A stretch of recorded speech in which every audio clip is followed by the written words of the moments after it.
Já, velkomin að Rauðaborðinu á þriðjudagskvöldi, síðla vetrar, eða snemma vors, það fyrir eftir í hvernig fólk horfir á hlutina. Það er margt í boði hér í kvöld, hérna í lok þáttarins, þá kemur gestur hingað frá Ísafirði, Gylfi Þór Gíslason, lögreglumaður sem er formaður verkalýðsmála félags Samfylkingarinnar. Ég ætla að ræða svona við hann pólitíkina og stöðu Samfylkingarinnar, tengsl hennar við verkalýðshreyfinguna og þær breytingar sem eru að verða undir nýrri forystu. Ég veit að Gylfi Þór er mjög ánægður með breytingarnar og ég ætla svona að spjalla við hann. Þannig hittist krati og róttakur sósíalisti, sjáum hvað kemur út úr því samtali. Ég hef verið að fjalla svolítið leikhús í vetur. Leikurinn er sá að ég sendur á einhverja sýningu og segi ykkur svona undan og ofan af henni, en með aðstandendum hennar og við spjöllum svona erindi sýningarinnar inn í samfélagsumræðuna, frekar heldur en við séum að greina listræna þætti í sýningunum, en við fjöllum svona erindið. Og í kvöld er komið af sýningu sem var sett upp fyrir norðan, en er komið núna í Borgarleikhúsið, heitir And Björk of Course og er eftir Þorvald Þorstinsson heitinn. Þau koma hingað til mín leikstjórinn Greta Kristín Ómarsdóttir og tveir af leikurunum, Sverrir Þór Sverrisson, oftast kallaður Sveppi, og María Heba Þorkinsdóttir. Ég ætla að spjalla við þau Þorvald, því að mörguleiti er þessi uppfærsla tengi svolítið minningu hans. Hann var svona, kannski mætti kalla hann óskabarn Akureyrar, og það er náttúrulega merkilegt þegar þetta verk er sett upp á Akureyri. Og svo þegar kemur hingað suður að ég bara varð við það í leikhúsinu hvað margir voru að tala bara Þorvald. Sjálfsagt sem að höfundur hefur verið svona áberandi í sýningu. En við tölum Þorvald, en við tölum náttúrulega ekki síður það sem hann var að segja með verkinu. Þetta er spegill á íslensku þjóðina, þetta verk sýnir okkur kannski ekki upp á okkar besta og svolítið verið að hæðast að okkur, svolítið verið að gera grína okkur og svolítið verið kannski verið að afhjúpa okkur. Ég ætla að tala við þau Gretu, Sverri og Maríu Hebu hér á eftir þetta verk. Það var frétt dagsins er kannski það að Íslenska ríki var enn og einu sinni að tapa fyrir mannréttindadómstólnum. Við virðist vera það ríki Evrópu sem að býr við svona lakasta ríkið. Það eru sífellt verið að benda okkur á annmarka það hvernig það er rekið. Þeir sem að fóru með málið fyrir mannréttindadómstólinn sem að snýri að talningu atkvæða í Borgarnesi í kosningunum 2021 í norðvesturkjördæmi, en ekki síður hvernig ríkisvaldi tók á því þegar að í ljós kom að raunverulega vissi enginn hver niðurstaðan var í þeim kosningum, að það voru þeir Guðmundur Gunnarsson sem var oddviti Viðreisnar og Magnús Davíð Nordal sem var oddviti Pírata í kjördæminu. Guðmundur var inni í samkvæmt fyrstu tölum en datt síðan út við endurtalningu.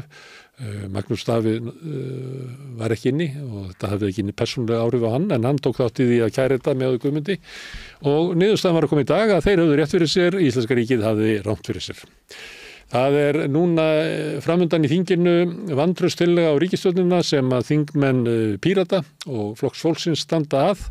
Björn Þorláks ætlar að taka á móti fulltrúum úr þessum flokkum hér á eftir. Ég held að Björn Leví Gunnarsson komi hér fyrstur og svo er von á Ingu Sæland í hús og út úr þessum mun koma örugglega líflegt spjall ríkisstjórnina og vantraust á henni sem er gríðalegt, sem við sjáum til dæmis á undirskriftasöfnun gegn Bjarna Benediktssyni sem er á Ísland.is, gríðalegu fjöldi sem hefur lýst í yfir að hann sé ekki að Bjarni sé ekki sinn forsætisráðherra. Ég hef aldrei séð annað eins raunverulega að svona margir rísu upp til þess að hafna raunverulega því að tiltekinn maður setjist í svo áhrifamikið embætti eins og forsætisráðuneytið er.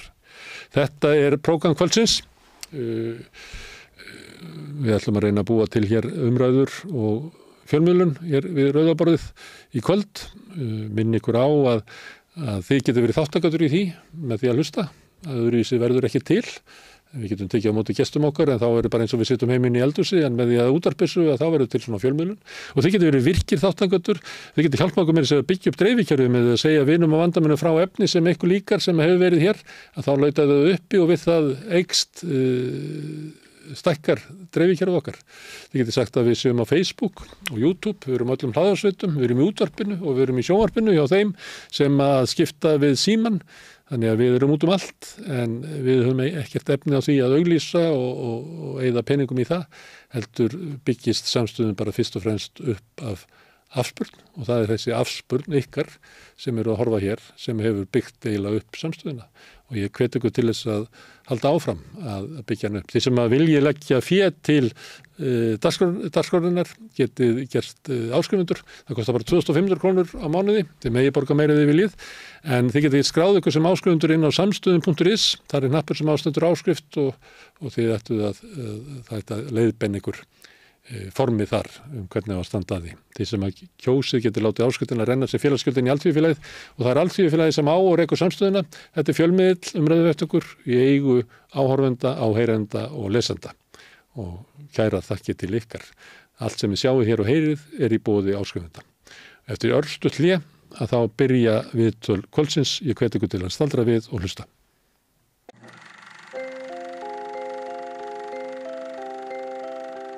Tíminn. Stundum virðist hann silast áfram. Stundum standa í stað. Og stundum eins og hann líði allt of hratt. Tíminn er okkar dýrmætasta eign, því hann fáum við aldrei aftur. Þess vegna er mikilvægt að nýta hann vel og selja hann ekki ódýrt. Við sættum okkur ekki við að tími sumra sé álitinn verðmætari en annarra og berjumst fyrir bættum kjörum. Fleiri augnablikum með fjölskyldu og vinum.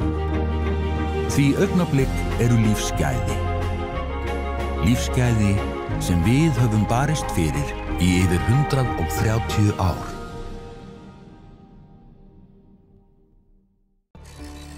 Erfiðleikar heimila verkafólks hafa hríðversnað frá árinu 2021. 6 af hverjum 10 félögum í Eflingu eiga nú erfitt með að ná endum saman. Hvernig getum við réttlætt það? Efling stéttarfélag. Barátta fyrir betra lífi. Allir þættir samstæðvarinnar eru fáanlegir á öllum helstu hlaðvarpsveitum. Já, komiði sæl og blessuð. Þetta er stór fréttadagur í dag. 3 mál sem eru eiginlega risavaxin, hvert í sínu lagi. Það er dómur Mannréttindadómstóls Evrópu, það er fjármála áætlun sem Sigurður Ingi leggur fram og ekki síst vantrauststillaga á alla ríkisstjórnina. Inga Sæland er fyrsti flutningsmaður vantrausttillögunnar og ef lukkan er með okkur í liði þá verður hún komin hér til að taka þátt í þessari umræðu eftir kannski 15 mínútur en fram að því ætlar Björn Leví að eiga sviðið fyrir hönd Pírata. Velkomin Björn Leví. Pírata er mjög viðeigandi, heldur bara líka svona friðhelgisflokkur. Já, kannski þið bara endið þannig. En þú heyrir þarna mig kynna þessi 3 stóru fréttamál. Ég ætla aðeins að geyma mér það sem er nú kannski stærst, sem er þessi vantrauststillaga. Þangað til svona við förum að stærst á ákveðnum, vettvangi. Í ákveðnum skilningi. Já.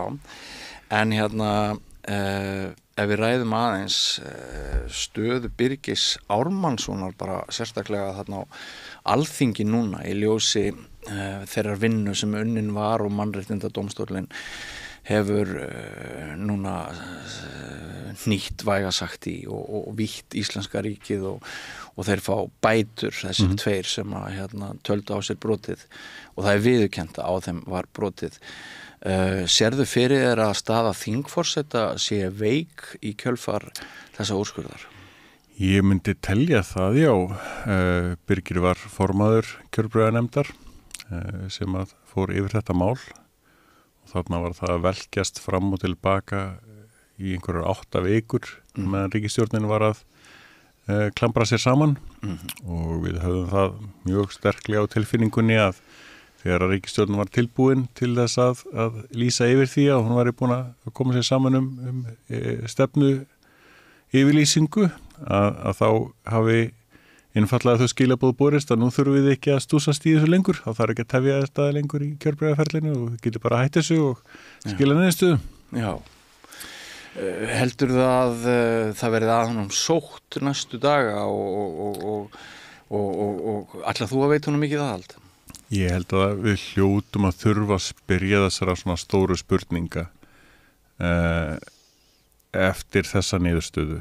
Þarna rétturinn til frjálsra og sanngjarna kosninga talið brjóta á þeim rétti mannréttindasamning Sameinuðu þjóðanna, Evrópu afsakið. Alltaf að rugla saman mannréttindayfirlýsingu Sameinuðu þjóðanna og mannréttindasáttmála Evrópu. Já, við erum nú með stjórnarskrá hvað varðar mannréttindasamningin sáttmála Evrópu. Þurfum að fylgja því og svo þetta líka sem þetta rétturinn til þess að fá svona óvilhalla meðferð fyrir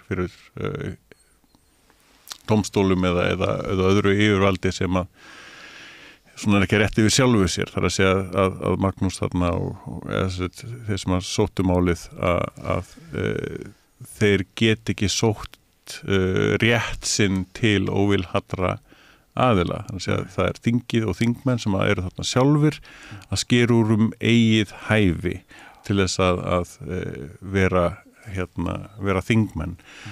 Og sögulega séð þetta alveg svona skiljanlegt. Við komum með þessa blessuðu konungs stjórnarskrá sem átti svona að vera tímabundið úrræði þegar að lýðveldi var stofnað hérna. Það var bara ekki tími til þess að gera meira eða betur og það voru skilaboðin sem fylgdu því að það ætti nú að taka strax til handa og uppfæra eitthvað meira heldur en bara að skipta út orðinu konungur fyrir forseti.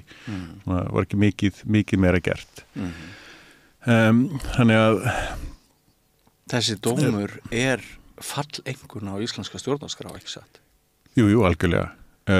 Á þessum tíma þá var þegar danska stjórnarskráin sem við hermum eftir þá var konungurinn rosalega mikið með dómsvaldið og stjórnina á dómsvaldinu og þá þótti það svo sem ekki tækt að þingið sem var að rjúfa sig frá konungsvaldinu var einhvern veginn að eftirláta það konungi í rauninni valdi yfir því að segja hvort að þingmenn væru rétt kjörnir eða ekki og þá var það eina úrræði í rauninni að bara þingið gerði það sjálft. Það var svona lélegt en betra úrræði heldur en hinn valmöguleikin og þetta hefur haldist svona þrátt fyrir að þá komið óháðari dómstólar og óháðari dómstólar frá konungsvaldi án þess að stjórnarskrána hafa breytt og þetta svona vandi við kannski hversu erfitt að breyta stjórnarskráni. Fólk vill að það sé erfitt að breyta en á sama tíma þá breytast hún bara ekki þráttur að í rauninni það sé nauðsyn á því. En hafið þið sem hafið talað fyrir breytingum á stjórnarskráni nú fengið nýtt og öflugt vopn í hendur að þið sýnist? Þetta var fyrirsjáanlegt og það búið að benda á þetta en það alveg tímalega gott að fá staðfestingu af því að þetta sé ekki bara fólk að agnast út í eitthvað sem aldrei gerist. Já, ég skrifaði mikið þetta mál á sínum tíma fyrir Fréttablaðið og ég hafði alltaf þessa tilfinningu að þetta væri mjög einkennilegt að þingmenn væru sjálfir að úrskurða í ein máli og meira segja þingmenn sem voru inni en hefðu ef til vill ekki verið inni og endurtekning kosningana við vitum ekkert hverju hún hefur skilað. En þetta eitt af þessum mörgu dæmum annarkvort þetta stjórnsýslu fúsk eða menn nenna ekki að vernda lýðræðið og gæta góðra hátta eða þetta bara spilling? Erfitt að setja kannski puttan beint á nákvæmlega hvaða orð viðeigandi fyrir þetta. Svona ákveðin eiginhagsmunasemi alveg tvímælalaust svona nákvæm lýsing og það tengist spillingu vissulega og fólk þegar það heyrir orðið spilling við þurfum held ég að læra meira og betur á það hvað það af því að það ekki brún umslög sem með peningum sem fólk réttur á milli sín eða eitthvað glæpsamlegt í skilningi skipulegra glæpastarfsemi og yfirvalda og eitthvað svoleiðis heldur hún lúmskari og smærri í vöfum líka fræntiklin klassíska spilling og það má alveg nota orðið spilling það alveg eins og það rétt að brún pappisumslög á milli manna. Já. Hvort tveggja rétt oft þegar að ef fyrirgreiðsla vegna tengsla bitnar að einhverju leyti á samkeppni og verðleikum, þá getum við vel kallað það spillingu. Já, nefnilega. Og þarna eru þingmenn að dæma í rauninni bara eigið hæfi og það hagsmunatengsl hvað það varðar og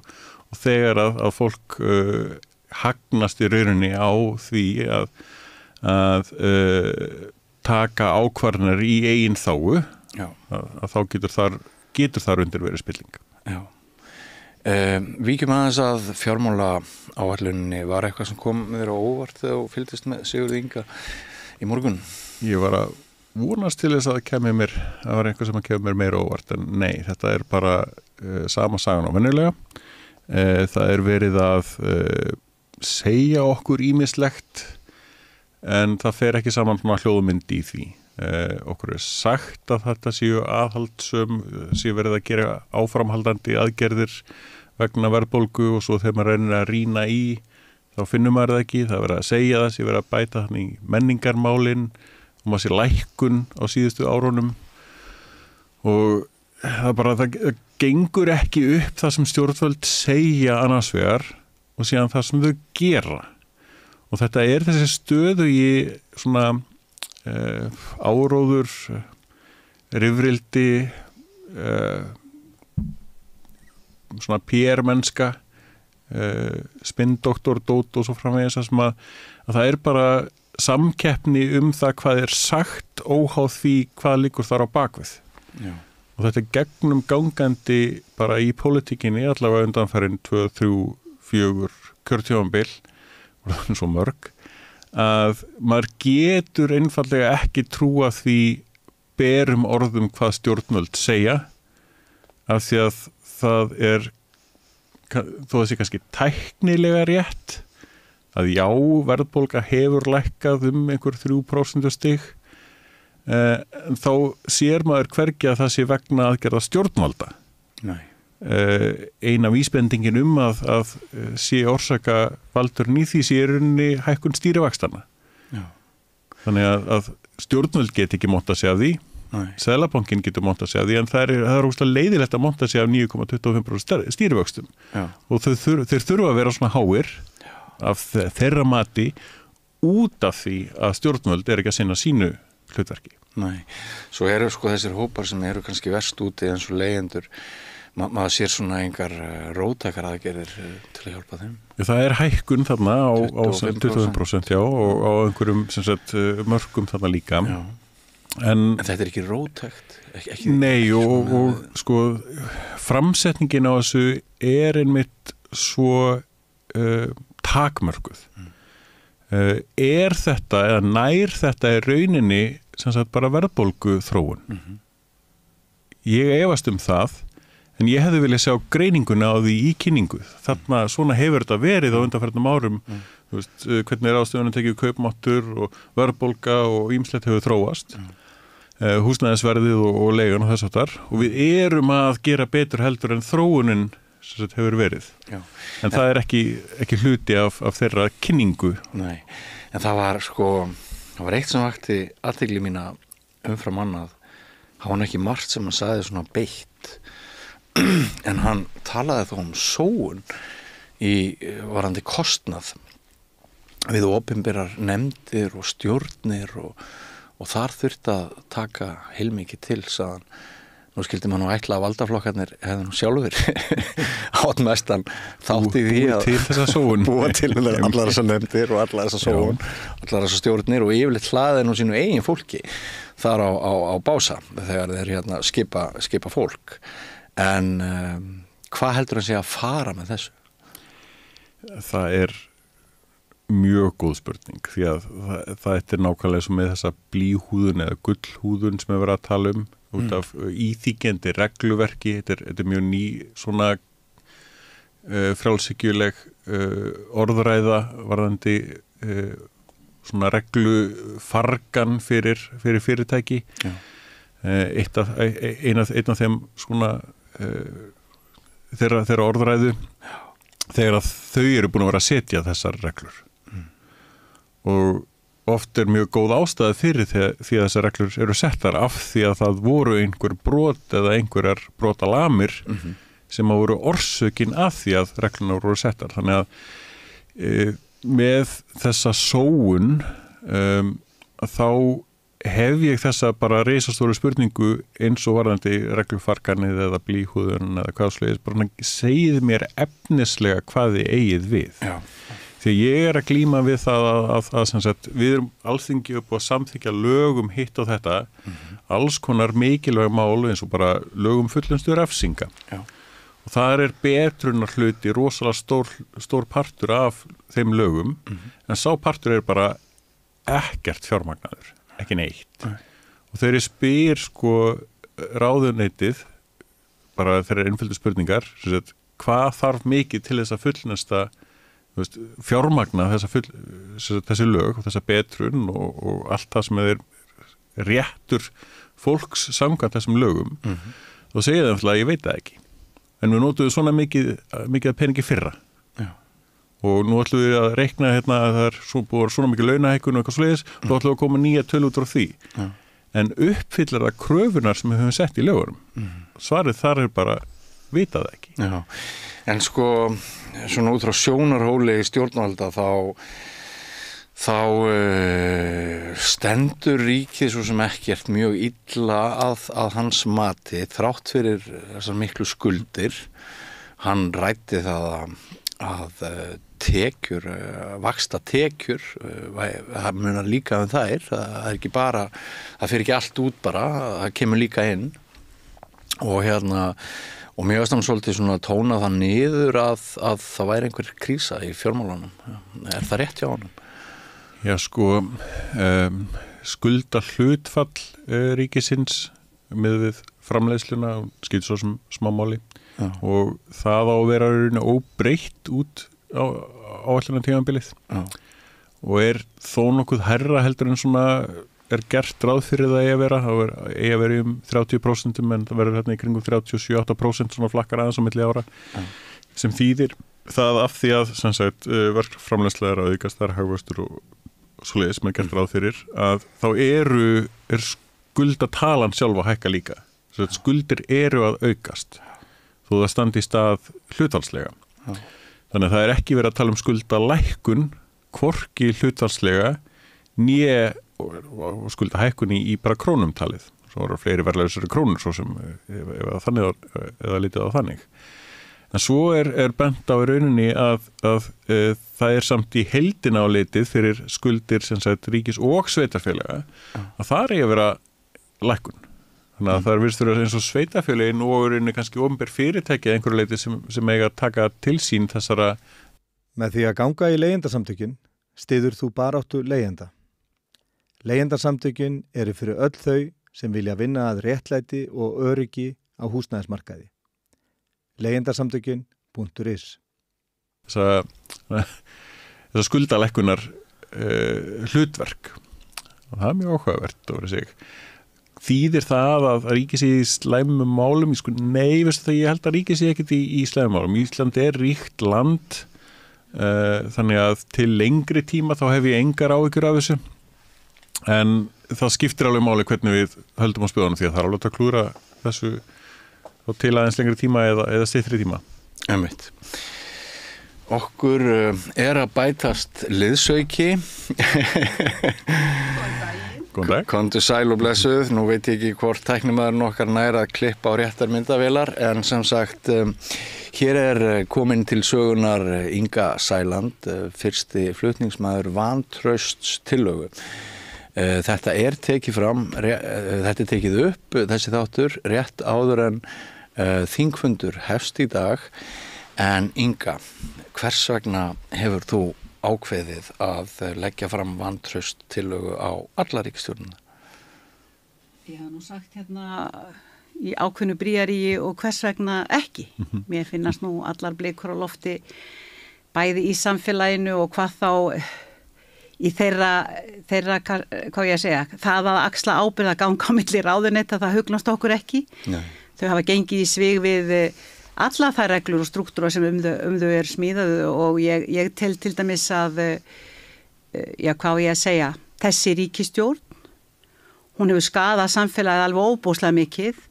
Við höfum allir stjórnarandstöðuliðar eða forystumenn stjórnarandstöðu bent á það að við treystum ekki þessari ríkisstjórn. Já, og við viljum bara að hún gjör svo vel og fari og við fáum lýðræðislega kosningar og hér eru við með sennilega á milli 40-50.000 einstaklinga sem eru sammála okkur hvað þetta varðar.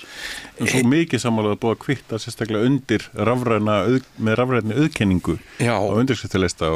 Það var einmitt næsta spurning, sko, eru mótmælin gegn Bjarna, eiga þau þátt í því að þessi tveir flokkar, Píratar og flokkur fólksins, þið hafið bæði 6 þingmenn í ykkar röðum ekki satt, þetta eru 12 þingmenn sem standa þessu, eru undirskriftirnar gegn Bjarna vega þær eitthvað í þessum efnum?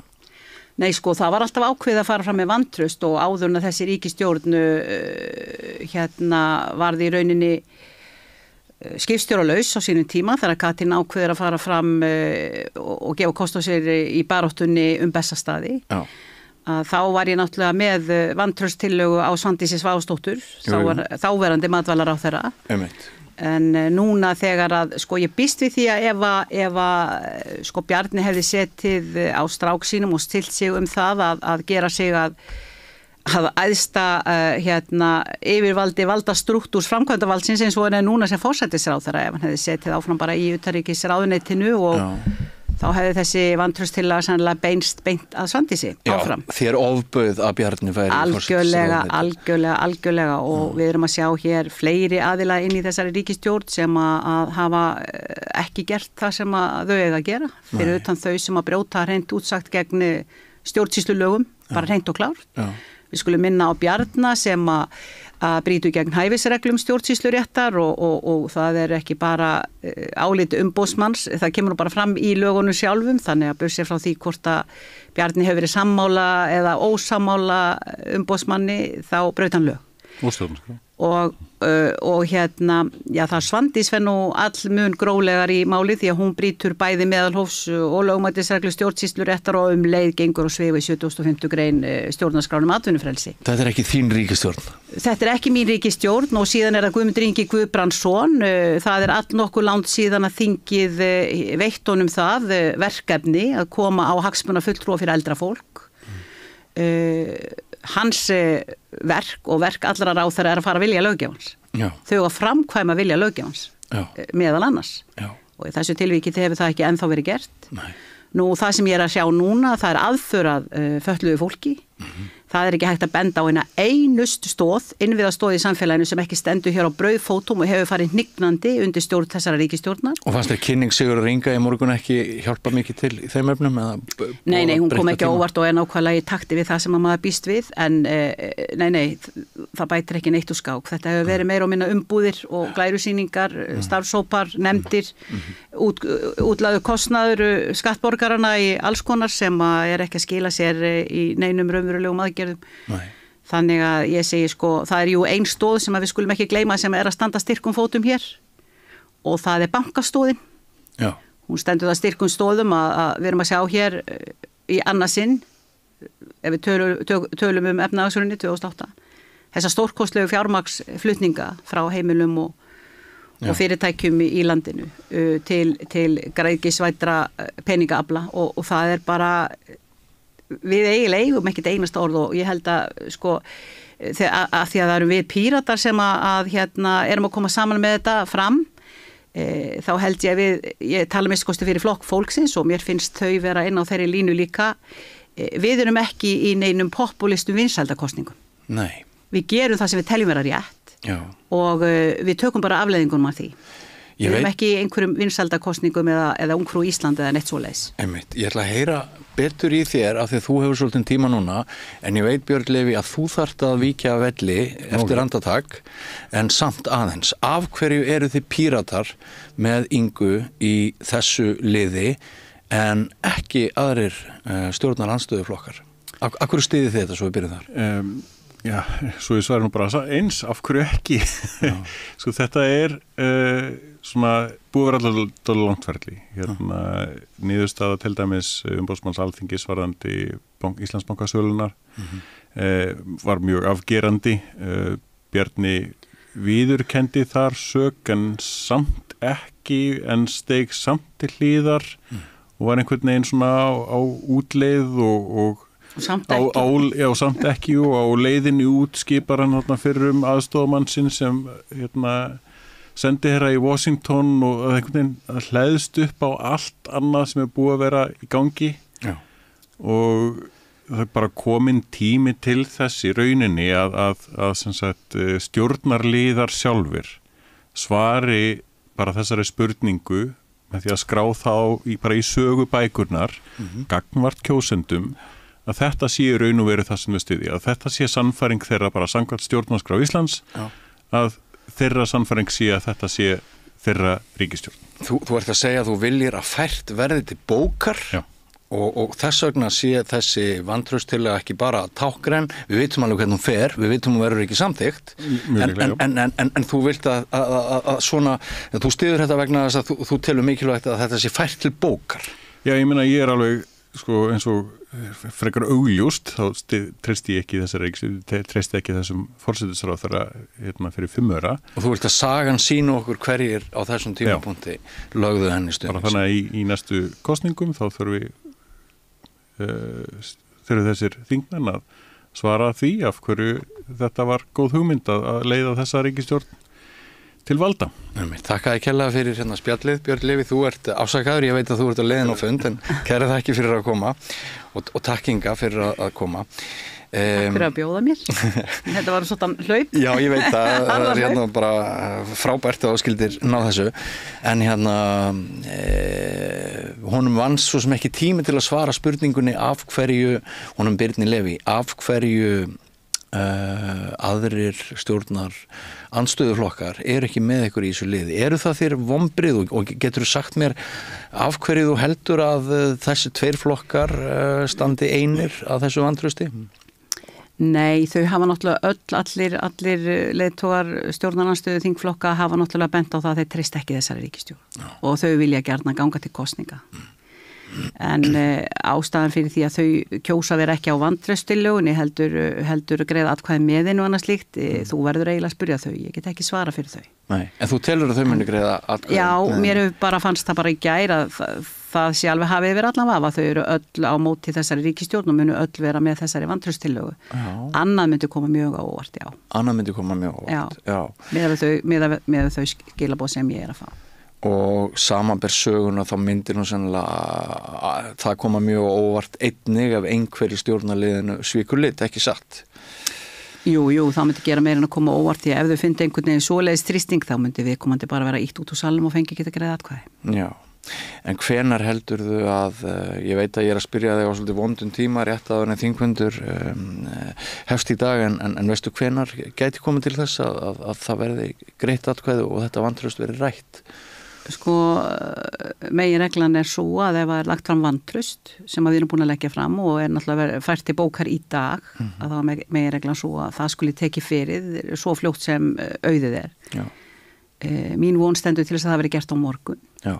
Og það er einfallega vegna þess að við erum að fá inn fjármála áætlun, þú vísaði nú í hana í morgun einmitt, Sigurður Inga Jóhannssyni var að kynna hana í morgun, að þá tekur hún samkvæmt dagskráni sem við höfum fengið í hendur frá forseta, þá mun hún sennilega og gert ráð fyrir hún standi í 3 daga, þannig að það er því bæði 50, föstudag og mánudagur undir með fjármála áætlun. Þá er nú komin nokkuð langur tími frá því að við leggjum fram þetta vantraust, þannig að mín von og trú er svo að það veri gert á morgun, að ég fá að mæla fyrir hann á morgun. Hvers vegna viltu að kosið verði 7. september? Þetta var bara einhver svona fallegu dagur, ég veit það ekki. Við vonum eitthvað að hugsa þessi fallegi dagur, það hefði geta verið 1. september eða hvað sem var, sko. Þú vilt klára forsetakosningarnar fyrst kannski. En já, að sjálfsögðu. Stjórnsýslulega og stjórnskipulega er kannski erfitt að sjá. Já, það er vegna þess að sko, ef að þingi er rofið þarna eins og við segjum í júli, seinni part í júli, þá eru þarna, við erum bara að vera viss um það að að það er 45 daga rammi, þú verður leið og hefur rofið þing, þá verður að verður búið að framkvæma kosningar til Alþingis innan 45 daga. Það í rauninni þessi gluggi, þannig að það ekki að draga það neitt. Við bara komum okkur saman einhvern svona fallegan dag, bara 07, 09, 24 var eitthvað. Inga, það ekki neins sérstök ástæða hannilega að segja. En Inga, þú verður ekki sökuð að draga lappirnar, þú veitir ríkisstjórninni aðhald, síðast í gær þá rættirðu ríkið í ríkinu sem við köllum Landsvirkjun og sturlaðan árshátíðar kostnað, 100 milljónir, lúxusflug austur á land.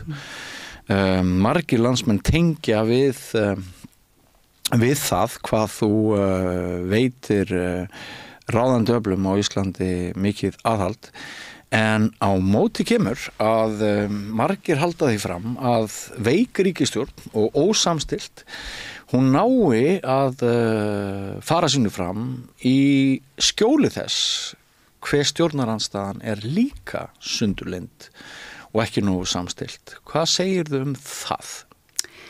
Ég held nú að þessi sérstaka veika ríkisstjórn hangir nú saman á skelfingunni einni við kjósendur. Því að allar skoðanakannanir síðasta árið sína það að hún og núna síðast hún nýtur ekki nema réttum og tæplega 1/3 stuðnings kjósenda. Nei. Þannig að ekkert þeirra vill fara í kosningar. Það liggur alveg á borðinu. Við hins vegar öll klári það, stjórnarandstaðan. Ég myndi ekki segja við varum sundurlynd stjórnarandstaða, alls ekki. Við ræðum saman og komumst að sameiginlegum niðurstöðum, en við sjáum það að við erum náttúrulega líka mjög ólík. Stjórnin velur sig saman, en stjórnarandstaðan situr uppi hvert með annað. Það liggur náttúrulega á borðinu. En þessi veika ríkisstjórn, hún hangir eingöngu saman á, eins og ég segi, óttanum við það að fara í kosningar. Þetta var mjög athyglisvert að Katrín skildi stökkva þarna frá borði, og skipstjóri skútunar fer í rauninni og reynir að samla fyrstur í land, bjarga eigin skinni áður en að skútan sekkur, en staðreyndin svo að þau eru með allt niður um sig. Það alveg sama hvert við lítum. Hún það veik að þau eru það ólíkarn á endunum vinstri hægri, að þau hafa í rauninni jafnvel ekki geta nálgast á miðri leið. Þau hafa þurft að taka bara heilu málaflokkana út af borðinu til þess að halda þessu saman, þessu stjórnarsamstarfi. Þannig að við erum að sjá til dæmis nýji fjármálaráðherra, hann hefur átt marga starfshópa og verið með hvítbók og grænbók og 35.000 íbúðir á teikniborðuna því að vantar svona rosalega mikið að íbúðum og annars líkt, en við vitum að það verða að byggja 600 og þeir sem alltaf nýta sér alla þessar pappirsbyggingar hans verða að leika pappispjessa. Það vantar bara í gær 10.000 íbúðir. Við vitum það. Þannig að það alveg sama björn hvert við lítum. Eins og ég segi, það eina stóðin sem hangir, það stólð bankana sem að raka til sín peningum, heimilana og fyrirtækin í landinu.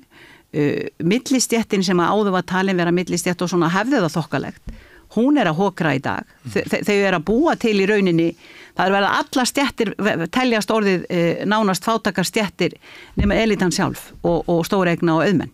Það þangað sem að stefna og það merkilegt að það skuli vera með fulltingi vinstri hreyfingarinnar Grams framboð sem eru algjörlega búin að sína það og sanna þeirra grunnstef var 0 og nix, það ekkert að marka, ekki neitt.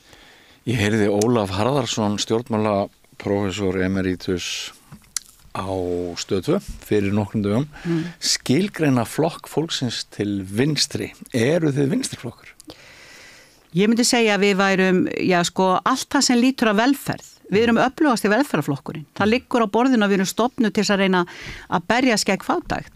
En við erum líka, ég myndi segja að við værum miðjuflokkur því við getum farið í báðar átti svo fremi sem að eitthvað á okkar málum grundvallar stefum næði fram að ganga. En til dæmis það má segja það. Ég myndi segja að við erum bara velferðarflokkur fyrst og síðast. Við erum málsvari þeirra sem eiga engan málsvar á þingi, öryrkjar, aldraðar, fátækt fólk, börnin okkar og bara allir ómálga og þar meðal dýrin okkar. Þau hafa aldrei átt sterkari málsvara heldur en Ingu Sæland og flokk fólksins. Aldrei nokkuð tíman. Ég held bara og ég ekkert að grobbast eða eitt eða ofmetnast að því, maður hefur reyna að skoða í rauninni aftur í tíma bara frá lýðveldisstofnun.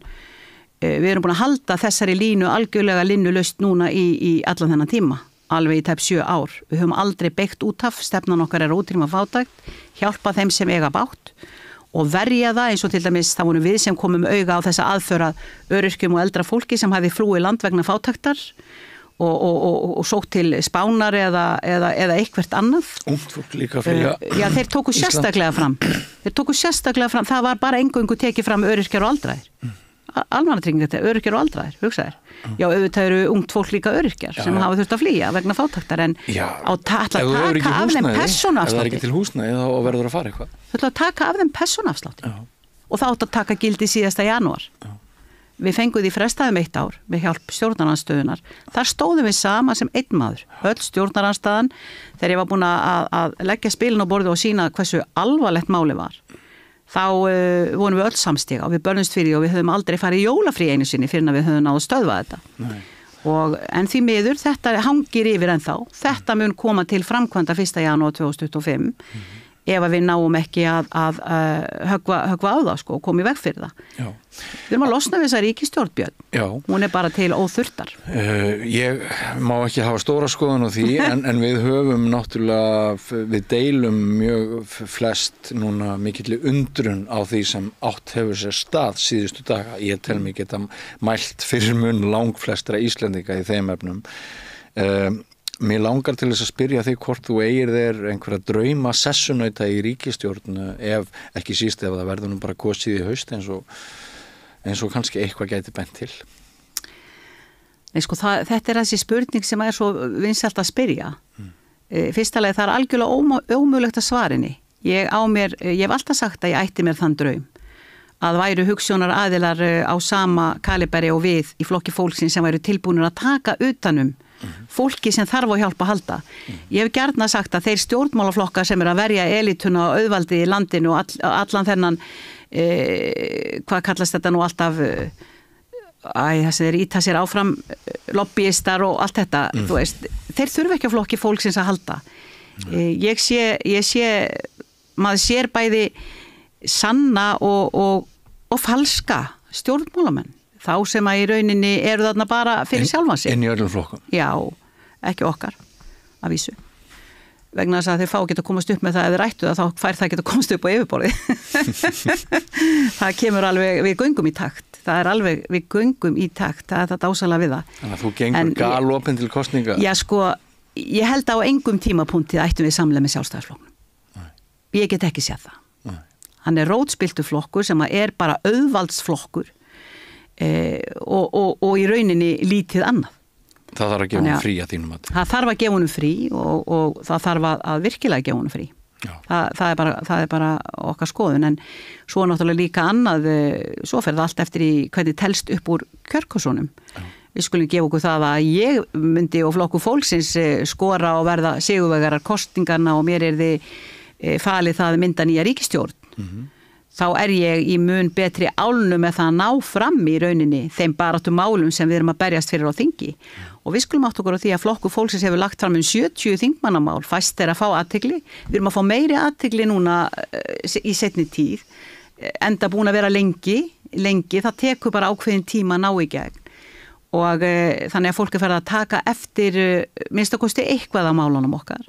En þetta eru allt meira á minna mál sem að lúta að því að bæta kjör þeirra sem að höllustu fæti standi í samfélaginu, tryggja eignir lífeyrisréttinda, tryggja að aldraðir geti búið saman ef annar verður veikur og fer á hjúkrunarheimili, þá megi hinn einnig vera hjá ef hann kýs það og þau þurfa á því að halda saman fram í rauðan dauðan, einstaklingar sem eru búin að vera saman kannski alla sína ævi og allt í einu að stíja í sundur eða jafnvel flytja búferlaflutningum bara í annað byggðarlag eitthvað langt í burtu og gera jafnvel ástvinunum ókleift að heimsækja. Þannig að og við erum með erfðarétt á lífeyrissjóðum, auðvitað fæ ég skammir, við erum að berjast gegn kreditinfo, persónuverndarlöggjöfinni eins og hún lítur að því og teljum að sé brot á persónuverndarlöggjöf og kreditinfo getur unnið persónuupplýsingar, fjárhagslegar persónuupplýsingar og seld þriðja aðila til að græða á því, sko. Ef þetta er ekki brot á persónuvernd,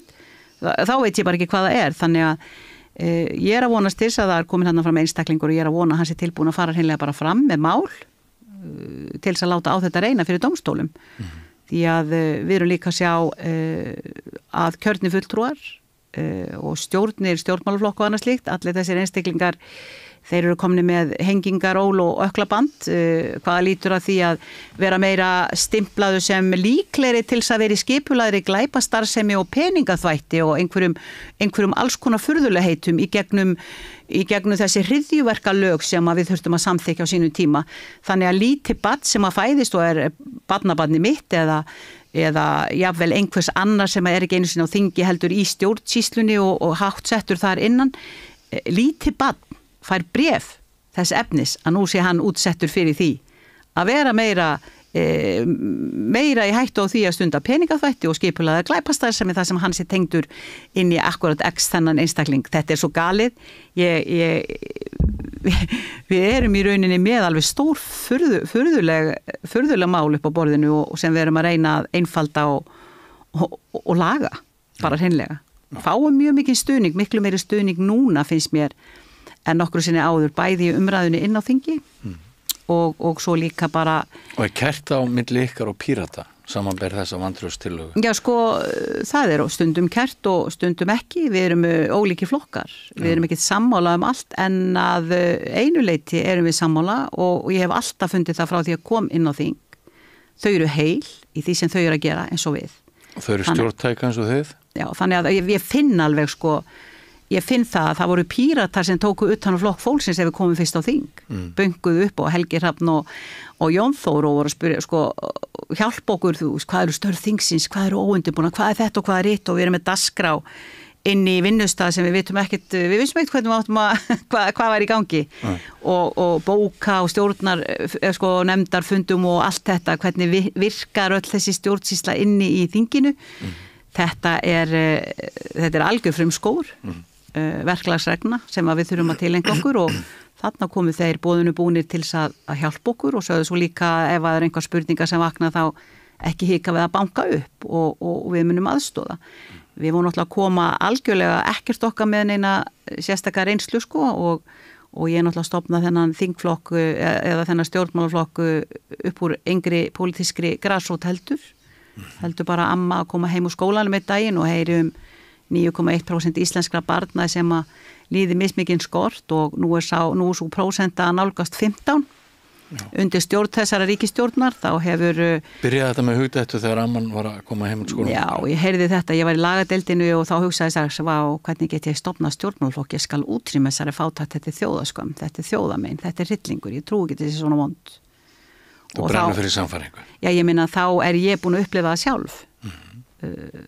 Bæði gengi í gegnum mína fötlun og búið í fátækt heima hjá mér, hjá mínu foreldrum, verkamannsins dóttir og allt það og svo náttúrulega tekur það við, maðurinn minn handleggsbrotnar þegar við komum hérna söður 94, hann var handleggsbrotin í 6 ár, við mistum algjörlega fótana, maður gæti ekki veitt börnunum sínu neitt og maður bara barðist í fátækt og þannig að það má segja mig sannig að ég veit nákvæmlega hvað ég að gera. Þetta vandi sem mér finnst við glíma við, það forréttinda blinda of margra þingmanna.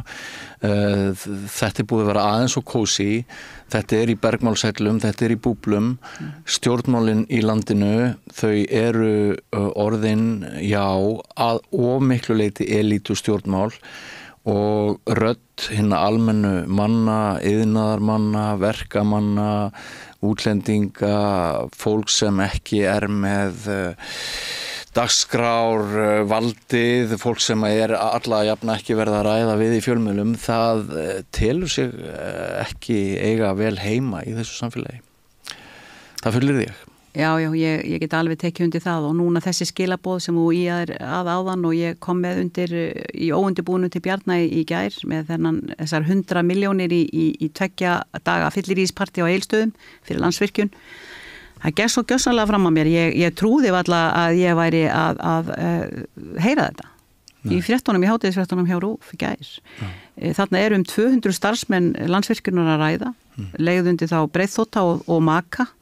Þannig að hver starfsmaður með maka sínum að fá 500.000 til þess að fara í partíferð á Egilsstaði og sko, Landsvirkjun stendur vel það væri nú erfitt að klúðra þeim rekstri reyndar. Sko þetta okkar fyrirtæki, það á að sýna ábyrgð, þetta ekki takti við neitt af því sem að gerast í samfélaginu í dag, erfiðleika, vaxta okkur, verðbólgu, heldur þetta í takti við brjálaði sem geisaði hér fyrir efnahagshrunið 2008. Já, þetta minnir líka orðræðuna helvíti snillingana. Já, þetta minnir bara útrásavíkinga helvíti snillinga. Það bara komið þangað sko og þannig að auðvitað hnykkir mann við þegar það í rauninni ríkis, við eigum eina hlutabréfið í Landsvirkjun, ríkið, fólki í landinu við. Og í stað þess þá að greiða enn frekar niður orkuna til okkar því að því var nú lofa á sínu tíma þegar var ráðist í þessa Landsvirkjun. Það var ekki bara það að landsmenn ættu Landsvirkjun, heldur yrði það svo að þegar hún væri fann að bera sig og annars líkt, þá myndum við bara ekki þurfa að borga neitt fyrir þessa orku, vegna þess að við værum búin að byggja upp þessa orku og við værum búin að safna fyrir þessari orku og við ættu það bara skilið. Já. Inga, það hressandi að fá þig, gangi vel með vantrauststillöguna. Ég veit að þú getur ekki setið lengur hjá mér vegna þess að ég veit að þú ert á leiðinni á þingfund og þetta verður stóru dagur í dag og það eru mörg mikil fréttamál sem skekja þennan dag og þetta eru einkennilegir tímar sem við lifum. Mjög einkennilegir og eins og ég segi bara áfram Ísland og burt með þessa ríkisstjórn og takk fyrir mig. Látum það verða loka orðin í þessu spjalli okkar. Þarftu að tala um borgarfulltrúa. Borgarfulltrúar Sósíalistaflokksins eru með viðtalstíma alla mánudaga klukkan 13:30 til 14:30. Það þarf ekkert að bóka tíma, endilega kíkja við í Bólholt 6, 105 Reykjavík. Ertu á leið heim úr vinnu? Stilltu á FM 89,1. Já, kannski frétt dagsins svo að Mannréttindadómstóllinn í Evrópu var enn einu sinni að fella úrskurð gegn Íslenska ríkinu með skilst að við eigum Evrópumet, allavega með höfðatölu. Við sitjum uppi með lakara ríki heldur flestir aðrir og fáum oft svona dóma eða ef við segjum við erum ríkið. Nú var það mál sem að tengist talningunni í Borgarnesi í þingkosningum 2021 sem að sögu fræg og Mannréttindadómstóllinn á því að Íslenska ríki geti ekki tryggt borgurum hér frjálsar kosningar. Þetta hljómar þegar maður segir þetta sem mjög svona alvarlegur dómur. Magnús Davíð Nordal og Guðmundur Gunnarsson, þeir voru að vinna Íslenska ríkið til hamingju með það. Takk fyrir. Takk sem er leiðis bara. Já. Það eru við öll borgarnir sem að unnum sko. En þetta alvarlegur dómur. Þetta hljómar svona eins og að ég meina það eiginlega frumskilyrði í lýðræðissamfélagi að það sé tryggt þess að kosningar séu frjálsar og óumdeilanlegar, ekki? Já, dómstólnum er falið að meta það hvort að Íslenska ríkið hafi þarna gerst brotleg við skyldur sínar samkvæmt Mannréttindasáttmála Evrópu og kemst að þeirri niðurstöðu að Íslenska ríkið hafi, þegar þessar kosningar fóru fram, brotið gegn réttinum til frjálsra kosninga og ekki síður brotið gegn þeim grundvallarrétti að geta borið mál sitt undir hlutlausan aðila. En það var auðvitað Alþingi sjálft sem ákvað það að þessar kosningar skyldu standa og að þær væru gildar. Og það sér það hver maður. Og það nýkosið Alþingi, samkvæmt þessum nýkosið Alþingi, þannig að það eru sigurvegarar kosningarna sem ákveða það hvort að kosningarnar sem að þeir sigruðu hafi verið gildar. Og það þarf ekki að ímynda sér, það er að ímynda sér aðrar aðstæður en þarna voru uppi, en þetta eru þetta mjög óeðlilegt. Stjórnarskráin okkar gerir ráð fyrir þessu og það er það sem er gagnrýnt sérstaklega.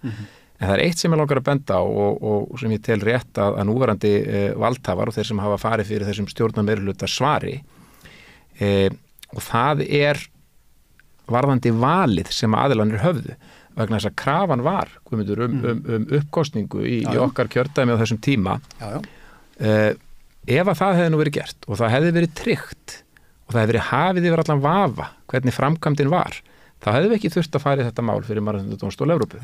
Þannig að þingið hafði, stjórnarmeirihlutin hafði þarna val að beina þessu í annan farveg en gert var en þau kusu að leggja blessun sína yfir kosningarnir í norðvestur. Það voru þarna ágallar og það er engin ágreiningur þessa ágalla.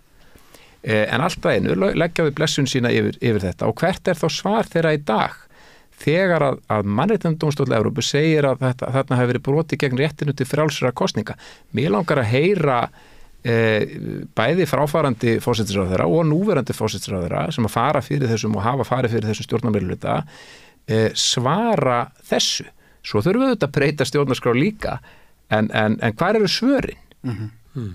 Í rauninni sko bara hvað gekk fólki til, held ég að sé bara stóra spurningin, því að þegar þú situr, það er mjög veiga mikið ábyrgða hlutverk að taka sæti á Alþingi sem kjörin fulltrúi almennings, drengskaparheit og allt sem að því fylgir og þú ert með mikil völd og þú færð, fyrsta máli sem þú færð í fangið á nýju þingi í rauninni hvort að þitt eigið kjör hafi verið gott og gilt og löglegt og rétt og með allar þær upplýsingar sem að þingmennirnir, nýkjörnir höfðu fyrir fram að sig alla þessa ágalla allt þetta fíasko í Borgarnesi sem að ég veit ekki hvort hvað fólk hafi þolinmæði til þess að við rifjum upp. Ég held að það sé ágætt að við gera þar þóttu við byrjum í nútímanum að nú rennum við okkur sérstætt aftur og bak til haustsins 2020. Já, en þau eru sérst með þetta fyrir fram að sig. Þau eru með þessa vitnesku, þau eru með þessa ágalla en þau taka samt ákvörðunum að segja þetta er allt í gúti.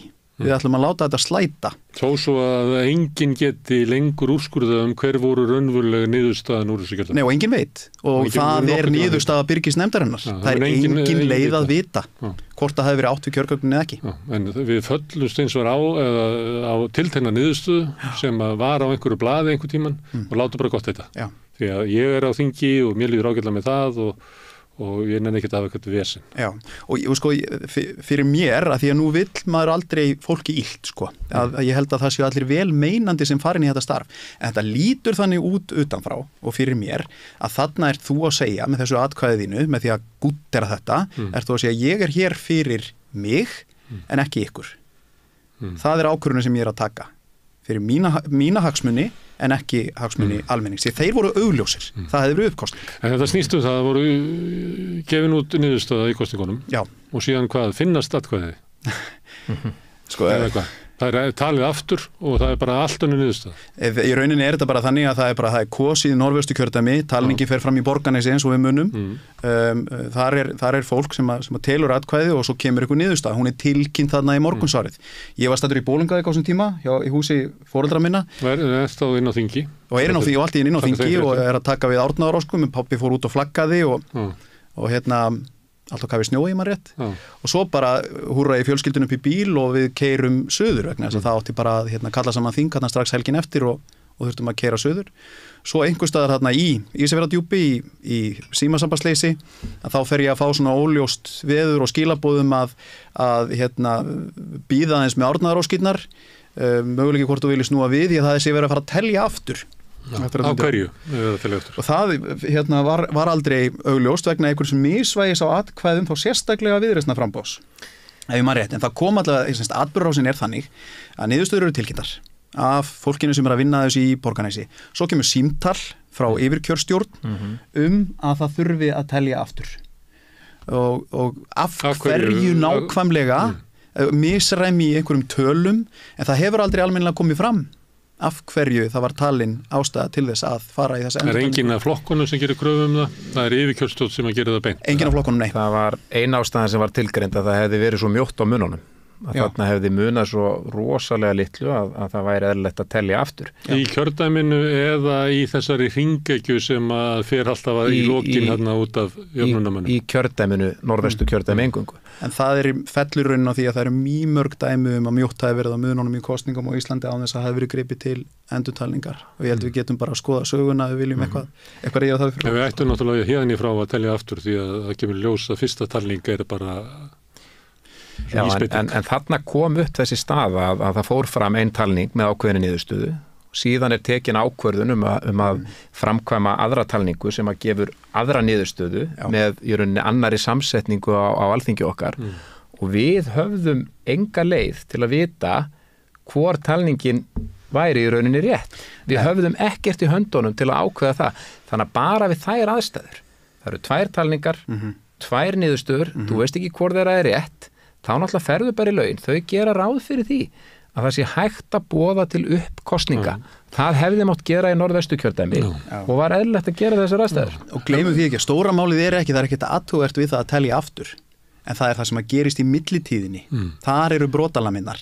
Það sem að kjörgögnin voru ekki innsugluð. Það er ekki hægt að tryggja að það hafi ekki verið átt við kjörgögnin. Við munum eftir öryggismynda, vídeóupptökum úr öryggismyndavölum á Hótel Borgarnesi. Það sem að kjörgögnin voru óvarin og óinnsigluð tímunum saman. Og þar með er engin leið að vita hvor talningin er rétt. Hver er rétt að niðurstaða? Og maður þarf ekki að ætla einum eða neinum einhver svik eða neitt slíkt og þetta verður aldrei snúist það og ég hef aldrei sakað neinum það. Munurinn á talningunum, er það ekki að það eru fleiri atkvæði í seinni eða það er ekki bara að flytjast á milli? Jú, fjöldi atkvæða, en það var að munaði langmestu á atkvæðum Viðreisnar sem að fluttust á milli Viðreisnar og Sjálfstæðisflokksins aðalega. Man maður þetta ekki svo gjörlega, en einhvern tíma var ná með allar þessar tölum. Ok, en þá kemur upp svona, ég hefna eðlilegast er að vera bara með uppkosningu, svo kallaða. Já. Kjósa aftur í norðvestri. En þá koma upp svona einhver raddir sem segja, nei, það gengur ekki því að út af þessu með uppbótaþingmennin og eitthvað fleira og segjum að sé þannig að það sé bara engin leið á að reikna með að hann fari inn að þá gætu ykkur fara að kjósa bara miðflokkinu eitthvað til þess að ykkur hringa ekki að fara í gang. Það er eiginlega óhugsandi að uppkosningar í einu kjördæmi þegar niðurstöðuna liggja fyrir hinu kjördæmunum geti verið frjáls og eðlileg kosning. En eins og í lífinu sjálfu, þá voru þarna ákveðnir valkostir sem að kannski allir voru erfiður og allir höfðu sína galla. En að velja þann kost að láta kosningarnar í Norðvesturkjördæmi standa með þessum hætti, það var versti kosturinn að mínum dómi. Best hefði verið að kjósa á öllu landinu aftur. Skást. Það hefði verið skást. Það var ekki góði kostir. Og þarna í miðjunni að boða til uppkosninga í Norðvesturkjördæmi. En þeir velja versta kostin. Og auðvitað er það þannig að þarna eru aðilar dómarar í eigin sök. Afleiðingar þess að boða til uppkosninga í Norðvesturkjördæmi hefði getað leitt til þess, til dæmis að þessi stjórnarmeirihluti sem að þarna var hægt að mynda, að það hefði ekki lengur verið hægt. Hvað ef að þingmönnum Framsóknar hefði fækkað eða þingmönnum Vinstri grænna. Þannig að menn vilja ekki taka þá áhættu. Og þess vegna við getum ekki búið við kerfi sem að felur þeim sem að sigra þetta tiltekna vald. Þú þarft að geta kært beint til dómstóla til aðalega sem á að vera hlutlaus til að fá úr þessu skorið. Og það er stærsta atriði sem að Mannréttindadómstóll Evrópu bendir á. Og það er mjög stórt atriði sem Magnús er að tala um. Það er ekki, og við höfum aldrei verið á þeim buxunum að vera að saka einn eða neitt að hafa rangt við eða svindla í kosningum. Það er hins vegar að kerfi sér þannig smíðað að það sé beinlínis gert ráð fyrir því að ef þú svindlar eða mistök verða, þá er það í þínum höndum sem sigurvegari að kveða úr það hvort að það fá að standa eða ekki. Já, það er það sem að Mannréttindadómstóllinn segir að það sé, ef það verður eitthvað svona staða kemur upp, þá er það ekki Alþingi sem ætti að úrskurða. Það verður að finna eitthvað annað fyrirbrigði. Já, nú er það. Ef að menn ætti að bregðast við þessu, þá verður líklega búið til eitthvað þá skal kalla saman þriggjamanna nefnd sem tveir eru tilnefndir frá Hæstarétti og Guðum að vita hvað er. Já, eða bara getur farið beint fyrir dómstóla, það væri eðlilega sko, getur borðið þetta beint undir hérastóm. Já, en það getur verið svolítið langur tími eða ekki sem að er þá óljóst kosningúrslit. Jú, en það er... Hvað var þetta lengi í Bandaríkjunum í Flórida á sínum tíma? En það náttúrulega eru ákvæði okkar lögum flýtimeðferð í einstaka málum, þannig að þú getur alveg byggt það inn í lögin að mála þessu tagi myndu frá flýtimeðferð. Það er ekkit loku fyrir það skotið þó að þetta fari gegnum dómskerfið með hefðbundum hætti, að það sé gert með einhvern hraðari hætti en venja er, en það varðar þetta kosningar og lýðræði sjálft. Og eitt atriði sem að ég hef alltaf nefnt varandi þetta mál, og það er að sko við kjósum hverjir fara með löggjafavald. Það er löggjafavaldið sem að velur framkvæmdarvaldið og það er síðan framkvæmdarvaldið eða ákveðin ráðherra sem að skipar dómara. Og ef að ráðherra vill fara á móti þessi nefnd sem að metur hæfni, þá þarf að bera það undir Alþingi aftur, en allavega þetta vald liggur einhver leyti á framkvæmdarvaldinu að skipa dómara. Þannig að hugsið ykkur hvað er undir að kosningar séu alltaf hafnar yfir allan vafa, sem var ekki í þessu máli. Þú þarft ekki að tala um svik eða hvað einhver gerði, þetta var ekki hafið yfir vafa. Nei. Og við í rauninni ennþá, og það er það sem að gerir þetta svo sárt að hafa tekið þátt í kosningum, lagt mikinn tíma í það, mikla orku, niðurstaðan verður með ákveðnum hætti og það er hægt að sætta sig við það, en það er svolítið erfitt að sætta sig við það þegar að framkvæmdin er með þessum hætti og sérstaklega þegar það var lagt að þingheimi að fara þá leið sem að hefði verið skást að boða til uppkosninga í einhverju mynd saman hvort það hefur verið á landinu öllu eða bara í norðvestu kjördæmi. Þú voru með þennan þetta val fyrir fram að sig. Það hefði þetta val. En það er líka sko vegna þess að og í því sambandi þá langar mig bara að vitna í orð núverandi forsætisráðherra sem sagði eftir stjórnlagaþingsmálið held ég bara orðrétt leiki einhver vafi á framkvæmd kosninga eins og þá var, þá ber að endurtaka kosninguna. Það henta honum þá sko. Já, það henta honum ekki í þessu tilviki. Þetta fullir hann og segir þá, en í þessu tilviki hann og allur hans þingflokkur og allur sá stjórnmálaflokkur á þingi, á samt Framsóknarflokknum og miðflokknum og fleirum, flokki fólksins meðal annars, sá ekkert athugavert við að það myndi ekki gilda í þessu tiltekna tilviki þó að við værum að tala í rauninni alþingiskosningar, við værum að tala uppsprettu valds sem er rauninni það mikilvægasta sem við eigum, frjálsar kosningar. En mér langar kannski líka að bæta við, ég held líka því að maður er náttúrulega mikið búin að velta þessu fyrir sér. Af hverju tekur fólk þessar ákvarðanir í þessum sporum? Af því að aftur, maður vill trúa því að fólk sé gegn heilt og sé þarna á réttum forsendum. Ég held líka stundum, ég held að almenningur hafi líka pínu upplifað það í þessu máli að þegar að það kemur svona eitthvað kusk á flippan, því ég er til dæmis er þannig gerður og ég trúi á það góða í að við erum lánsum að búa hérna í frábæru landi sem eru frjálsar kosningar og lýðræði en þegar það kemur eitthvað kusk á þetta, þegar það berskjaldast að það sé kannski ekki allt alveg frábært, þegar það kemur kannski í ljós að það er einhver minniháttar vélabilun í bílnum, að þá eða pabbi sé ekki alltaf góðu við okkur, að þá viljum við helst ekki tala um það, við viljum ekki takast á við það, við viljum ekki feysa það. Það heitir náttúrulega bara þetta er bara samfélagsleg meðvirkni.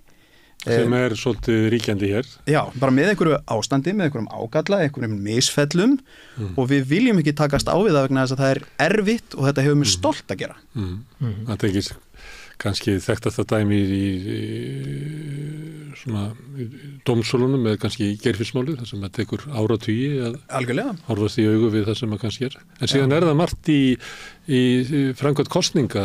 Það var á Vestfjörðum á sínum tíma, þá var sýslumaður einhvern veginn var hann ekki með kjörkassan í bílnum sínum opinn. Að gera, það var nú gerði eitthvað svona gamanmynd um þetta, þar sem að hann týndi, misti kjörkassan niður eitthvað hlýð. Þannig það hefur verið vita svona, kostningar eru svona og svona er þetta mikið til í höndunum á sýslumönnum sem eru allt saman góður og gegnir innvíður og innmúraðir eins og sagt er sjálfstæðismenn. Ég held að formaður kjörstjórnar í Borgarnesi náttúrulega bara rauninni svona teikna þetta dálítið upp í öllum þessum fréttum sem við munum eftir að þessu máli og þessa daga. Rauninni hvað við höfum verið að sveitalupast bara þannig ég segja það eins og með í jafn grafalvarlegan hlut og framkvæmd kosninga. Þetta hefur bara alltaf, við höfum aldrei innsiklað þetta, hefur alltaf bara verið svona, við höfum bara haft þetta svona, þetta hefur ekki verið nýtt mál. En þetta er bara miklu stærra mál en svo að við getum einhvern veginn verið bara að hafa þetta einhvern veginn í skottin á einhverjum bílum og ofan í einhverjum rassvæsum sko. En það má líka setja þetta í víðara samhengi og skoða lýðræðisþróun almennt síðustu árin og áratugina í hennu vestræna heimi. Nú sjáum við það eftir síðustu forsetakosningar í Bandaríkjunum, þar sem að sá aðili sem að tapar þeim kosningum, hann reynir að gera áhlaup á þinghúsið með hjálp sinna stuðningsmanna. Lýðræðið er í eðli sínu viðkvæmt, það er brothætt og ef að lýðræðinu er hættabúin í ríki eins og Bandaríkjunum, stóru og öflugu lýðræðisríki, hvað þá hjá okkur? Og við verðum að gæta það lýðræðinu, við þurfum að passa vel upp á það vegna þess að dæmin úr sögunni eru hræðileg ef við horfum til þess þar sem að lýðræðið hefur brugðist og einræðisherrar hafa náð völdum. Þú veist, það er lýðræðisfyrirkomulega okkur landi og svo gerist eitthvað og einræðisherran er völdum. Það hefur við séð gerast. Þannig að þetta er svo almennt og þetta er svo viðamikið og við erum hluti af stærra samhengi og við eigum að tryggja það að hér séu frjálsar kosningar. Það var ekki gert.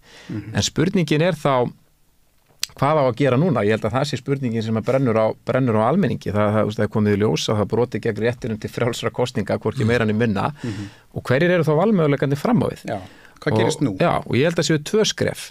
Í fyrsta lagi þurfum við að tryggja þetta breytingar og stjórnarskrá og þetta það sem allir eru sammála það þarf að vera þarna bein kæruleið sama hvort það, svo þú nefnir til einhverjar sérstakrar hlutlausar nefndar sem skipuð eða hvort það fari bara gennum dómstóla ég persónulega held að vera rétt að fari gennum dómstóla og það þetta drífi því það að gera það, en þú þarft tvær náði fyrir næstu kostingar já, því að svo þarf að samþykkja það aftur á nýju þingi síðar atrið eru þetta það að hvað ætla menn að gera við samvisku sína það er að segja þeir sem að lögðu blessun sína yfir þessar kosningar, hver eru þeirra svör hvernig ætla menn eftir atvikum að reyna að leiðrétta þetta ef að síðustu kosningar sem að hér fóru fram 2021 voru með þeim hætti að þær voru ekki frjálsar í þessum skilningi, það var brotið gegn réttinu til frjálsra kosninga hvað geta menn gert núna? Og ein leið er að boða til kosninga að nýju og tryggja það að við þær kosningar sem að þá færu fram þá leiki ekki vafi og þær séu sannanlega frjálsar. Það er vissulega möguleiki. En hver eru svörin? Þeir sem að fara fyrir þessum stjórnar meirihluta og þeir sem að fengu umboð í þessum kosningum til að stjórna okkar landi og fara með löggjafarvaldið. Hvernig líður þeim að umboð þeirra hafi verið veitt í kosningum sem að samkvæmt Mannréttindadómstóli Evrópu voru ekki frjálsar. En það verður hver og einn að eiga við sína samvisku. En ein leið er vissulega svo að boða til kosninga og tryggja eðlilega og rétta framkvæmd þeirra. Samhliða því sem við förum í stjórnarskrárbreytingar.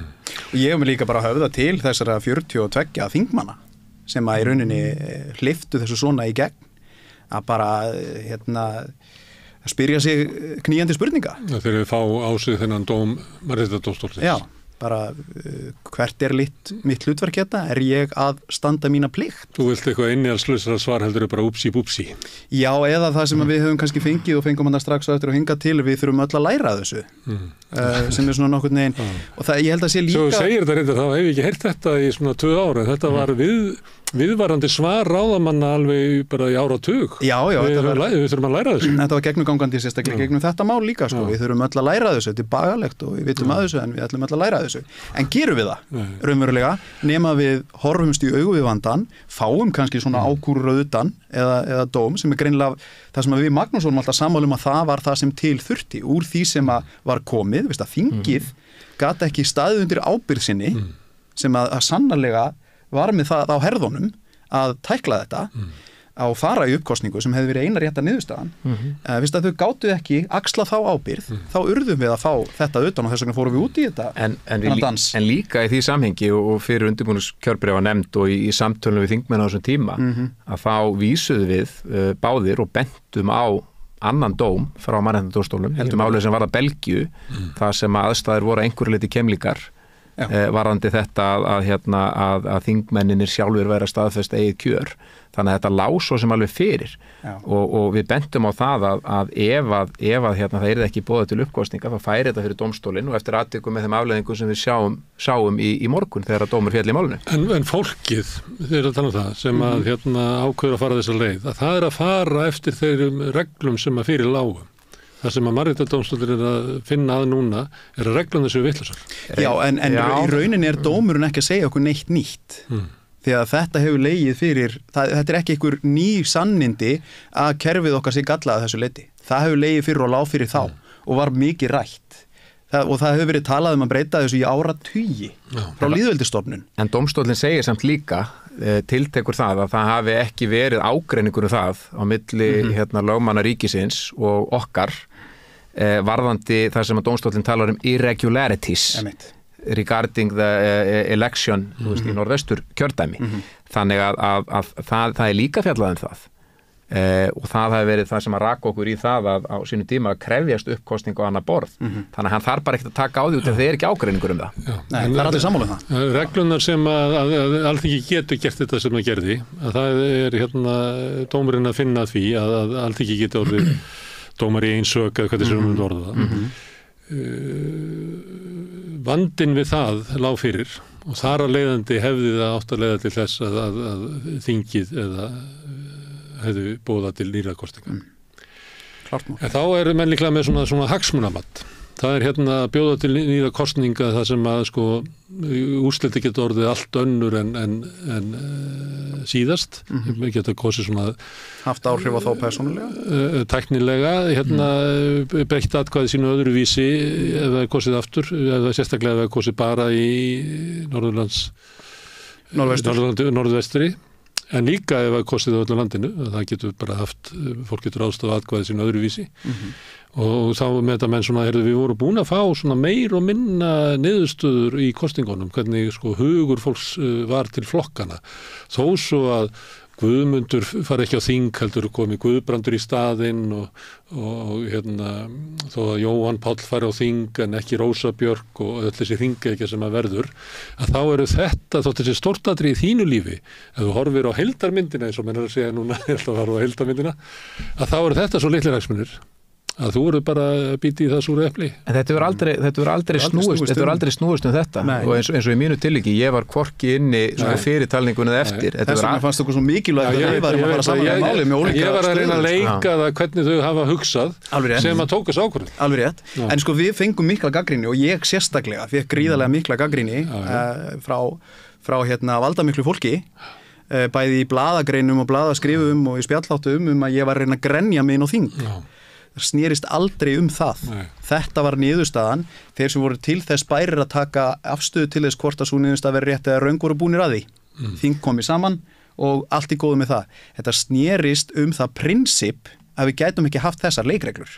Að við gætum ekki haft dómara í eigin sök og við þyrftum, og ég held að við höfum báðir séð það, að eina leiðin til þess að þoka því máli áfram, gera þessa betrumbætur á kerfinu, væri að fara með málum. Það sem ég er að velta fyrir mér hvað lá á bakvið ákvörðunina, að það væri það að það lá svona meir og minna ljóst fyrir hverju væri svona valdahlutdeildin á þingi, þó það væri, og sumilegt það ekki tengt beint sko kosningunum heldur hvað það er ákveðin veikleiki í íslensku kosningalögunum.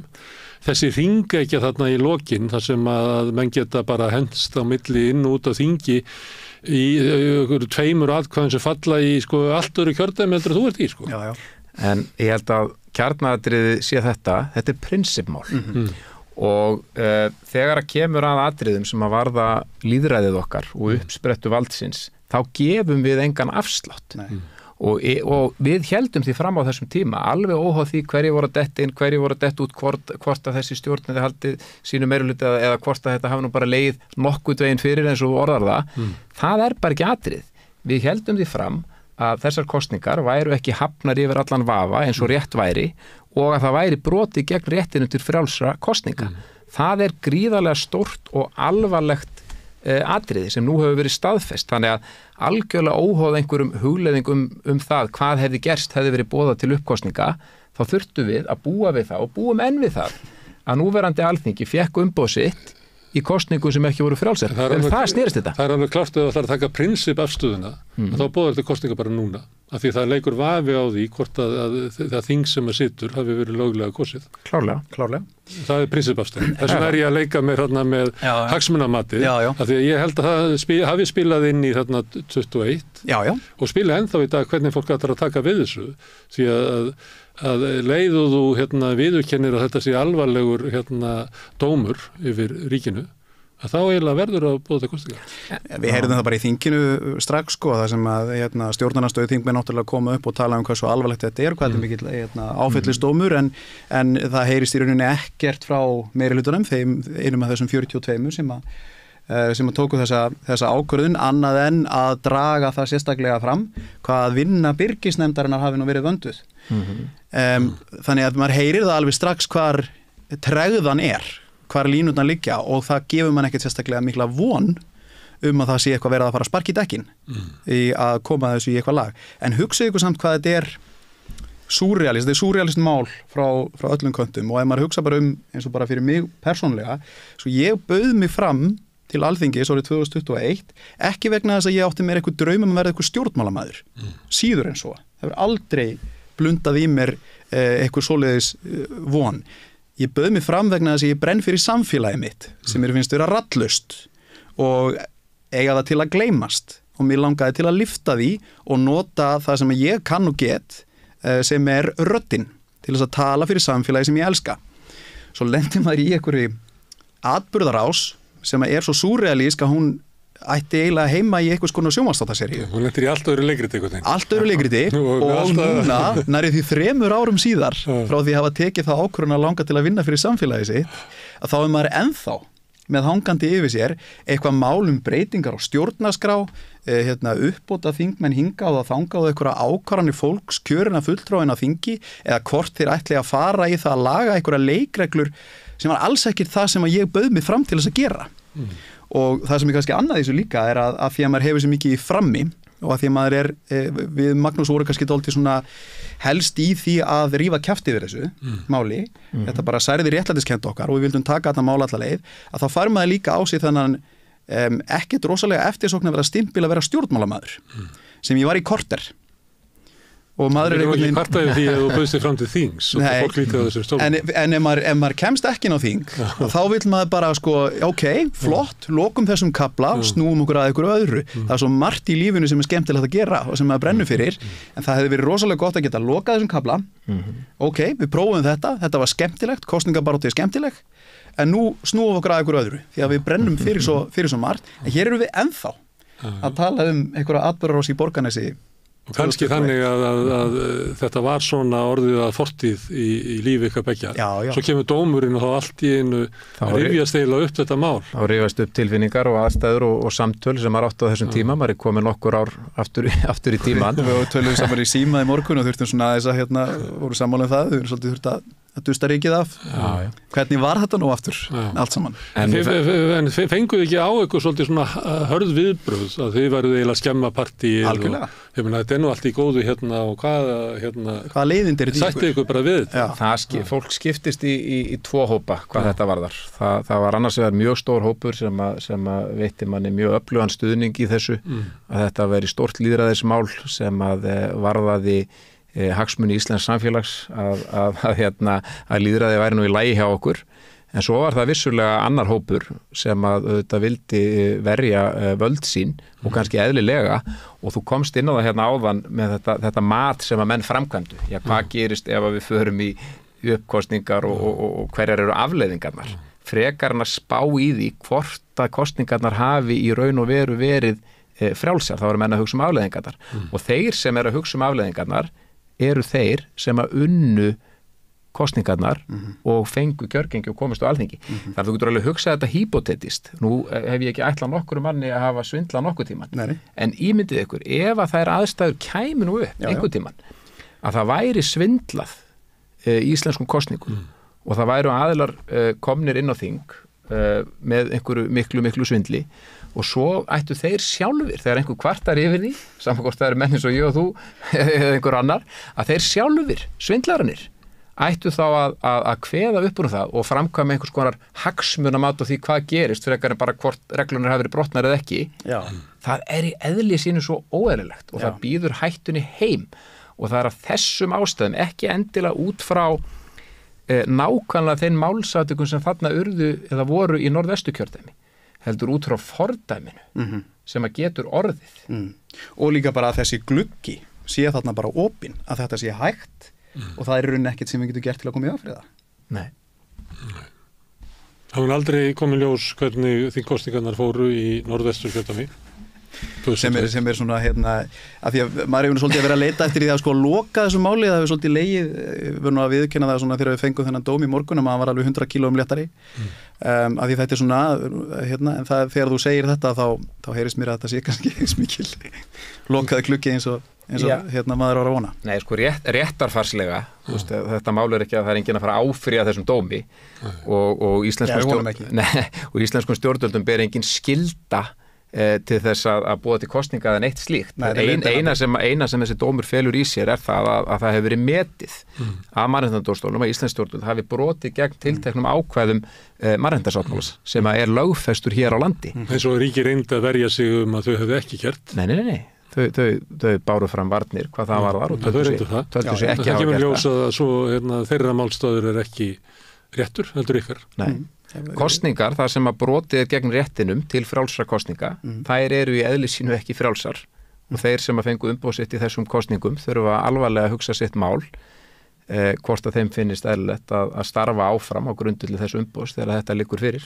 Hver og einn verður eiga það við sína samvinsku. Já, og mér finnst líka sko, talandi að loka eitthvað, að fá eitthvað niðurstöðu, að því að mér finnst líka svo mikilvægt að draga það fram að þó að við Magnús höfum farið í þennan dans og beðið allan þennan tíma og sett bæði okkar tíma og peninga í að keyra þetta mál áfram út í Strasbourg, að þá snýst þetta náttúrulega rétt borgarna, rétt okkar allra. Þetta ekki sko eitthvað við að vera með leiðindi að því að við erum tapsárir. Þetta snýst rétt okkar allra. Þannig að ég ætla bara að ganga svo langt að segja að þeir sem að stóðu að því að í rauninni að góðkenna þetta í þinginu skuldi bara borgurum. Já, það er forseti Alþingis, Birgir, en það er líka þáverandi forsætisráðherra sem er núna í forsætisráðherra. Algjörlega. Heldur betur. Ég heldur sem meira að ferðast í kjördæminu þessa dagana. Já. Það er ágætt bara að ræða þetta við borgarna. Hún byrjaði á Ströndum. En hugsiði þó líka í því samhengi, ef við viljum taka þá umræðu, sko, hvert er hlutverk forseta Íslands? Nú það er meðal annars það að vera gæslumaður lýðræðis, ef að það verður gjá á milli þings og þjóðar að vísa málum í þjóðaratkvæðagreiðslu eins og þekkt er. Þarna fór hún fyrir stjórnar meirihluta sem að lagði blessun sína yfir kosningarnar í Norðvesturkjördæmi og nýtti ekki þá möguleika sem að lögin buðu upp á með þeim afleiðingum að kosningarnar voru framkvæmdar með þeim hætti að það var broti gegn réttinu til frjálsra kosninga. Hvað finnst verðandi, eða já, við vitum það svo sem ekki, gæslumanni lýðræðis þetta? Hver eru hennar svör við því? Hún fór fyrir stjórnarmeirihlutanum á þessum tíma og ég held að það sé fyllilega eðlilegt að hún sé allavega reiðubúin að eiga heiðarlegt og opið samtal það. Hún mun vísa til þess að það standi til að breyta stjórnarskrá og að tryggja þessa kæru leið. Það eitt og sér er vissulega gott, en það dugar ekki til. Nei. Það dugar ekki til. Það breytir ekki niðurstöðuna að gjörgningum eða bara þeirri staðreind það þurft að kjósa aftur vegna sem við vitum ekki hvernig þessar kosningar fóru. En eina afleiðingu þess var að það var óvissa og þess vegna tóku stjórnarflokkandi sér ógna tíma í að búa til stjórnarsáttmála. Muni geti því, ég held að það verið bara í góðu skjóli. Ég held að eins og amma mín hefði sagt, sko, en þeir farnaðist ekki vel. Því að þessi ríkisstjórn á þessu kjörtímabili hefur verið sko langdregin hörmungarsaga. En það er líka eitthvað karma í þessu. En það er líka ágætt að rifja það upp að því að við erum að tala þarna fyrirverandi forsætisráðherra sem að núna er að sækjast eftir öryggisventil hlutverki. Að það hvesti gríðarlega í hennar eigin þingflokki. Það var Svandís Svavarsdóttir meðal annarra sem stóð að minnihluta áliti Birgisnefndarinnar að fara í uppkosningu og ég veit að það hvesti hressilega á milli þeirra í þessu tiltekna máli og enda greiddu þær atkvæði í sikur áttina. Og það voru þingmenn sem að samþyktu ekki eigi kjörbréf, við skulum hafa það í huga. Það var eins og Arndís Anna í Pírötum, hún gerði það ekki, svo dæmis við tekin, kaus gegn eigir kjörbréfi. Já, þannig að það er ekkit gegnum sneitt að fólk hafi verið að taka afstöðu með því sem að þau sjálf báru úr bítum, heldur báru hag almennings. En það er bara, þú veist, ég hvet fólk bara til að skoða þennan lista af þingmönnum. Hverjir það voru sem að stóðu réttu megin við línuna sem er alveg skýr. Hún er alveg skýr. Hverjir stóðu hérna megin við réttlætið og hverjir stóðu röngum megin. Herru, það er ég veit ekki hvort að Ísland sé að batna en það er stundum batnar það eitthvað pínulítið og þá oft út af mönnum eins og ykkur sem að fara með mál svona til Mannréttindadómstólsins og kemur ykkur niðurstað tilbaka sem að verður að taka mark á. Nenna verið með leiðindi. Nenna verið með leiðindi og ég þakka ykkur fyrir það. Nenna því. Guðmundur og Magnús, kæra þakkir. Takk sem leiðis. En við ætlum að sitja hérna áfram ekki til þess að vera með neina leiðindi, heldur bara að reyna að skilja heiminn. Næsti kafli eftir augnablik. Með því að ganga í leigjendasamtökin styður þú baráttu leigjenda. Leigjendasamtökin eru fyrir öll þau sem vilja vinna að réttlæti og öryggi á húsnæðismarkaði. Leigjendasamtökin.is. Ertu á leið heim úr vinnu? Stilltu á FM 89,1. Herðu, það er þannig að við Rauðaborðið, við fjöllum leikhús og það er gert með þeim hætti að ég sendir leikhús og ég sé verk og leikrit og mun einhvern veginn segja undan og ofan hvað mína upplifun. En leikurinn er svo að ég má ekki gera það nema fyrir framann aðstæðendur og ég fór á leikhúsið á laugardaginn, fór í sýningu sem kom alltaf frá Akureyri, en Björk og Kors eftir Þorvald Þorsteinsson heitinn. Ég fæslu Gretu Kristínu Rómarsdóttur leikstjóra sem er hér og þar sem að léku meðal annars María Heba Þorgeirsdóttir og Sverrir Þór Sverrisson og verið velkomin hingað. Takk. Kæra þakkir. Þessi uppfærsla kom aðeins við sögu í viðtali mínu við Jón Gnarr þar sem hann er að leika, þar sem hann var að tala sýninguna og erindi verksins og tengdi það höfundunum og ég sá það á plakatinu, þá bara eitt nafn, það er höfundurinn og þegar ég satt þarna, ég sá þetta í gamla daga, er það gamla daga? 20 ára? 22 ár síðan. 22 ár. Nei, það er ekki gamla daga held ég sko. Mér finnst ekki. Hvað finnst þér? 22 ár? Já. Er það ekki bara í fyrir dag? Já, 17 ára dóttir sem ef það er 1900 þá vil hann gera að því sko. Nei, það er gamla dag. Það er gamla dag. Það er þetta nýtt. Þetta var 2002 sko. Þetta nær nútíma. 2002, já. Og ég áður en fór inn í salin að þá kom þarna fólk til okkar og sagði, já, eru þið að fara þannig inn og sáu þetta þannig og fór svo að tala Þorvald. Þannig að Þorvaldur er það sem ég hugsaði líka á leiðinni heim og stundum með mig að horfa á þetta, þá var ég alltaf að hugsa Þorvald. Já. Þetta er svolítið sérstakt og ég náði ekki alveg að setja puttan á þetta. Kannski er þetta því að Þorvaldur á svona stað í hjartara marga. Og á sér einhvern veginn svona einhverja örlega sögu sem að ég held að bara tengist eitthvað við okkur. Þannig að ég held að umfram bara eiginlega flesta sýningar sem ég ferði á í vetur og þá var ég að horfa á sýningu eftir Þorvald og ég fór að velta fyrir mér svona ákvörðunum að setja þetta upp á Akureyri, heimabænum. Hvernig stóð það því þetta var sett upp? Já, þetta var búið að vera í mörg ár draumur Mörtu Nordal sem er núna fráfarandi leikustjóri Leikfélags Akureyrar og það er bara líku beinast við, ég meina þetta er bara listamaður Akureyrar og bara búin að skipa sér hérna sess með öllum kanónunum frá Akureyri, Mattiasi og Davíð Stefánssoni og verið Þorvaldar hús hérna. Ég held að það sé ekki langt í það sko og já, við bara lásum saman í gegnum allan katalógin hans og hérna og ég er náttúrulega líka að norðan þannig að þetta var svona einhvern veginn svolítið beinast við bara og svo bara öskraði þetta verk á okkur og úr þessum katalóg og já, rest is history. Kanntu að skýra það akkur hérna Þorvaldur er svona stór eða nálægur eða ég veit ekki hvernig að orða þetta. Hann var náttúrulega bara svo stór persóna sko og hann hafði svo djúpstæð innblásandi áhrif á svo marga sem að eru í listum sko, bara hvernig hann svona nálgaðist lífið og fólk held ég og hérna vann með hversdagsleikan og einhvern veginn listina í hversdagsleikanum og hérna, já og svona einhver svo mikil einhver svona auðmýkt og kærleikur gagvart í hvað við erum rugluð og ömuleg og og ég held að það sé bara já, og náttúrulega, já og bara hans svona ég minnst rosalega erfitt að setja það í orð sko, hvaða þýðingu hann hefur en mér finnst einhvern veginn að rosalega margir í kringum mig sem að þekktan einhvern veginn svona nokkur svona hvað er svona degrees of separation kannski eitthvað, voru eitthvað aðeins frá honum en þú veist, ég kynntist honum til dæmis aldrei persónulega en hef alltaf svona þekkt verkin hans og verið mjög svona innblásin á honum líka og þekkti marga, eða þekki marga sem að þekkti hann og hann er bara svona einhver svona stór karakter gustað einhvern veginn hann hvert sem hann fór og hann einhvern veginn svona já, skildi alla eftir einhvern veginn innblásna hvert sem hann fór sko. Það gat verið stórandi já. Og góðum degi já, og góðum degi og svo átt hann líka svarta sál einhvern veginn. Já, og bara eins og við öll, stundum var ský yfir hann. Já, bara eins og... Glíma við erfiðleika.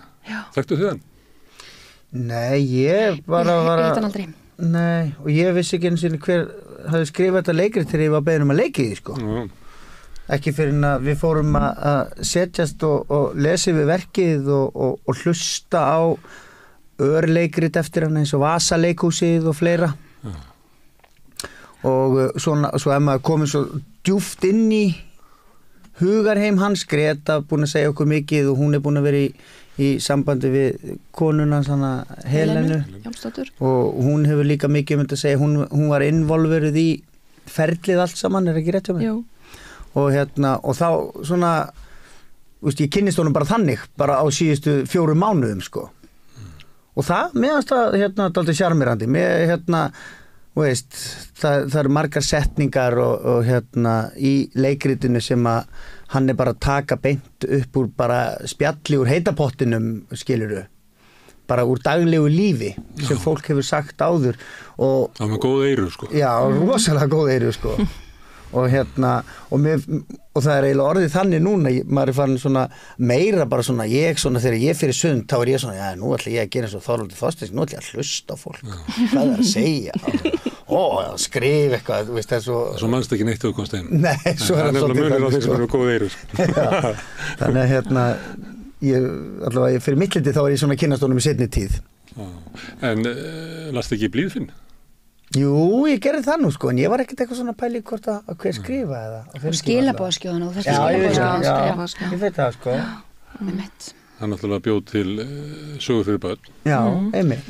Við vorum með Blíðfinni í bílnum þegar við keyrðum upp eftir allri vesturströnd Noregs með dóttir okkar svona 6-7 ára í aftursætinu. Og svo var eitt kafli þarna sem að öll fjölskyldan grét bara í bílnum að hlusta á þetta. Aftur, ótrúlega galdur.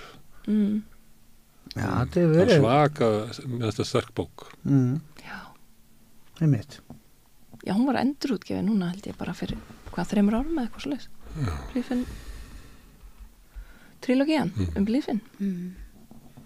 Já, þetta er flottur kall, sko. En ef við hugsaum hann, það sem ég var að hugsa, meðan ég satt undir þessu, eða hvað segir maður? Ég get ekki setja yfir. Það get ekki setja yfir einhverju, það er yfirsettukona. Ég satt undir þessu. Þá var ég að hugsa, sko, að því að þú ert að norðan, eða ekki? Mannst þetta sýningunni, stóru sýningunni, þar sem hann var með kórana og saumaklúbbana og ótrúlegan svona óð til svona þessa hversdagslega mikilvæga í samfélaginu sem að gera það eiginlega þess virði. Það var eiginlega svona óður til svona, seinna verið kallað svona félagslegu galdur, þetta var í listasafni Akureyrar. Já, yfirlitssýningin sem var bara núna. Já, ég held að hann hafi verið fyrir aldamót, risastór. Það sem hann var að fjalla hvað svona hversdagslegt líf og venjulegt fólk er stórkostlegt og það sem að það býr til sína á milli er stórkostlegt og hann gat þetta. Já. En svo gat hann líka sem að var stundum í Vasaleikhúsinu og er stundum í þessu verki svolítið að hýja á þetta sama fólk og þetta er góði og vondi, Þorvaldur. Já, en svo er það kannski líka smá svona, bara sé ykkur hliðin á sama peningnum. Já. Að því við erum hlægileg og lítil, en svo erum við líka huguð og stórbrotin. Já, mér finnst það. Já, það er sem að Ragnar Kjartansson setti einu sinni á jólakúlu, setningu sem að pappans hafði sagt eftir næstu heila konjaksflösku á aðfangadag. Það er svo sorglegt og stórkostlegt að vera manneskja. Fallegt en sorglegt að vera manneskja. Já. Þetta er setning sem að við komum einhvern mann upp á æfingatímabilinu okkar. Já. Af því þetta er svo viðkvæmt að vera. Man ekki í hvað samengi, en þetta var eitthvað svona sem að við... Já. Ég býstu þetta sé rosa þetta svæði lítur að vera galdurinn við sýninguna, eða ekki? Að vera þarna, að detta ekki yfir í hýið, ekki vera hænast af fólki, að vera þetta séu raunverulega persónur, stórkostlegar, aðdánaverðar, þótt að séu kjánalegar. Hlægilegar, og smáar. Og vittlausar eru. Já, við tökum þær alvarlega. Og þegar koma saman verðar eiginlega ennþá verri. Sem hópur eru það verri heldur einstaklingandir. Já, alltaf. Það magnast allt, sko. Já, það er mjög góð punkt. Stærri hljómur í kórnum heldur en í einsöngvaranum, sko. Já. En jú, það er náttúrulega kannski listinn að, þú veist, nálgast af alvöru og ábyrgð en en samt hafa hugrekki til þess að fara í kjánaskapin og ófullkomleika manneskjunar. Já, við verðum að halda með þeim, sko. En við verðum að halda með þeim. Þetta er stór galla fólk sem er annars sviðinu. Og þau eru ekki hetjur og þeim mistekst. Þau eru hjákálleg. Þau eru að stæra sig af einhverju sem ekki er tilefni til að stæra sig af. Já. Ég mitt. Og grimm. Grimm, kakvart gott öðru. Já. Bara eins og fólk er. Já. Bara eins og fólk er. Svolítið mikið þannig, sko. Og þá kemur spurninga því að það koma það er svona eins og nafnið á leikritinu sem vísa til Íslendinga sérstaklega. Jú. Og það er eitthvað svona hvernig við lítum út í augum annara þjóða sem er svona hátugulega Æsland helginnið sem er þarna og þá maður veltað fyrir sér, er þetta að fjalla Íslendinga eða er þetta að fjalla bara borgarmennt? Á maður að horfa á þetta séu Íslendinga? Ég meina að þetta almenna er alltaf í því sértæka, sko. En þetta sértæka svolítið þannig, svona bóng. Já, og ég meina að það er alveg hægt að færa rauk fyrir því líka að Þorvaldur hafi alltaf verið að skrifa Akureyri. Og það sé, ég má segja þetta því ég er Akureyringur. Og Akureyringar eru fáralegir. Við mögum bara að hugsa þetta. Já, nei, en það er í þessu sértæka, sko, að hvernig, og hann bara, mér veist hann svo góður í að fanga þetta, sko, hvernig við sviðsetjum okkur, sko, og tölum okkur og tölum aðra og til þess að spegla okkur, sko, og ég meina við getum alveg trúa því hvort sem það sé sem Akureyringar eða sem Íslendingar eða hvað, þú veist, en við erum voðalega upptekin af þessu, svona upp til hópa. Já. Og hann er náttúrulega fást svolítið við þetta, sko, hvernig við setjum okkur fram, sko. Og besti heimi.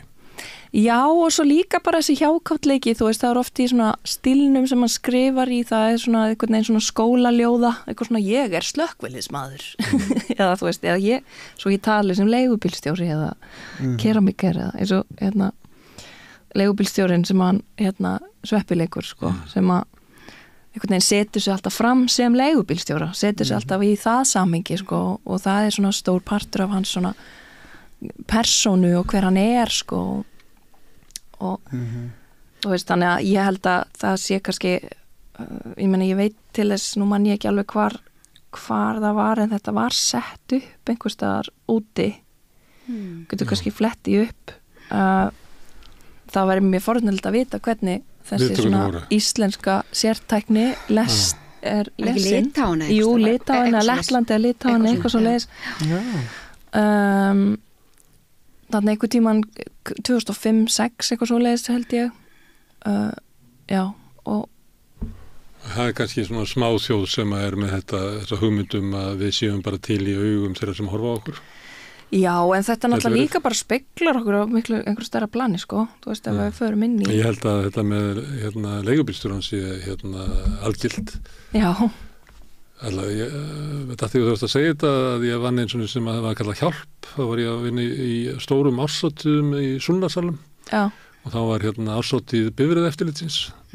Og þá sátu svona 2 kallar og hölluðu sér aftur og svo labbaði maður framjá, svona slagaði framjá. Og þá sagði hann, þessi fengi nú ekki einu svona græna miðan. Þannig að það er oft sem að fólk vísar bara horfir á heiminn út frá stöðu sinni. Það er bara hannig. Ég held að það sé. En hvað er græni miðan? Hvað var það? Það var að það fyrst ekki fulla skoðan, sko. Já. Þú veist alltaf eiginlega að vinna í byrju eftir til að skilja hann að brandara, sko. Það var eiginlega að brandarinn hjá mér var sá, sko. Það fyrstu græna miði í gluggan, sko. Það varstu komið skoðun þókla næsta ári, sko. Ég var nú ekki að það, sko. Þú bara veist svo margt. En að því að vera að taka þetta upp og setja þetta aftur og þá er maður að reyna að horfa á þetta og til dæmis þetta með hvernig við upplifum að við sjáumst í augum fólk sem ekkert að pælja okkur sem kemur ágætlega fram. Þetta bara fólk sem á bara leið hjá en við erum mjög upptekin að því hvernig það sér okkur. Þetta var auðvitað svoleiðis 2002 en þetta svona í dag? eins og með bara með útlendinga við erum alltaf ef að Kaleo er hjá Jimmy Kimmel þá erum við alveg bara wow, það finnst það hjút sko. Og við líka sem einstaklingar og bara við sem einstaklingar líka þú veist samfélagsmiðlar og áhrifavaldarnir og Instagram-kynslóðin og bara partur af okkar daglega lífi. En í verkinu þetta Íslendingar sem eru upptegnir á því hvað útlendingar segja. Já, hann segir samt, þú veist, persóna sem Davíð leikur, ungi maðurinn hans, sem hefur marga og flókna drauma, hann segir, mér langar að stofna sjónvarpsstöð, mér langar að vita hvað aðrir sjá þegar þeir sjá mig. Hann segir nú allan anskotan, hann segir nú líka ég vil taka þátt í hópnauðgun, ég vil fremja sjálfsmorð. Og halda dauðvona mannesku á lífi eins lengi og ég vil. Ég tengdi við það. Nei, mér finnst það mjög áhugaverð. Það er relatable. Ok, þetta er almennt, þetta er ekki en ég er samt að hugsa svolítið tíman 2002 í þessu og það var annað sko formið á verkinu að þetta sé svona eitthvað námskeið og eitthvað gúrú, fjarlægu gúrú sem hefur svona drottnunarvaldi við fólki og lætur að gera alls konar vitleysu. Ég fór að reyna að review upp þetta, það var eitthvað svona mál í Reykjavík á þessu tíma. Og nokkur. Og sem að margir meðal annars úr svona listalífinu tengdust og svona uppgjörsviðtöl, ég man ekki hvað blöðum þetta var. Þetta er örgulega ráðið einhverju að hann kýsa að láta þetta vera umgjörðina. Það hlýtur að hafa verið innblástu fyrir hann. Já. Mér minnir endilega, ég tala einhvern hann setti þetta upp hann Benny Ellings á sín tíma og sko mér langar nú eiginlega að lesa alltaf bara þegar ég las formálan af leikritinu sem hann skrifaði sjálfur þá skrifar hann sko And Björk of course er ekki beint leikrit heldur meira svona ástand og mér langaði ekki að búa til leikrit sem er með miðju upphafi byrjun upp miðju endi heldur meira orðmargan gjörning. Mér finnst ótrúlega ég skildi að hafa satt já við þessu þarna ekki í þessu en og það er alveg rétt og mér langar stundum að segja fólki frá þessu þegar það mætir í leikhús orðmargur gjörningur og upphaflega þegar hann skrifar þetta þá er þetta bara mónologur hér og samtal hérna og þetta er ekkert í sérstakri röð sko, frá honum nei. Og það er eiginlega Benny Ellings og hann sjálfur bara sem að svona tengja þetta saman með þessu námskeiði. Með leikhópurinn og leikhópurinn þau unnu með Raka Kjartans og gjörninga og þú veist þannig Já, hópurinn hérna 2001. Upphaflega er þetta bara eitthvað rant. Ég sé hann fyrir mig bara einhverju manni og bara skrifa og það er tilbúið og bara næsta og þetta er eitthvað hérna þessi mónolog. Safna Vasaleikusson. Já, akkurat. Ég meina þetta er samansamt ef maður þekki verkin hans Þorvaldar, þetta er sem karakterir hann hefur verið að skrifa áður sem dúkkaði hann upp og margir textar sem eru í Engill meðal áhorfenda sem var held ég kom út 92-6 eða eitthvað svo leiðis og þetta eru mikið til sömu textar og svona sömu mótíf og svo leiðis sem hann hefur verið að vinna með sko. Það er til dæmis leigubílstjórinn og í Maríusögum eru leigubílstjórinn Þráin og Stefania í öðru leikriti og það er mikið talað herbergi og stofu og allt þetta í öðrum verkum líka ekki? Jú. Það er interesting sko. Þannig er það til dæmis á tónskáldum að þegar þeir skella í symfóníu þá má heyra stef sem hafa verið í öðru verkum. Já. Það má. Já. Það sjálfsögðu. Eitt í þessu er að það eru tvær personur sem eru svona yngri og það er að vera svolítið svona aðra stöðu og þú ert náttúrulega líka með aðra stöðu. Þetta er eiginlega þessi tvö hjón, það er tvenn hjón sem er líka sem eru svona hafa svona sambarlega stöðu að meina yngra fólkið einhvern tímann er einsetningin sko vera alltaf reynsa skítinn, hvað verður skítinn hann eiginlega endar í þessum sko personum sem unga fólki sko. Það er sífellt verið að bæði í fortíðinni og raunverulega bara á sviðinu verið að svona hálf nýðast á þeim. Skiptir þetta máli? Já, það er ákveðin lestur sko, bara mjög áhugaverð lestur. Það er alltaf að fara til að illa með hans. Já, það er hans verður illa úti. Já, svolítið tekinn þeirri. Jú. Það er kannski svona, ég sé alltaf fyrir mig bara að það væri bara því að hann er kallmaður sko. Það fær náttúrulega alltaf merkingu að því það er sko brúnn leikari sem leikur hann. Já, og það er alveg vísvitandi gert sko. Svo það er vísvitandi. Já. Og fær svona öðruvísi merkingu, en þetta var ekki skrifa fyrir, þetta bara verður til Nei, ég meina skrifa fyrir, þetta er bara spurningum, ég meina svona er bara, það fær bara aðra hleðslu. Já. Það er ekki persónulýsingu Nei, að allir séu hvítir. Allir séu hvítir, það er ekki talað. En það fær að því að hann fær svona eiginlega verstu meðferðin að þá fær það sérstakamerkingu. Já. Og svo setur uppi með að annar leikari setur ennina merkingu í því með því að fara í forsetaframboð. Það gerði seinna. Já, það kom nú seinna. Það var eftir frumsýningu. Það var töluvert. Það breytir. Langt frá. Það breytir. Það er forsetaframboð á sviðinu. Já. Mér fannst að koma að reynda þannig út þetta væri svona væri alveg líklegt að eitthvað af þessu persónum myndi bjóða sér fram til fórstaf. Já, ég held að sé liggja öll undir feldi, sko. Það er ekki ólíklegt. Það er maður vissi ekki fyrirfram hvað myndi gerast. Það gæti komið eins og væri svona allt inn í kemur, sko, eitthvað svona, ég var eins og í Litlasviðinu á Þjóðleikhúsinu og Guðni Ágússon, það var verk eftir Jón Gnarr. Guðni Ágússon var í salnum og það kom inn í verkið. Guðni er svo stór sko, hann er meðal áhorfenda, þetta er eina skiptið sem ég orðið varfið, það er Guðni Ágússon, hann er stæðstur í Íslandi að þessu leiti. Hann sogaði bara verki breytum merkingu að hann sat þarna. Það var hann kjötbúðar og hann er fyrir landbúna að vera. Þannig það fekk aðra merkingu og ég held að þetta myndi gera þannig að sko að þegar forsetaframboðið stígur inn að þá var einhvern veginn svona við höfum til taka yfir, en það gerðist ekki. Kannski vegna þess að sko forsetaframboðið í dag er svolítið svona að það er eiginlega hver sem er sem getur búið fram. Já, það er svolítið það sko. Þannig það raskaði eiginlega minna heldur ég held. Já, við höfum svo sem ekkert pælt eitthvað mikið í því þannig sko. Að það myndi eitthvað breyta ásýnd fólks á leikriti sko. Það hefur náttúrulega áhrif. Það er bara samingi yfir áhrif. Já. Eins og við vorum að tala Brúnar mann. Já, það er rétt. Verk sem var sýnt í vetur, Mútu Kúrás.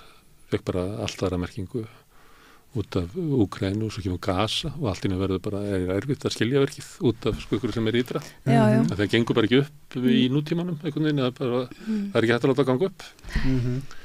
Því að raunveruleikinn er svo ólíkur. Já. En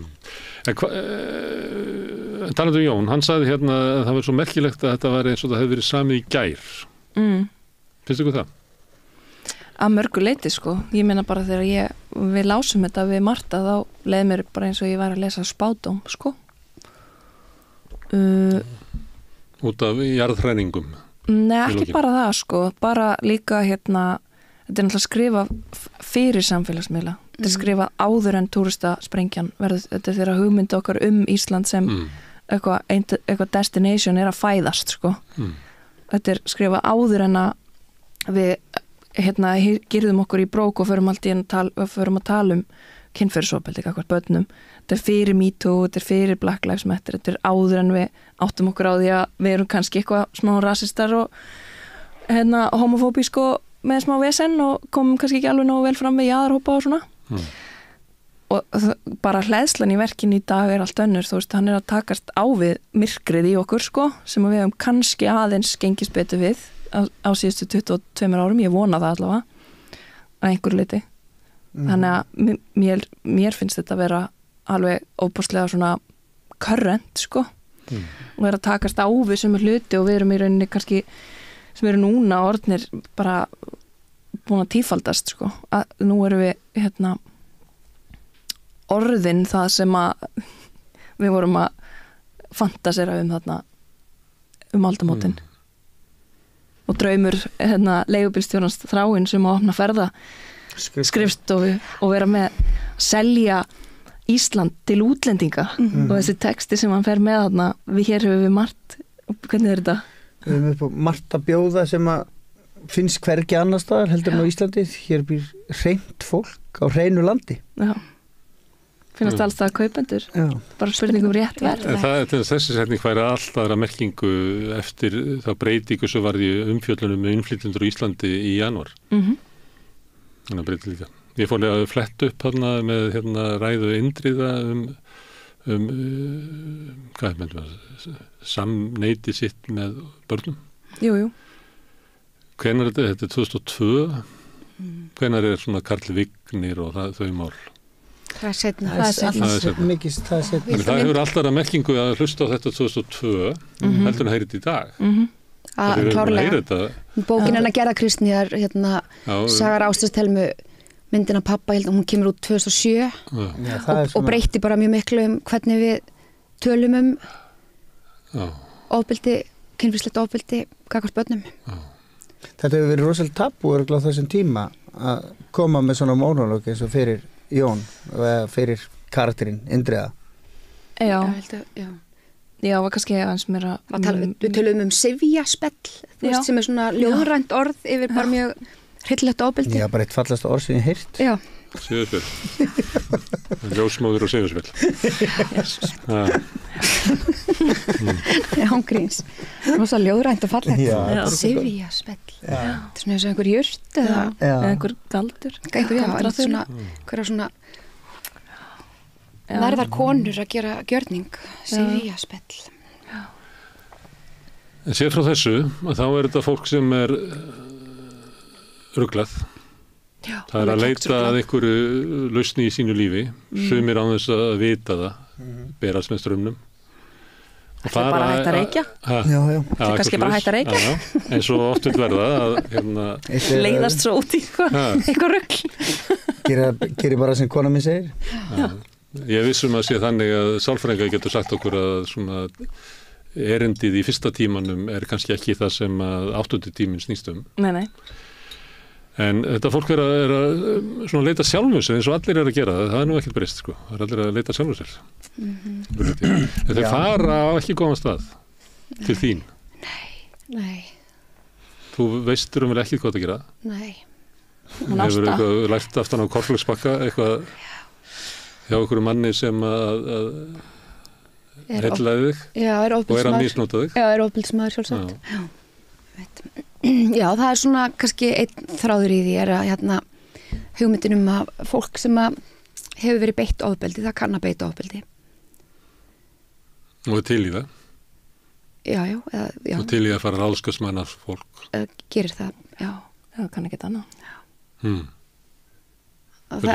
Eða kann ekki annað. Það endar þannig allavega. Hvort sem að það er svona það sem var lagt upp með í byrjun, ég hugsa það sé nú ekki kannski en henni tekst ekki að halda vel á þessu. Nei.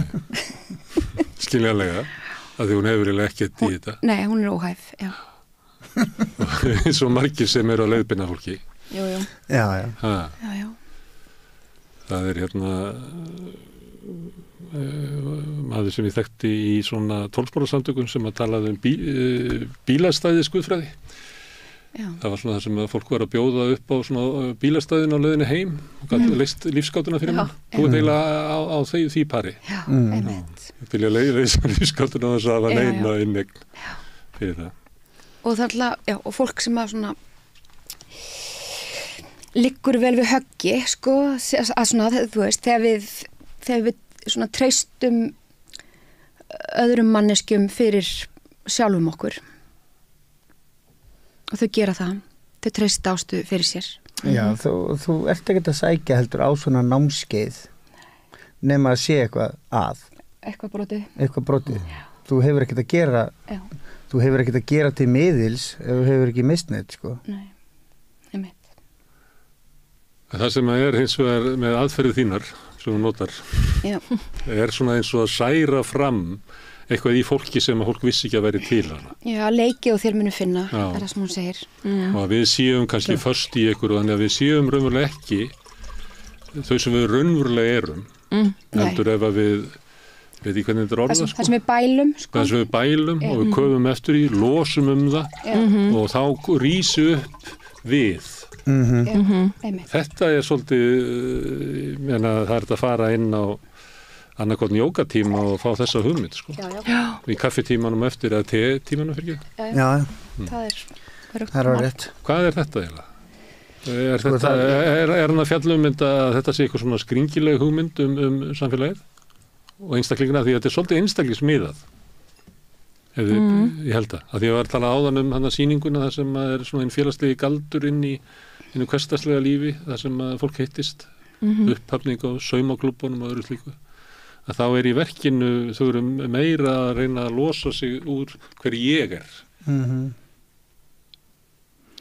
þó að það sé þessi leikur eitthvað að tjaka og eitthvað gerir eitthvað svona Já, það er kannski líka bara hugmyndin það sko, þú veist að ef þú ert að það hefur finnst mér vera kannski galdurinn í þessu verki er að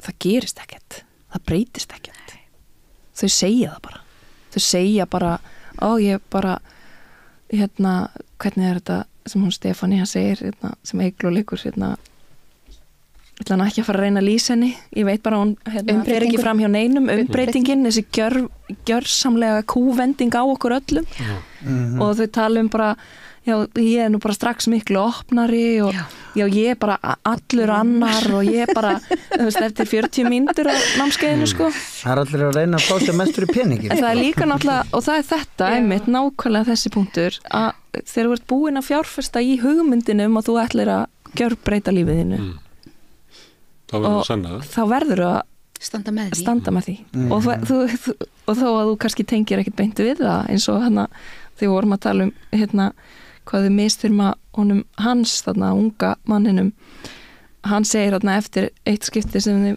þau ganga beinleinis í skrokka á honum að hann er búin að fá svo rosalega mikið út úr þessu námskeiði og það er því að þegar þú ert búin að sko fjárfesta hvort sem þessi peningum eða tímaðinum eða bara samfæringuðinni og sjálfsverðingu þá þarf þetta nú að hafa einhverja þýðingu sko. Talið upp. Já, þú verður að standa með þessu. En innst inni þá hefur fólkið engan fúsleika til að breytast.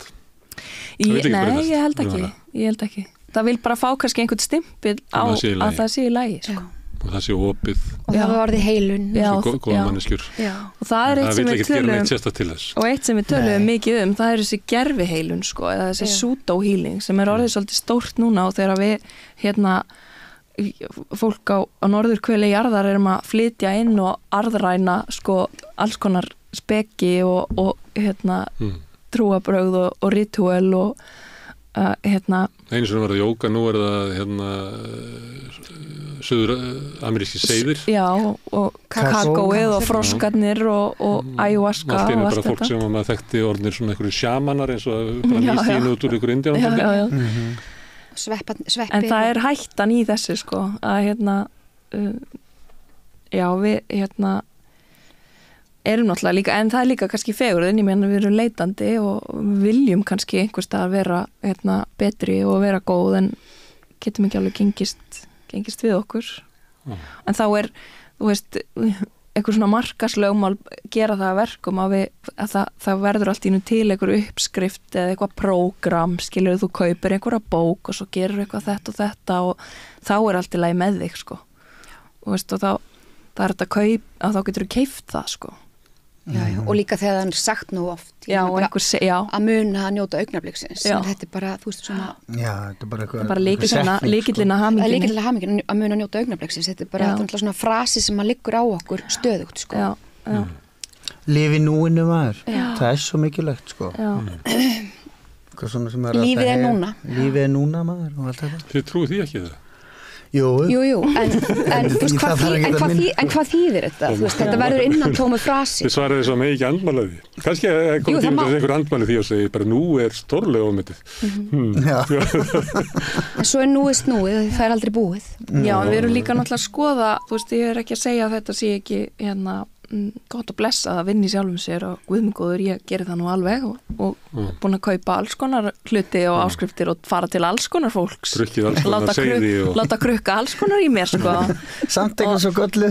Já, nei, en það ekki til þess að fá upp á skrifað, þú veist, að því svo þetta aldrei búið, sko, en þannig erum við náttúrulega að díla við fólk í breyskleika sem að kannski, og það kannski munurinn á heilun og gerfiheilun, sko, að, heilun aldrei búinn, en þarna ertu með eitthvað markmið sem á að klára En að þessu leyti, þetta 2002 og 2024 það hefur sko margfaldast. Já. Þetta var eiginlega bara þetta orðið bara stór þetta var subkultúr hérna 2002 nú þetta orðið bara meginströms. En þetta var samt frekar sko mikið svona mainstream á þenn tíma. Ég meina þessi vanskil hjá Paul Wells, þetta voru bara, þú veist, það var bara fólk sem var mjög framalega í menningarelitinu sem var alltafna. Já, það var svona subkultúr, sko. En þú veist, þessi leit og svona, hérna, konur á þínum aldri, hvað eru margar þeirra sem hafa bæði klárað einhver jókanámskeið og orðinni jókakennarar núna, eða meðan við 2002, það er alveg gríðarleg, hérna... Aukning á því. Já, hvað er það, hérna, stig... Magnum.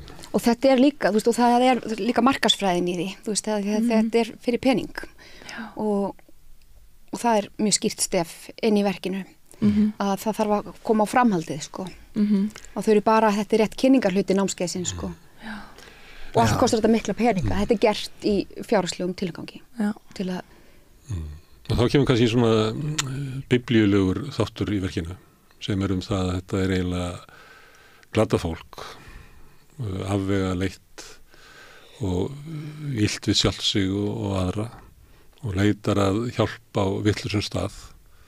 Það svona ekki kannski gullkálfurinn en einhver svona bjánakálfur sem að þau eru að dansa í kringum. Og svo endar verkið á því að þeim bara eitt. Já, þau drekka kúleitið, sko. Já. Meina að Guð fær bara nóg að þeim og maður veit ekki alveg hvort þau færið undir snjóflóði eða hrauni eða gís upp í rassin á þeim eða eitthvað en það bara, Guð bara nefndi þessu ekki lengur. Þetta típunar sem hann alltaf að eyða í Gamla testamentinu. Það svona fólk. Verður heimsendir. Já. Hann skapaði svona fólk og svo sér hann eftir því og drekkir því. Hann búin að vera í bölvi, basli við að eyða grindvíkingum, sko. Tekst ekki. Já, sem það hefur reynda komið fram það hefur reynda komið fram hérna þetta fjallar sérstaklega Akureyri Já, akkurat þessi lestur væri bara mannbygga yfir Akureyri Ég einhvern veginn lasi þetta alltaf bara svona hérna þennan endi bara svona það skiptir ykkur máli hvað þú ert að bralla sko, þú deyrð þú endur á þetta, við deyjum öll sko. Það er rosa dapur hérna sín að það skiptir engum alveg hvað ég ger ég náttúrulega mislukar, ég svo breyskur að ég get aldrei orðið almenni manneskja og það sem ég leita því það mun bara fólk svíkja mig og þótt að ég telji mig vera að breytast eitthvað það ég ekki raunverulega að breytast og í samanburði við alheiminn þá tilvís mín einskisvirði Já, en ég að hugsa meira þetta er ekki svona það hjá Þorvaldi oft svona eins og hvert mannslíf sé bara heilagt og stórt þannig að þessi lestur sko eitthvað þetta er það sem ég var alltaf vandraðis með yfir sýningunni þetta var ég komið í hausin á mér svona góði Þorvaldur og vond þetta var vondi Þorvaldur sem skrifaði það Já, ég held ég sé ekki sammála að sveppa þarna sko, allavega var, þú veist einhvers staðar á einhverju plani þá er þetta einhvers konar svona hreinsunar eldur þetta verk sko fyrir áhörenduna við fáum að horfa inn í sko og sjá og það náttúrulega eru töfratnir í leikusinu þú veist að við fáum að sjá okkur sjálf í gegnum aðra og hérna og þetta kannski eitthvað svona stóri bogi í verksins sko að maður að gangast við sér sko og við erum búin að fá aldrei sko marga klukkutíma með þessum dásamlega ömurlegu personum og virtue signala þú veist og fá að gaspa og taka andköf yfir því hvað þau eru ræðileg sko en svo er þeim fórnað og við fáum að byrja upp á nýtt kannski Nói fekk það í bílunni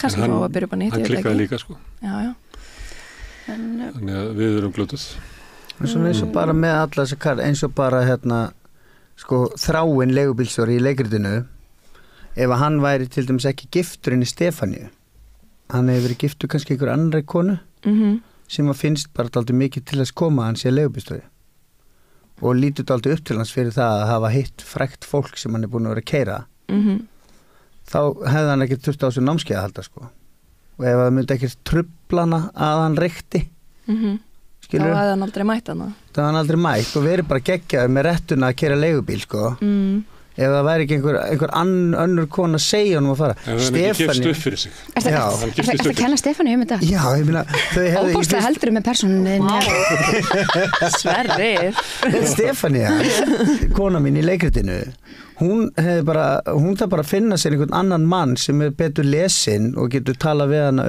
þá hefði hún ekki þurft á þessu námskeið að halda Ég held að sé í verkinu, Sverrir að það samakastur hún leita hún hefði aldrei fundið mann sem að stæðist hennar hugmyndir. Nei, líklega ekki. Því að hún er náttúrulega svona uppstílaðasta persónuna, finnur mest til sín, til þess að hafa verið einhvern veginn, hún er svona gáðar en allir og yfir alltaf hafinn, en ég held að hún finni aldrei neitt mann. Nei, sem er henni Já, akkurat sko, það er enginn henni sambúðin sko. En hún hefði aldrei getað fundið annan mann en þráinn samt sko. Nei, líklega ekki. Mennar hún þurfi að hafa eitthvað sem að hún getur litið á sem pleppa, að því verður hún meiri svona Það er eitthvað, ég er ekki svona svartsýn á þau tvö sko. Við höfum alveg rætt það. Við höfum alveg haft trú á þeim sko. Ég hef trú á þeim. Ef það hefði ekki orðið undir snjóflóðinu þá myndu verða hamingjusöm það sem eftir væri. Já, mögulega. Nei, þú veist, þetta er, já, svo er þetta ekki svo einfalt. Nei, þetta er ekki svona svartkvítt sko. Hamingin er ekki bara, þú veist, fasti sko. Nei. En þú veist, einhvers staðar er einhver svona kjarni af kærleika í þessum hjónum og það ber kannski ekki mikið á því sko, en þráin er ekkit svo fullkominn sko. Hann er ekki fullkominn. Nei, hann er bara með svolítið svona vafasama skoðanir á ýmsum málum eins og fötluðum hann er svolítið mikla fötlun fordóma og svona smá blundar í honum svolítið rasisti og hann er svona maður sem myndir hringja í út af sögu í dag og hann líka segir hérna ætlar að selja líkama íslenskra kvenna til útlendinga Our girls are beautiful and pure Já, það er bara hann að fá viðskiptunum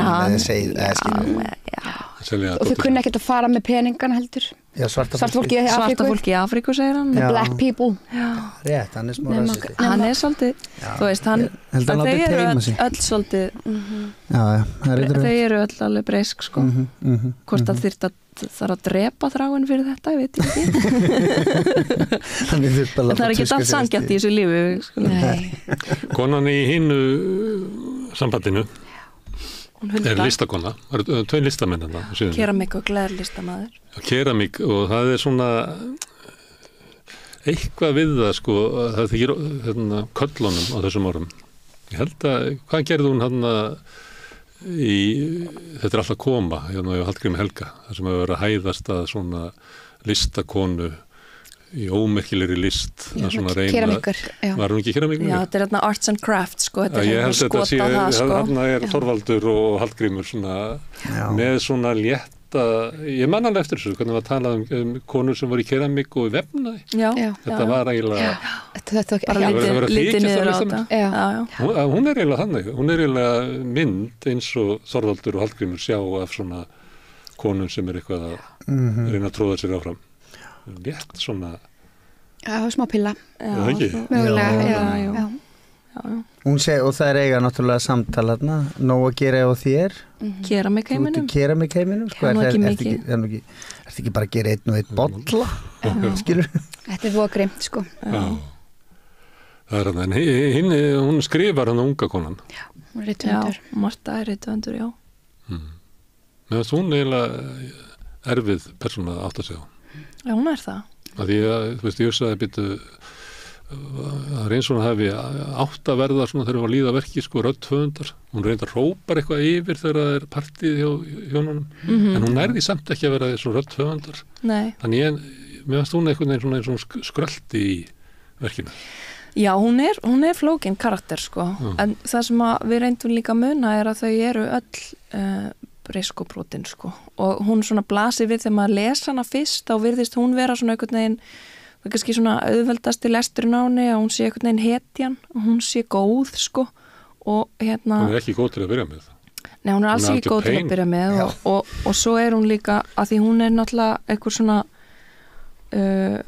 stendur fyrir þú veist þolendur og svona og kannski svona svo sem rýfur þögnina og eitthvað svona og segir frá og skila skömmin og all þessi orðræða sem við þekkjum svo vel í dag gerðum kannski ekki annað samt myndir hinn gjarnan vilja vera persónur í bókunum en bara til að vera fræg það er svolítið kostulegt en svo er náttúrulega voru við líka náttúrulega bara að leika okkur með þessa tvíræðinni eða margræðinni í þeim öllum sko og þau séu öll bæði góð og vond og þannig að það í henni eru líka bara svona narsissískir tendensar sko og það var eitthvað sem við skoðum það er mjög gaman að heyra að fólk átti sig ekki á henni því það er hún er, þau eru öll svolítið sleip sko og ég oft svona, ég hef talað við nokkra kallmenn sem hefur verið mikið niðri fyrir sko, akkur hans er svona mikið refsað og þarna er eitthvað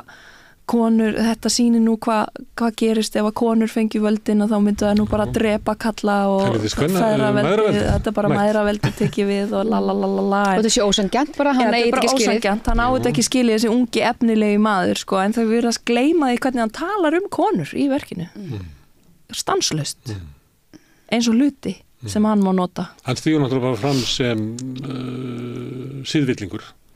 Fyrsti mónológurinn er náttúrulega alvarleg bara síðvilla. Já, og það virðist gleymast sko, bara því að hann er svo ungur og sætur og efnilegur. Og þau byggja undir hann sko. Já, þau lyfta honum alveg. Þau byggja undir unga mannin. Til að fella niður. Já, unga mann, já. Já, og taka hann svo niður. Já, hann talar að kreista brjóstin á konunni í röðinni fyrir framan sig. Og ég mitt taka þátt í hópnauðgunum og talar konur, hvað hann geti elska marga konur. Og ég vildi óska þess að ég væri vangifin, svo ég þurfti ekki bara ábyrða á neinu og geti bara káfað á öllum konum sem ég sé og að það er svona, það er líka þetta sko að þetta er ekki það er ekki bara A og B sko, það er einhvern veginn þetta er ekki Hollywoodmynd, það sem eru hvítir hattar og svartir og þetta er ekki einfalt, þetta var ekki einfalt og þetta átti aldrei að verða einfalt þessi sýning sko Nei, og það er höfundurinn svolítið að gera það hann ætlar að láta okkur finna fyrir því Já, að hafa fyrir þessu maður þarf að hafa fyrir þessu Herðu, en varðandi uppsetninguna, að því að sömuleyti er verkið eins og var að tala um svona slitrur og þetta var, þú veist, væri svo státt að setja þetta upp sem sketsa, eins og svona við vorum að segja að handritið hafi verið uppálega og þú ert með 2 sko leikara sem eru bara úr sketsa leikursinu. 3 Eygló líka, hún er alveg svakalega fær svona sketsa. Hvað er það að vera með það sem að áhorfendur, að því við erum að tala um samhengið og maður mætir hann og sér Sveppa Krull og Jón Gnarr í svona suma senunar eru bara svona mörkunum já það var þetta að setja bara eitthvað aðeins öðru upp eða bara klippa aðeins samingið og skipta yfir eitthvað allt annað og þá það gangi upp sem svona sketsar eins og vasaleikus var náttúrulega svona eins og sketsaleikus svona situasjónir í einhverju bakari eða í strætó eða eitthvað Þetta er örgulega að sitja upp bara sem stelpunnar eða eitthvað. Vasaleikursi. Já. Er það markvisst að hafa svona? Já, ég meina, þú veist, þetta er bara svona dýnamískt kast. Það er bara, það var alveg rosalega skemmtilegt að kasta þetta. Og Ég man nú ekkert að spurði þig einhvern tímann eftir 2 bjóra bara, hvað akkur ást að fá mig í þetta? Hvað akkur fjast ekki bara einhvern menntaðan leikara sem ekki gert þetta? Hún svaraði, en þú bara fjastir fleiri bjóra þannig að mennstæði. Já. Herðu, en þetta kemur á Akureyri, þeir að koma á Broadway, búin að ferðast þeir að koma á Litlabænum, frá Detroit til Broadway. Hver er munur á því að vera með þetta í heimabænum? Það sem þið settið upp, hafi líklega unnið þetta þar inn í það og koma svo hingað í bæinn. Hver er munurinn? Að því áhorfendur eru hluti af sýningunni. Það getur ekki verið að þetta sé það sama. Þetta er gjör ólík svið. Leiðilegt svið í Borgarleikhúsinu? Samkomuhúsið er bara frábær salur að leiki. Besta svið landsins. Já, bara besta leikhús á landinu ábyggilega. Og Já, ég meina við æfðum náttúrulega inn í samkomuhúsinu og bara í okkar leikmynd, bara frá degi 1. Það var bara komin upp leikmynd á fyrsta samleistri nánast. Viku 2. Viku 2, já. En við æfðum í 6 vikur í leikmynd, á sviði í leikmynd, sem er mjög mikill lúksus. Og náttúrulega okkar leikmyndahönnur, hún Brynja Björnsdóttir, hún hanna leikmyndina inn í samkomuhúsið. Hanna, já, þetta er svona ferðalag. Já, það var einhver sjarmi yfir því að vera á Akureyri og maður fann bara svona fílingin. Þorvaldur frá Akureyri, við erum þarna og við vorum ofta pælið í margar senur þarna, hvort þetta gæti ekki hafa bara verið á Akureyri og þau búaðu sjávarlóð, miðsvæðis og þau skilin, þetta er greinilega fólk sem hefur rekist mögulega á hvort annað, þetta er eins og þetta sé í einhverju svona litlu þorpi. Greta verður að segja að þetta er bara Akureyri. Já, einmitt sko. Einhverju leiti, já. Þannig að það var sjarmennilegt að setja upp þar. Það var svona rafmagnaður í salurinn, eins og fólk sé að búast við að eitthvað gerist sem ég þekki eða... Já, en þú svo líka Akureyringum þykir ákala vænt Þorvald og eru mjög stolt á honum. Já, eðlilega. Þannig að mér fannst ég finna það hreinlega líka. Já. Þegar við sýndum fyrir norðan. En hérna í bænum, í fálætinu. Já, ég fann mjög sterkt fyrir því fyrir norðan. Það var svona ákveðin, svona töfrar. En það er alltaf líka gaman að segja frá því, þú veist, að þessi sýning eða þetta verk á sínum tíma fyrir þessum 22 árum var eitt af verkunum sem að opnuðu eða vígðu nýja sviðið. Þannig að þetta er líka verk sem að á sögu á þessu sviði sem við erum að sýna núna hérna í bænum. Og þannig að það var náttúrulega mjög gaman og var náttúrulega bara mjög eftirminnileg sýning. Já, var það sýnt á sama sviði og við það var á nýja sviðinu. Í sama herbyggi. Já. Þannig að ég sá þá sýningu. Já, ég líka. Og ég man eiginlega ekki eftir henni. Er það ekki? Nei, ég man bara eftir tilfinningu þegar ég var að labba út. Já. Af því að eins og mörgum fannst þóttu með vænt Þorvald. Og var náttúrulega, þú veist, það skiptir svo miklu máli að fyrir okkur að þau eru svo fá, að fólk með svona mikla hæfileika og svona stórt hjarta séu svona í stuði. Þannig að þegar ég man bara eftir tilfinningu þegar ég labbaði út svona, og ég var eitthvað dapur með þetta að vera eins og skot framhjá eitthvað. Það er tilfinningi sem ég man eftir. Það er ekkert að marka það. Hvað meinar? Á sýningunni orginalnum. Hvað meinar skot framhjá? Maður kemur inn og þú veist, þetta er Þorvaldur og þú veist, ef Þorvaldur, þetta er svona það sem að bara Þorvaldur bara blómstrar fyrir framan okkur, þá verður þetta eitthvað stórkostlegt. Þannig ég kem líklega þannig inn að ég man að þegar ég labbaði út að þá var ég svona dapur, já, þessi svört svona heimsmynd sem hann er að... Ég er alltaf að segja þessi góði Þorvaldur og vondi Þorvaldur.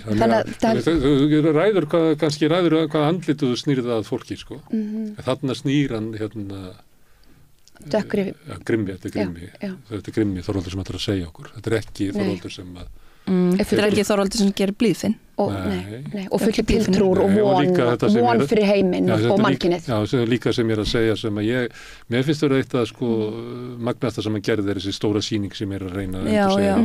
Það sem er svona eiginlega óðurinn til fegurðar í hversdagsleikur sem að síðan var unnið mikið með. Þegar við sjáum til dæmis eins og Heima sem að Sigurrós gerði þessi hugmynd þetta og ég meina þetta er svona hugmyndur íslenskt samfélag eftir hrun, þannig þú veist að það sé eitthvað rætur í því sem að Þorvaldur gerir sem að síðan rætist, að það eiginlega, mér finnst eiginlega öll sú hugmynd svona hið góða samfélag í Íslandi, jafnvel sem að við höfum eiginlega aldrei átt good old times sem er eiginlega söguöld sem að, þú veist, ef við höfum séð svona eins og Matador í Danmörku, þá er þeir svona einhverju hugmyndum the good old times, en Íslendingar hafa aldrei vegna að segja fyrirverða sig alltaf við þetta og sem að sömuleyti fjallaverki líka það, að við skömmust okkar alltaf fyrir okkur og viljum eitthvað allt annað, að mér fannst svona, það er einhver rót í þessari sýningu þarna á Akureyri sem að má sjá svona löngun okkar til þess að eiga eitthvað sem að er okkar og er bara gott, bara þú þú veist, í sjálfum sér. Og við þurfum ekki að sýnast Já. til þess að vera. Ef okkur finnst það gott, Já. ef okkur finnst saumaklúbur okkar góður og karlagóri sem að þú ferði í og brauðtertan góð, það verða bara í lagi. Það er bara í lagi. Þetta segir Þorvaldur á einu stað og svo segir hann allt í einu sko að þið bara náðu þess ekki sko. Þið bara ekki að ná þessu. Já, en það getur alveg verið tvísaga sko og listamenn geta verða að fá að vera það. Ég gerði nú við Finnur Arnar gerðum saman sýningu 2019 í Þjóðleikhúsinu sem að byggði á bókinni Engill meðal áhorfenda og mikið til Vasaleikhúsi og svona styttri verkum sem hann gerði og myndlistin hans og þar var ljósið sko og vonin og þetta hversdags og það var alveg eitthvað skemmtilegasta sem ég fengi að gera, fara svona djúpt ón í ljósið í Þorvaldi sko. Sem það getur verið alveg stórkostlegt. Já, en svo áttan líka þetta og það mér finnst mikilvægt að gera því skil líka. Ég meina eftir einni setningu sem hann sagði að því að við hittust í svona 12 spora samtökum þar sem hann var að reyna að ná tökum á dópi og drykju sem að markaði lífans. Það sagði hann ógleymulega setningu því að við nefndi bílastæða guðfræði. Það var svona bara fyrir utan. Það sagði hann, sko þegar ég var í neyslu að þá var ég svo upptekinn að vera þetta 1% sem er öðruvísi annað fólk. En núna er ég edrú og það fæ ég að vera öll í 99% sem er svona sem er einmitt sko góði Þorvaldur og munurinn sko. Og það er mikil sko blessun að fá að vera bara venjulegur. Já. Það er best sko. En það er þessar manneskjur sem að koma þarna saman á þessu námskeiði. Það eru mjög mikið að berast fyrir því að vera ekki venjulega manneskjur. Og það er villan sko. Og þú hefur trú á því að til dæmis þau hjón ef þau lifa af snjóflóðið að þá munið rata og læra það að verða venjulega manneskjur og vera sátt við það. Við verðum að vona það. Við verðum að trúa því.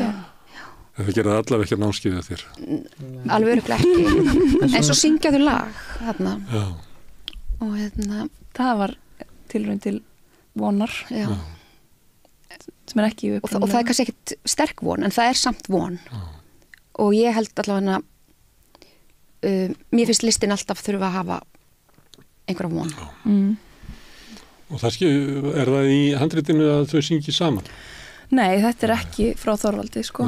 Eða þú veist, þetta er öðruvísi í orginalteksta og var öðruvísi hjá Benna og þeim en þetta er sérst teksti eftir Þorvald og sem er skrifað eins og svona Shakespeare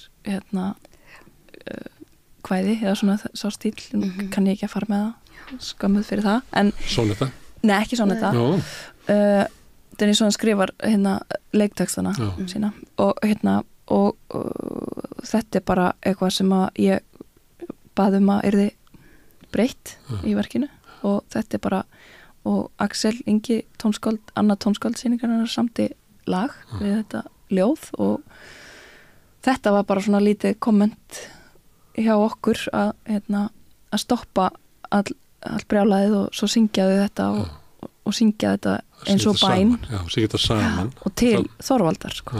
Það er svona það er allavega lögnin sko. Og þá kemur þessi sko, hvernig svo sem það lest félagslegi galdur sem að ég verið að tala um með því að þau syngja þetta saman þá er það við erum sko því það er ekki vandamál í leikildin ekki bara það að fólkið er svona skakt og villust heldur er hópurinn alveg geggjaður bara, hann er ekki að virka sko Til að gefa Ástu kredit á þetta náttúrulega fyrsta námskeiðina getum við aðeins slaka á mögulega síðasta sko já, þú veist, ég man bara þegar ég var fyrst veislustjóri ég var ekkert góður veislustjóri fyrst sko, svo svona lag, veist, þetta er fyrsta námskeið hún er svona aðeins að reyna að prófa að sjá áfram með alls konar leiki og ég held að hún meinar ekki illa, hún ætlar ekki að meða neitt sko það er ekki þannig nei, hún missir svolítið tökin sko. Hún er ekki lagt upp með það Hún vill vel eins og mörg illminni hafa gert í genið svona þau sem hafa framið vonda hluti Vegurinn til helvitis varðaður góðum ásetningi Svo veit maður aldrei Gaman að fá okkur hérna Greta, María Heba og Sverrir kallar Sveppi Takk fyrir okkur Og ég ætla að sitja hérna áfram og reyna að átta mig á þessum heimi sem við lifum í. Næsti kafli eftir augnablik. 60% Eflingarfólks á erfitt með að ná endum saman. Hvernig hægt að réttlæta það? Efling stéttarfélag. Barátta fyrir betra lífi. Samstöðin í eigu hlustenda, áhorfenda og lesenda. Já, herðu, nú ætlum við að ræða svolítið pólitík hérna við rauðaborðið, eins og við gerum reyndar oft. En hingað komin góðu gestur alla leið frá Ísafirði, Gylfi Þór Gíslason. Já, sæll. Lögga, er það sagt? Jú, það er lögga. Þú ert formaður verkalýðs málaráðs. Já. Það heitir það. Já. Herðu, þannig að við ætlum að ræða þessum samfélkinguna og ég byrja kannski að byrja á tengslum samfélkingarinn og verkalýðshreyfingarinnar. Já, samfélkingin var stofnuð sín tíma aldamóti, þá svona rofnuð þessi tengl sem að var tengsl jafnaðarmannaflokksins sem var áður þetta alþjóðlokkurinn og alþjóðbandalagið sem hluti af samfélkingunum. Rofnuð endanlega hafði verið rofnuð endanlega þarna aldamótin og var ekki því sem var ekki sinnt að þessi tengsl væru. Þetta var blerismin? Já, þetta nákvæmlega. Þetta var þessi blerismi sem að tröllriði þarna á þessum tíma. Bler, hann barðist inn að verkamannaflokksins gegn áhrifum verkalýðshreyfingarinnar sem eru aðilar að flokknum, verkalýðsfélögin, og hann fannst þeir svona verkalýðskratar hafa allt og mikil völd. Kannski menn eins og þú? Já, já, hvað með Blair, en svona var þetta allavega, þessi tilneying var í samfélkingunni, en síðan breytist þetta þarna, ja, 2022 var lásið til hérna flokkstjórsfunda, var svolítið eftir í tekið að það var kjósa nýtt verkalýðsmálaráð í samfélkingunni. Hittaði eitthvað, floppaði eitthvað, ég kann ekki þá sögu alveg, en... Með þess að sjálfstæðisflokkurinn er með eins svona verkalýðsráð? Já. En ekki samfélkingi, það passar ekki illa. Já, það var hérna, síðan var þetta breytt þann 2022, það var tilkynntarið kosið í verkalýðsmálaráð og sögusagnar var mikið tala með fjölmiðlum að þetta var einhver klíka innan flokksins að raða í þetta ráð. Ég fekk aldrei neitt slík símtal þegar ég fór út á dyrónum á Ísafirði, hérna heima á Ísafirði. Það sagði við konunum minna að ég sem að gefa kostum mér í þetta verkalýðsmálaráð. Það er mjög aldrei fundist að vera neitt pólitík sexi að vera einhver verkalýðsmálaráð. Ég ætla að kýla þetta, prófa þetta. Ég áhuga þessu og hún sagði bara já, ég styði í þessu hvað sem tekur fyrir hendur. Svo fór út á flugvöll og kíkti í dagskrána og það var ennþá opið til bjóðu sig fram. Skráði mig þannig að ég gefi kost á mér. Svo leið, þetta var föstudegi fyrir fundin og svo leið föstudagskvöldi, var einhvern öðrum fundi. Var síðan samfæra kunningja minnum á flokkstjórnarfundi til Keflavíkur og gáttum gott spjall og síðan hnýpari nýmum 11 leitið þegar fundurinn byrjaði og segir, Gylfi, þú ert í framboðin í verkalýðsmálaráð? Já, passa segi. Það getur spáður mikið meiri það, en ákvað ég að fara og kynna mig hann á fundunum og fór í ræðustól og ég held einhverja ræðu og niðurstaðan var svo að ég var síðan kosin í þetta ráð og var síðan bara óbreyttur í ráðun en vorið þegar Drífa Snædal segir af sig sem forseti ASÍ þá var hann Kristján Þórður hann inn í ráðunu hafði verið tilnefnd sem formaður ráðsins hann segi ég verð að hætta þessu ég get ekki staðið þessu með alþjóðsambandið á herðunum og ég gaf og ég benti þeim hérna á sem voru í stjórninni að þau var öll ASÍ, ég var ekki ASÍ ég var lögreglunir í BSRB og það skildi taka við þessu, síðan ég verið formaður ráðsins, var endurkjörun á þinginu þar á eftir og það þetta sem sagt og síðan ég reynt svona beina kröftum mínum að reyna að auka tengsl okkar við verkalýðshreyfinguna í landinu með opnum málstofum hinn ýmsu mál og næsti fundur hjá mig verður núna að hjá okkur í stjórn verkalýðsmálaráðsins núna á Blönduósi næstu helgi klukkan 9 morgun og þar undan höfur Akureyri svona að þeim að svona landsbyggða maður að reyna við að hafa þetta líka út á landi. Það sem vakti athygli þess að þú varst að vísa til hann 2022 að þá var það að þarna voru að þeir voru átökin í ASÍ og líka í kringum Eflingu að þarna voru í stjórninni Agnieszka Eva Síolovska sem var í átökum við Sólveig Önnu svo Halldóra Sigríður Sveinsdóttir í Bárunni og á Selfossi og Finnbogi Sveinbjörnsson. Þetta allt saman fólk sem hafi svona beitt sér í þessum átökum innan verkalýðshreyfingarinnar og það leit svo út að Samfylkingin væri að taka svona afstöðu inn í þeim deilum með því að hafa þarna inni þá sem voru hvað harðast að berjast gegn því sem að kalla mætti endurreisn verkalýðshreyfingarinnar. Já, ég þekki það ekki alveg og bara það fór nú fram bara kosning á fundunum og ég heyrði ekki meina slíkt plott var í gangi sko. Bara eitthvað tilvíðinu sem hefur ráðið því einhverju leiti, þetta fólk reyndar áberandi í flokknum og áberandi í fjölmiðlum þannig að Já, en síðan hafa orðið breytingar í ráðinu og þá hafa komið fleiri andstæðingar Sólveigar Önnu. Er Jólu Helga í ráðinu? Hún var í þessu ráði líka bara. Það er það sem að vakti athygli allavega héðan.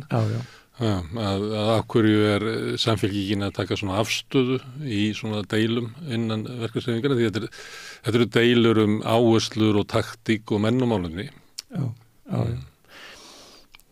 Það var allavega ekki og það hefur ekki verið þú er ekki að fara með ekki að tala fyrir þessi einstaklinga sko, í þeirra baróttu með sínum félögum og samtökum sko, en þetta verkefnismálaráð það er ekki ykkur stríði við Sólveigu Önnu og hennar fólk. Nei, það sé tilviljun að það séu... Já, ég vil menna það sé tilviljun.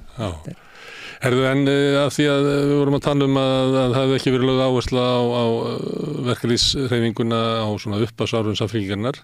Það voru samt áhrifafólkin í verkalýðshreyfingunni sem var Samfylkingafólk, til dæmis Gylfi Arnbjörnsson, sem þetta sagði sig úr Samfylkingunni. Hann ekki alveg út af hverju, var það ekki? Nei, ég man ekki. Og það var þarna, mátti sjá áhrif Samfylkingarinnar á stefnu Alþýðusambandsins, þegar Alþýðusambandið var komið með kröfum að ganga í ESB og taka upp evru og svona ýmiss konar mál sem að, ég meina, þú veist í verkalýðsbaráttu er ekki það sem að fólk segir, þau eru spyrð fyrir hverju við varum að berjast. Fólk segir líklega, já, ég vil fá hærri laun, ég vil fá öruggara húsnæði og ég vil fá lægri skatta því að ég bara byrjar að borga Ég er að borga sko 15% launanum mínum í skatta núna, ég borga ekkert í skatt fyrir 10 árum og þar fyrir göttunum, þannig að það kemur ekki ESB og evran, kemur ekki fljótlega upp. Nei, það er rétt að snýst það sem að snýra að fólk gerir vel bara veskið, hvernig er að lifa af og svo talar húsnæðismálum, það er nú eitt sem í þessu þjóðfélagi búið að vera í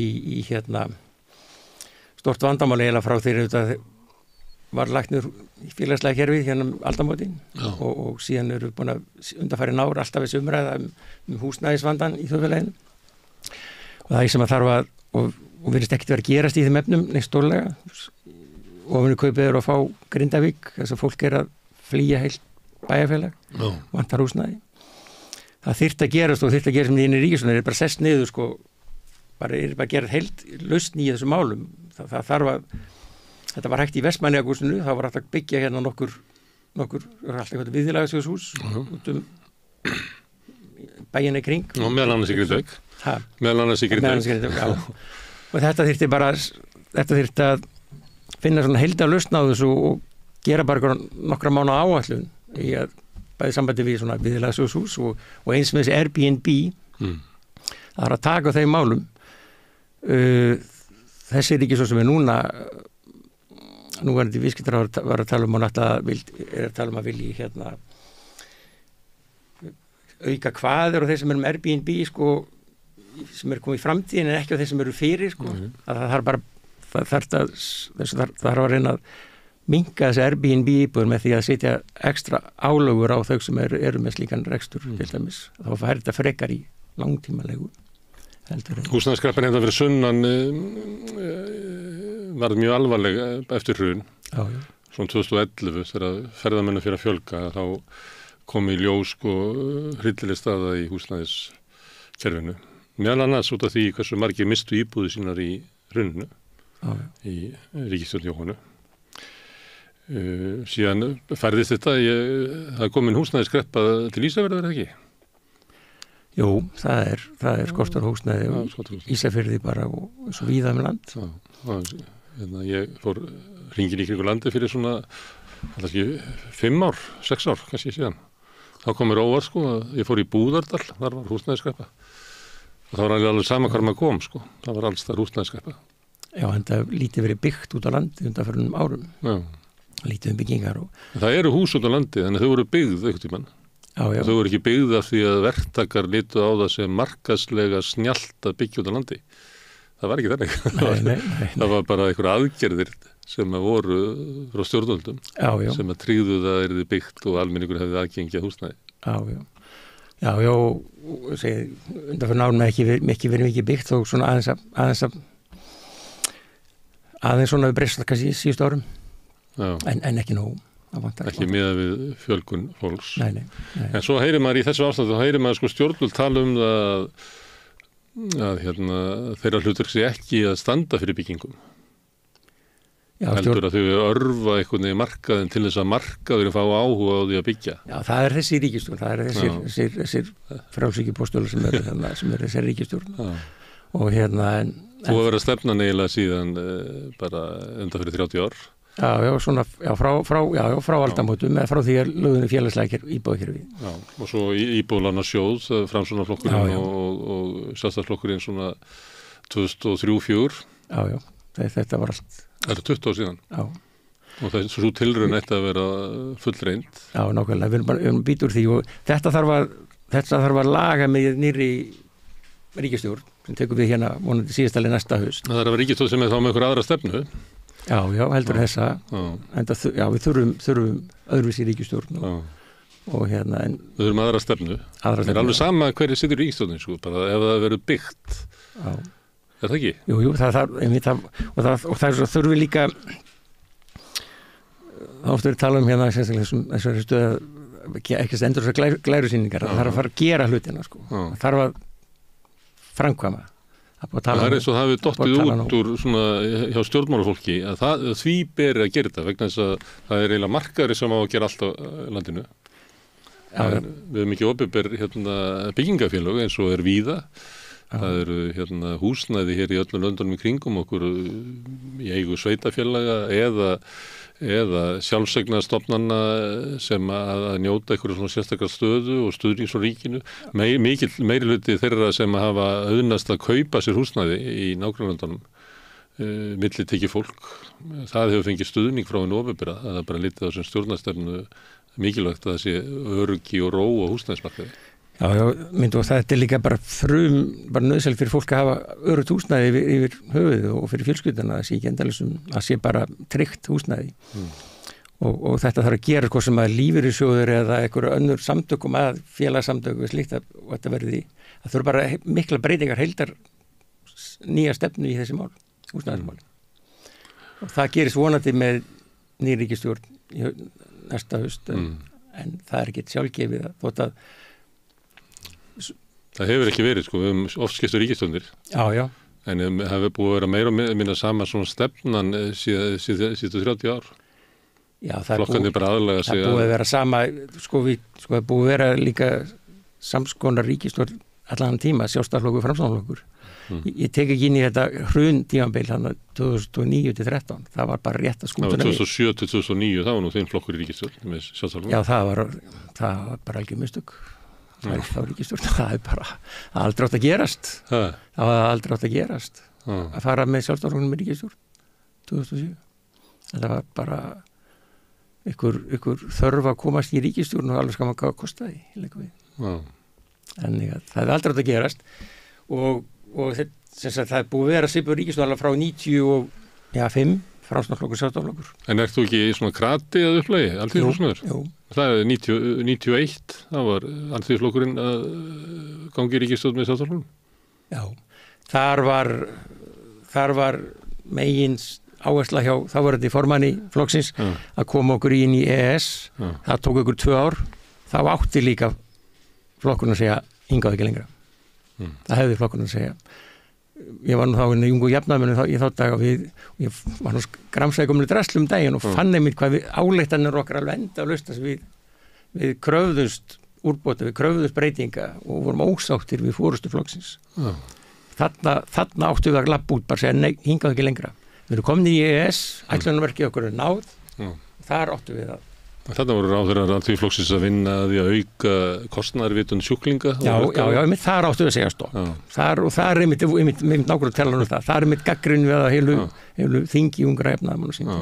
Þannig er náttúrulega að vera að innleiða svona nýfrjálsvíkina að fullum krafti. Þetta var upp að við þarna. Því miður. En Alþýðuflokkurinn myndaði líka ríkisstjórn með Sjálfstæðisflokknum 1987. Ríkisstjórn Þorsteins Pálssonar. Já, sprengdi hann sín beinni útsendingu með Steingrími Hermannssyni. Það þurfti Steingrími til að sprengja. Þannig má Steingrímur alveg eiga það, hann öflugur hann að forsætisráðherra þegar að tekst að lækka nánuði verðbólgunni í þjóðarsáttinni. Það er Steingrímur forsætisráðherra. Ég er alltaf hissað fram svona, menn skul ekki baða sér svolítið þeim ljóma. Þeir áttu þar og síðan unnuður vel saman þarna, Alþýðuflokkur, Framsóknarflokkurinn, fengu alveg bandalega með sitt í stjórn og Borgaraflokkin líka, sem endar hann að 91, að sorglega skildi ekki að haldið þar áfram eftir kosningarna 91. En kosningarna 91 var endar svolítið sparið á okkur jafnaðarmönnum, að við varum einhverjir föðurlandsvikarar að umræðum EES-samningin. Sjálfstæðisflokkur var með sín einhvern sér tvíhliða samning í þessari kosningabartu. En Framsóknarflokkurinn talaði XB, ekki EB. Hvað mannstu dörglega, sko. Og áleika svipa hjá Alþýðubandalaginu. Og Jón Baldvin fór út í Viðey. Já, hann fór út í Viðey. Og sagði við Davíð Oddsson að það bara skilyrði að við göngum í EES. Og Davíð sagði ekki mál. Og fekk allt annað. Það fekk allt annað. Já, tímur. Hann bara þar með gekk nýfrjálskenn. Tók land á Íslandi.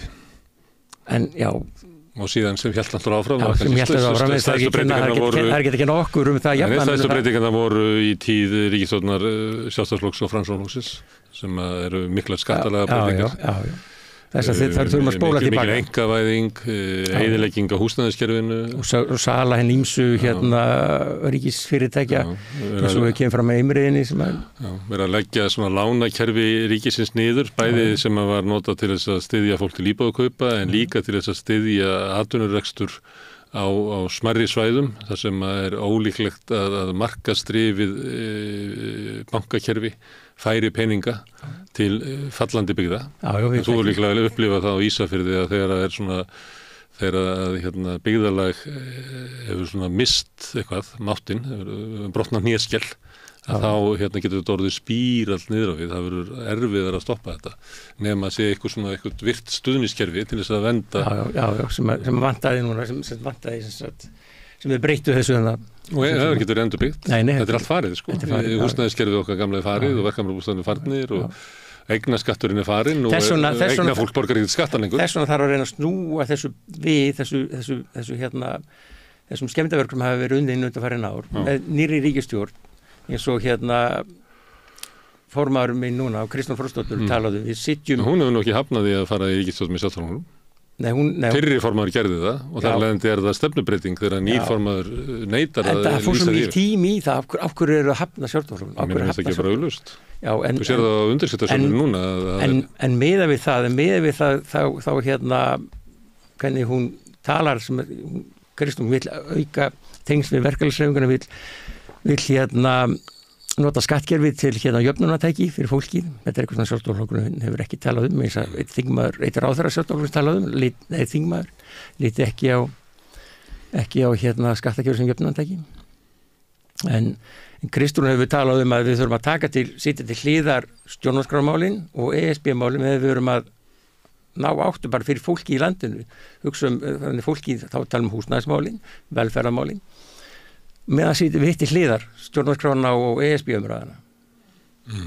En tökum stjórnarskrármáli, þannig það hefur alltaf verið svo heitt kartefla í höndum vinstriflokkana frá því að koma upp þessu umræða 2009. Að hvernig við viljum hafa þetta. Við ræðum þetta bara síðar á þingi eftir. Þjóðin er náttúrulega, þetta er gríðarlegt vandamál að stjórnmálin spyrja þjóðina og þjóðin svarar. Og stjórnmálinn takk ekki mark á því. Og þá er spurningin, eigum við bara að láta það yfir okkur ganga? Nei, en við höfum ekki verið að sitja þetta oddinn í kosningabartu. Af því að við fáum ekki atkvæði út af það? Nei, bara þá er þetta svo heitt kartabala milli vinstriflokkana meðan hallar hægri menn sér aftur bara og láta svo vinstriflokkana rífast hvaða breytingar eiga að hafa og hvernig eiga að hafa þetta.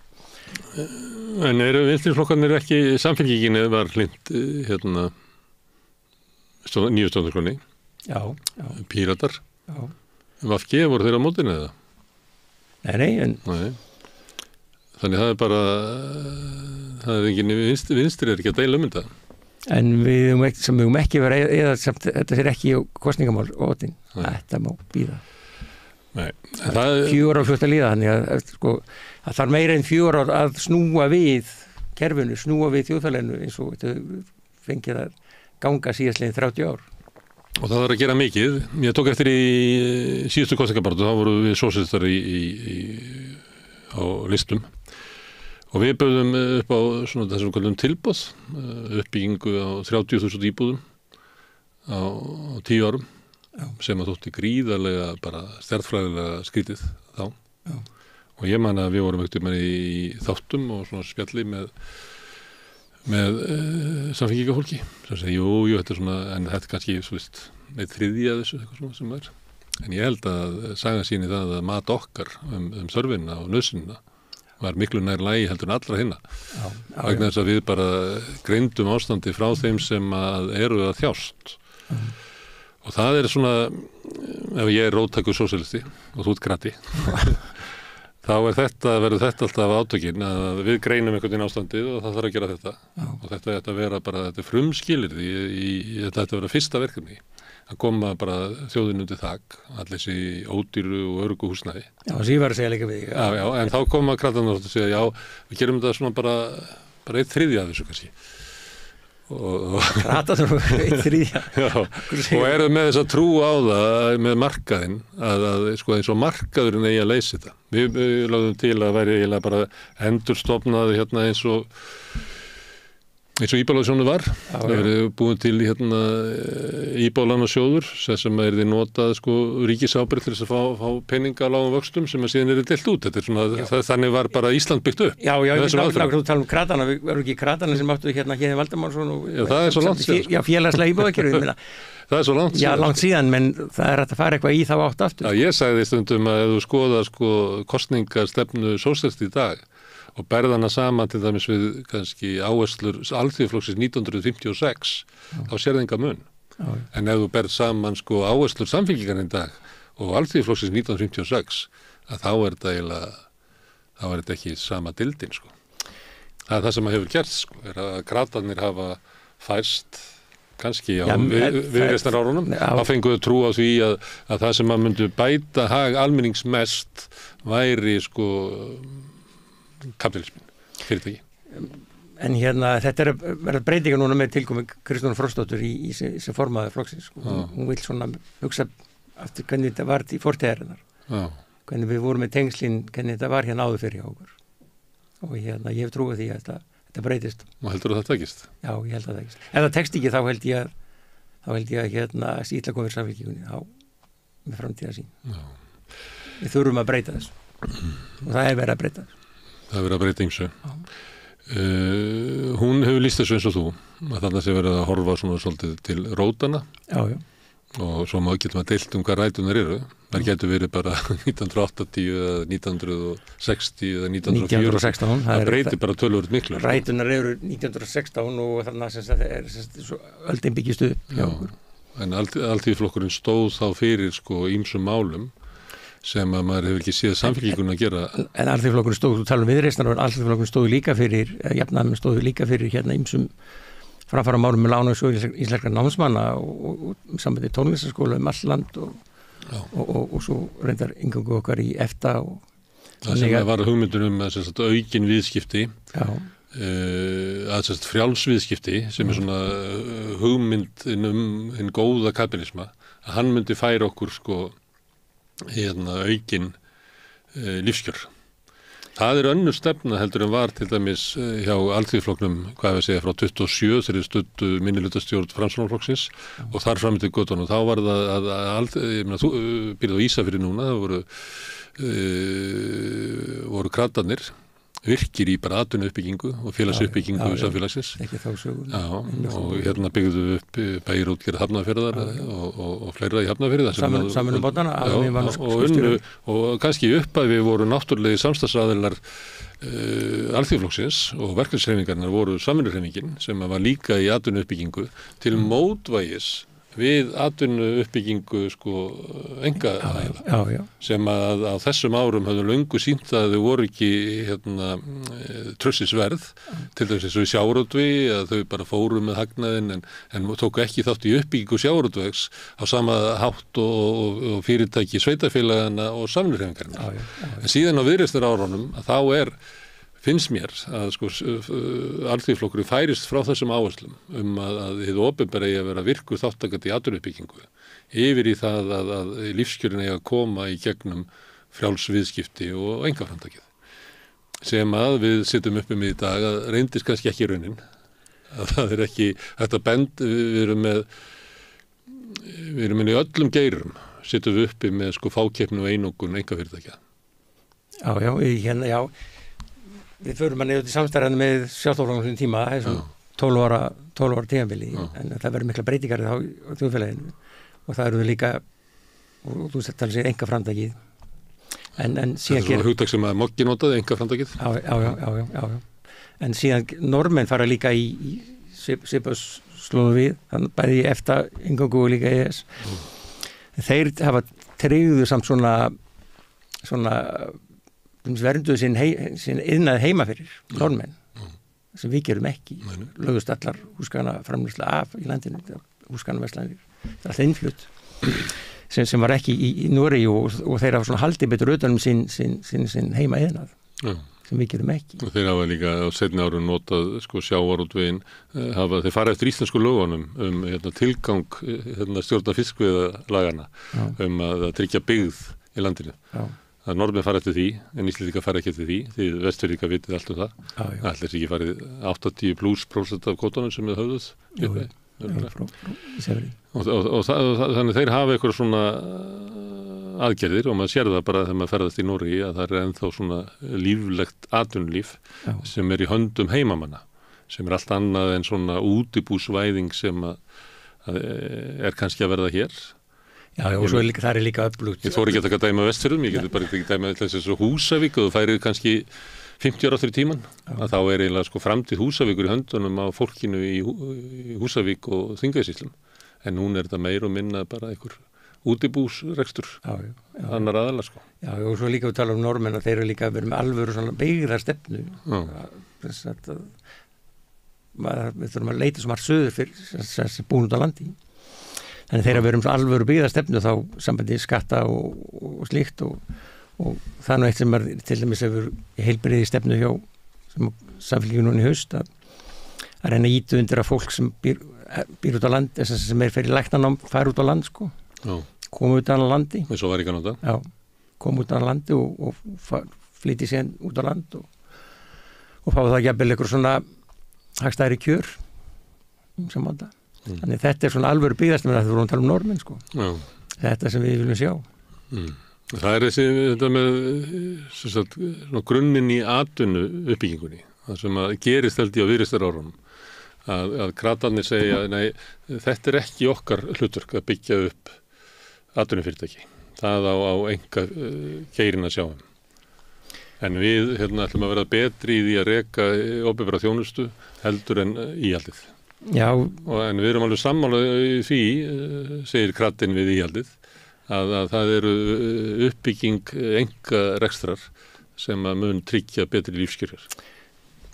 Það var nú svona var þetta ekki seinni tíma fyrir eitthvað 91-95 sem að þessi umræða var sterkari en ekki þannig að við restan árum þú nú ekki að fara út í það í smáhættunum Nei, ég þar væri eiginlega svona upptakturinn því að í þessu felst svolítið svona breyting að trúa því að EFTA-samningurinn geti bætt lífskjör á Íslandi meira heldur en það að almenningur eigi verslanirnar kaupfélögin.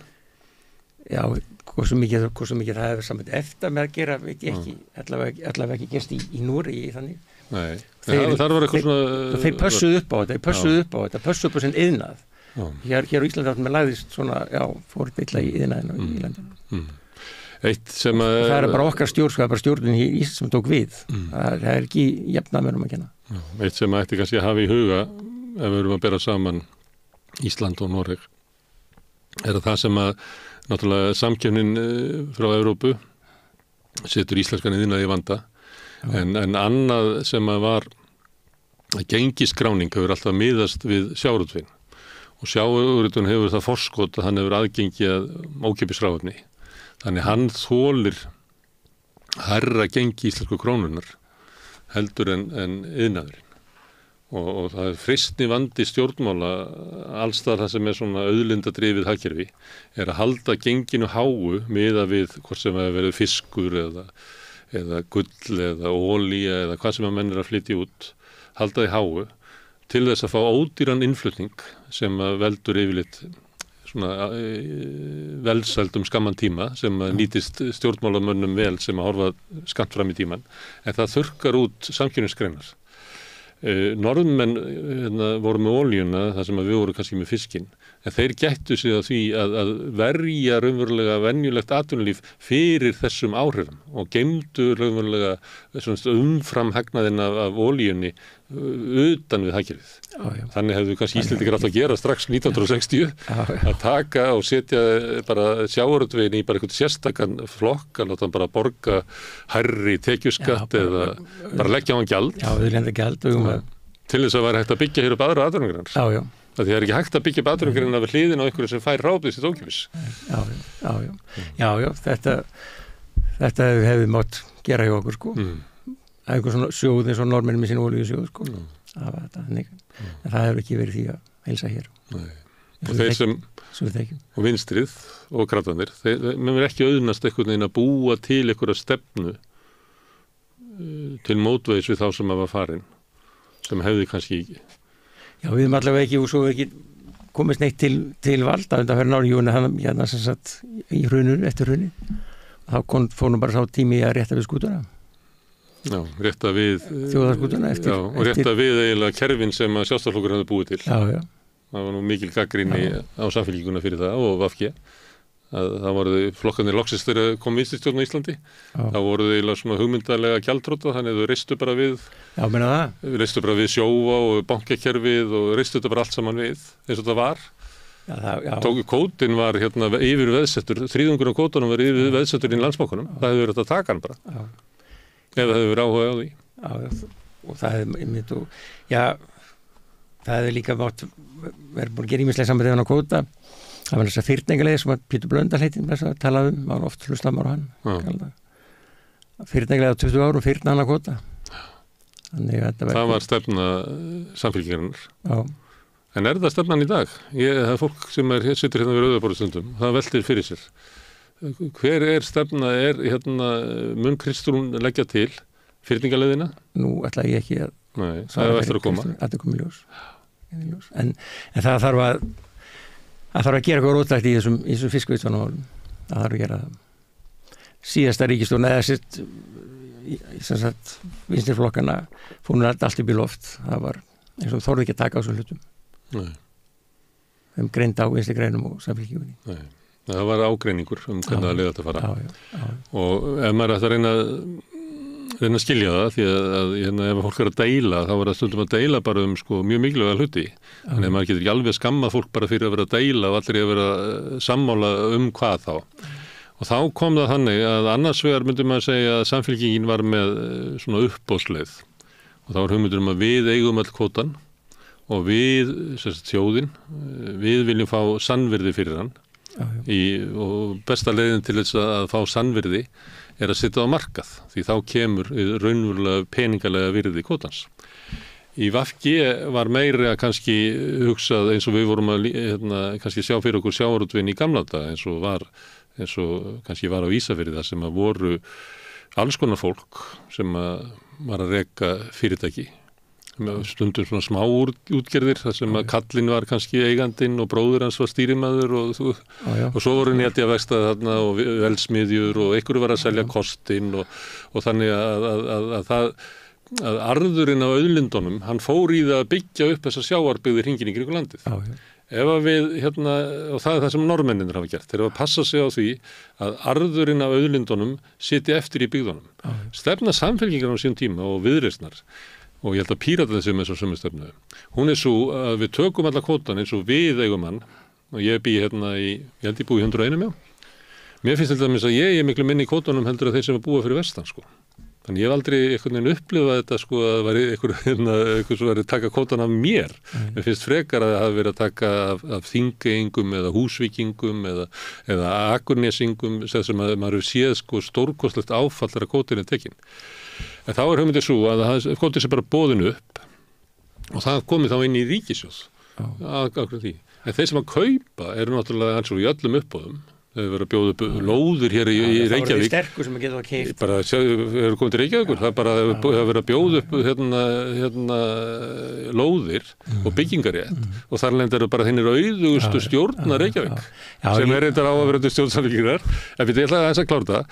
Að það sem að verður þá í svona uppboðsleðinni að þá verða bara örfá risastór fyrirtæki, líklega Samherji og Brim og kannski eitt í viðbót sem að eiga bara allar fiskveiðiauðlindirnar, hendi okkur einhverju svona uppboðsverði og við að fá það í staðinn fyrir það að hafa raunverulega sko eitthvað svona valdi yfir því hvernig Ísafjörður þróast eða Húsavík, þannig að það er búið að loka miðanum. Já, ég hef aldrei verið hrifin að þessar uppboðshugmynda með uppboðslegir. Það er að finna einhverja svona, ég er ekki alveg með í taktunum hérna núna, það er að finna einhverja leið sem að geta svona sem jafnar þetta frekar út, þetta sé þá allir mögulega komast að borðinu. Bara þannig verið nýliðun og litli maður komast að líka, sko. Ég er algjörlega, ég myndi verið svona þetta er svona eitthvað svona bara redda, bara hókus pókus, bara uppboðsleið eða hvað þetta er. Ég held að þessi fáur út á landi sem eru hrifnir af þessu. Því þeir vita alveg að einn daginn eftir að fara í vinnuna. Þetta er bara Jakob Valgerð þetta. Einn daginn eftir að fara í vinnuna og fréttir það að nei, kvótinn hafi búið að selja fyrirtæki á Djúpavogi sem var að kaupa. Þú veist, þetta er náttúrulega þetta er ekki, Norðmennirnir myndi ekki láta bjóða sig. Nei, þetta er ekki lífæðilegt fyrir svæðin í kring, sko. Og svo saman svo við höldum áfram strandveginu fyrir tölum það, við fréttunum á þann að nú að fara að pressa á nýja matvælaráðherranum að laga strandveginar. Þannig að þetta jafnast frekar landið, í dag þetta var svo breytt, þannig að allir fara vestfirðina til þess að reyna að veiða, að því að þetta hérna bara, áður fyrir var að passa upp þetta dreifust landið, kvótinn, fengi strandvega kvóta landið allt, en í dag er þetta bara vestfjörðum og það er ekki sanngjarnt fyrir hina vestfjörðum. Þetta er mál sem ættir að koma í ljós hvaða stefnu Samfylkingin. Já. Mér heyrðist á Kristrúnu í einhverju svona viðtali að hún var ekki að leggja áherslu á svona fyrningarleiðina. Mér heyrðist það. Ég hef ekki heyrt það. Nei. Hún tjáði sér náttúrulega kvótamál í sínu fyrra lífi sem hagfræðingur viðskiptaráðs og fleira. Já. Maður getur lesið um það í gömlum greinum viðskiptaplassins þar sem hún er að fagna kvótakerfinu. Síðan er hún ekki vatnum til sjávar, hún er búin að fara margar hringjur úr landið og hitta fólkið og puttan á pulsunum, með veikkurum með puttan á pulsunum, það var að Kristún. Eitt mál þar sem hefur verið talað um stefnubreytingu og það voru innflytjendamál. Það var mikil umræða svona í loki janúar, býst ég við, eða byrjun febrúar, þar sem hún hafi komið fram í 2-3 viðtölum. Og svo var alls konar fólk að túlka. Þetta er stefnubreyting, svo stjórnmálafræði professorar. Þá komu fyrirverandi formenn Samfylkingar og svo þetta er ekki stefnubreyting. En ég hlustaði nú á þetta og þetta var stefnubreyting. Og ég veit að það var fólk sem hafði harðast barist fyrir í þessum málum að einhverju lýstu því yfir að við bara farið úr Samfylkingunni út af þessu. Þannig að svo við sem ekki að deila hvort það sé stefnubreyting. Þetta er stefnubreyting. Það er bara spurningum hvort það sé góð breyting að þínum að þetta ekki. Þú spyrir þið sem krata og löggu. Já, þessi innflytjanda mál, þessi stefnubreyting ekki, hún svona reyna svona leggja áherslu á við sem ekki viljum ekki opna landamæri bara og takmarkaða, þetta er svona eitthvað svona við þurfa að hafa stjórn á þessu. Sjálfstæðisflokkurinn hefur verið... Er ekki stjórn á landamærum? Við erum náttúrulega með opið landamæri gagvart öllum ríkjum EES. Já. En svo talaðum þessi útlendingamál, þessi flóttamenn, þetta eru vilt bara svona fólk sem er að bjarga sér og koma sér eignast nýtt líf, fá sjá tækifæri í lífinu og hugsaður ekki manna sína fjölskyldu besta fólk sko. En það sem við þurfum að leggja á í þessum útlendingamálum, tölum þessum innflytjendur, er fólk að koma hérna frá EES Schengen svæðinu, ég var nú formar Lögreglufélags Vestfjarða og sín tíma vildi við gengjum úr Schengen og það vakti svolítið aðtiklana upp af aldarinnar vegna þess að það var sko allir lögum Schengen, allir inn í landi var alveg sama bara lögum svo Schengen, meðan síðan var ykkur utan Schengen að stoppa því að var öðru svo litinn, bara heyrðu þú átt ekki að vera hér sko, ef eitthvað var rasismi þá var það en allir hinum... Þegar þú ert að reyna að komast inn á Schengen? Já, nei, þegar þú komin inn í landi sko, nei, ég bara tala um inn í landi sko, til Íslands allir, þegar sem sagt, ef þú ætlar að koma annars það frá þá stoppaðar að, þú ert ekki í Schengen og ja, þeir sem eru fyrir utan þau ríki sem eru í Schengen og EES því að þessi borgarar EES mega bara koma hingað. Já. Þú getur ekki stoppað það. Nei, sem er í Schengen, sem er í og hérna þannig að síðan kemur þetta fólk alls konar fólk inn í landi og sumir til að vinna, margir hverjir þess að segja 90-95% af þessu fólki í útlendingum eru á landinu, bara heiðalegt fólk sem vil bara vinna. Eins og við Íslendingar ég ætla að segja alveg saman hlutfall. Já, ég er alveg klár því en þessi 5% sem eru það eru skipuleg glæpastarfsemi og það er fólk með einhverjum annarlegum er að koma hérna sem brjóta af sér og þar þurfum við að geta stoppað þetta fólk og ef það er að brjóta af sér þá þurfum við að geta bara sagt, bara afgreiða þeirra mál á stuttum tíma og svo bara úr landi eins og Norðmenn gera. Þeir eru afgreiða þetta bara nokkrum tímum. Þessi afbrotamenn, en við hjá okkur sko, þeir hlæja okkur Norðmenn því að við erum bara með 24 tíma við komum til að vera í klefa og síðan þarf að sleppa út að koma inn og stimpla 2-3 í viku. Þeir kom ekki það að stimpla sér inn, stingla hérna okkur landið og halda áfram sinni yðju. Hvaða fólk ætti að tala sem að með því að þú ert að leggja til að við sem ekki í Schengen, hvaða fólk er það sem að þá kæmist ekki til Íslands? Já, sem var það sín tíma, síðan mikið vatn undir sjá og síðan sko, ég held að við færum ekki að fara hérna úr þessu sko. Ég er bara að reyna áttum á því, segjum að ég sé bara Tékki með blómlega neðagjörðar atvinnustarfsemi og ætla að koma hingað til þess að ég segjum bara að stela sjónvörpum og flytja út til Tékklands og ég kem hingað bara, ég er með má vera hér að því ég er í EES og hvernig getur þú stoppað það? Er þetta ekki bara hluti af svona nema bara gangur EES sko? Já, nei, en þóttu við höfum verið þáttakendur af þessu Schengen eins og Bretar gerðu þetta þegar ég fór námskeið aldamótin í sambandi við þetta Schengen kerfi þá var að tala um breska leiðin þeir voru eyja þá voru þeir með eftirliti við landamærin sko. Í staðin á við verum eftirliti inn í landinu þá hefur bara þetta tjekkulega fólk kemur til landsins að þar landamæri eftirliti en að því að Schengenlöndin eru flest löndin sem eru í EES ekki alveg öll allt fólk sem er í EES má koma hingað og ekki sem stoppar það og geta komið hingað og svo náttúrulega ef við talum svona glæpastarfsemi að til dæmis öll þessi burðardýr sem að koma hingað eru raunverulega bara eins og túristar. Það er eiginlega bara fáránlegt að blanda því saman við umræðum hælisleitendur eða innflytjendur. Því þetta er ekki fólk sem það kemur hingað bara frá Þýskalandi, býri bara í Düsseldorf og kemur hérna og lendir og er handtekið og er svo dæmt hérna og situr í fangelsi. En það hefur engin tengsl í Ísland og ætlaði aldrei að búa á Íslandi eða hefur engan áhuga á því og var bara gripið hér bara sem túristi eiginlega. Þannig ég er að velta fyrir mér sko... Já, ég er ekki að spá, ég held að það fólk síðan kemur svo við talum skipulega glæpastar sem er á landinu, svo fólk sem er að brjóta af sér bæði í fíknefna sölu, fíknefna innflutningi, þá er ekki að tala um burðardýri sko.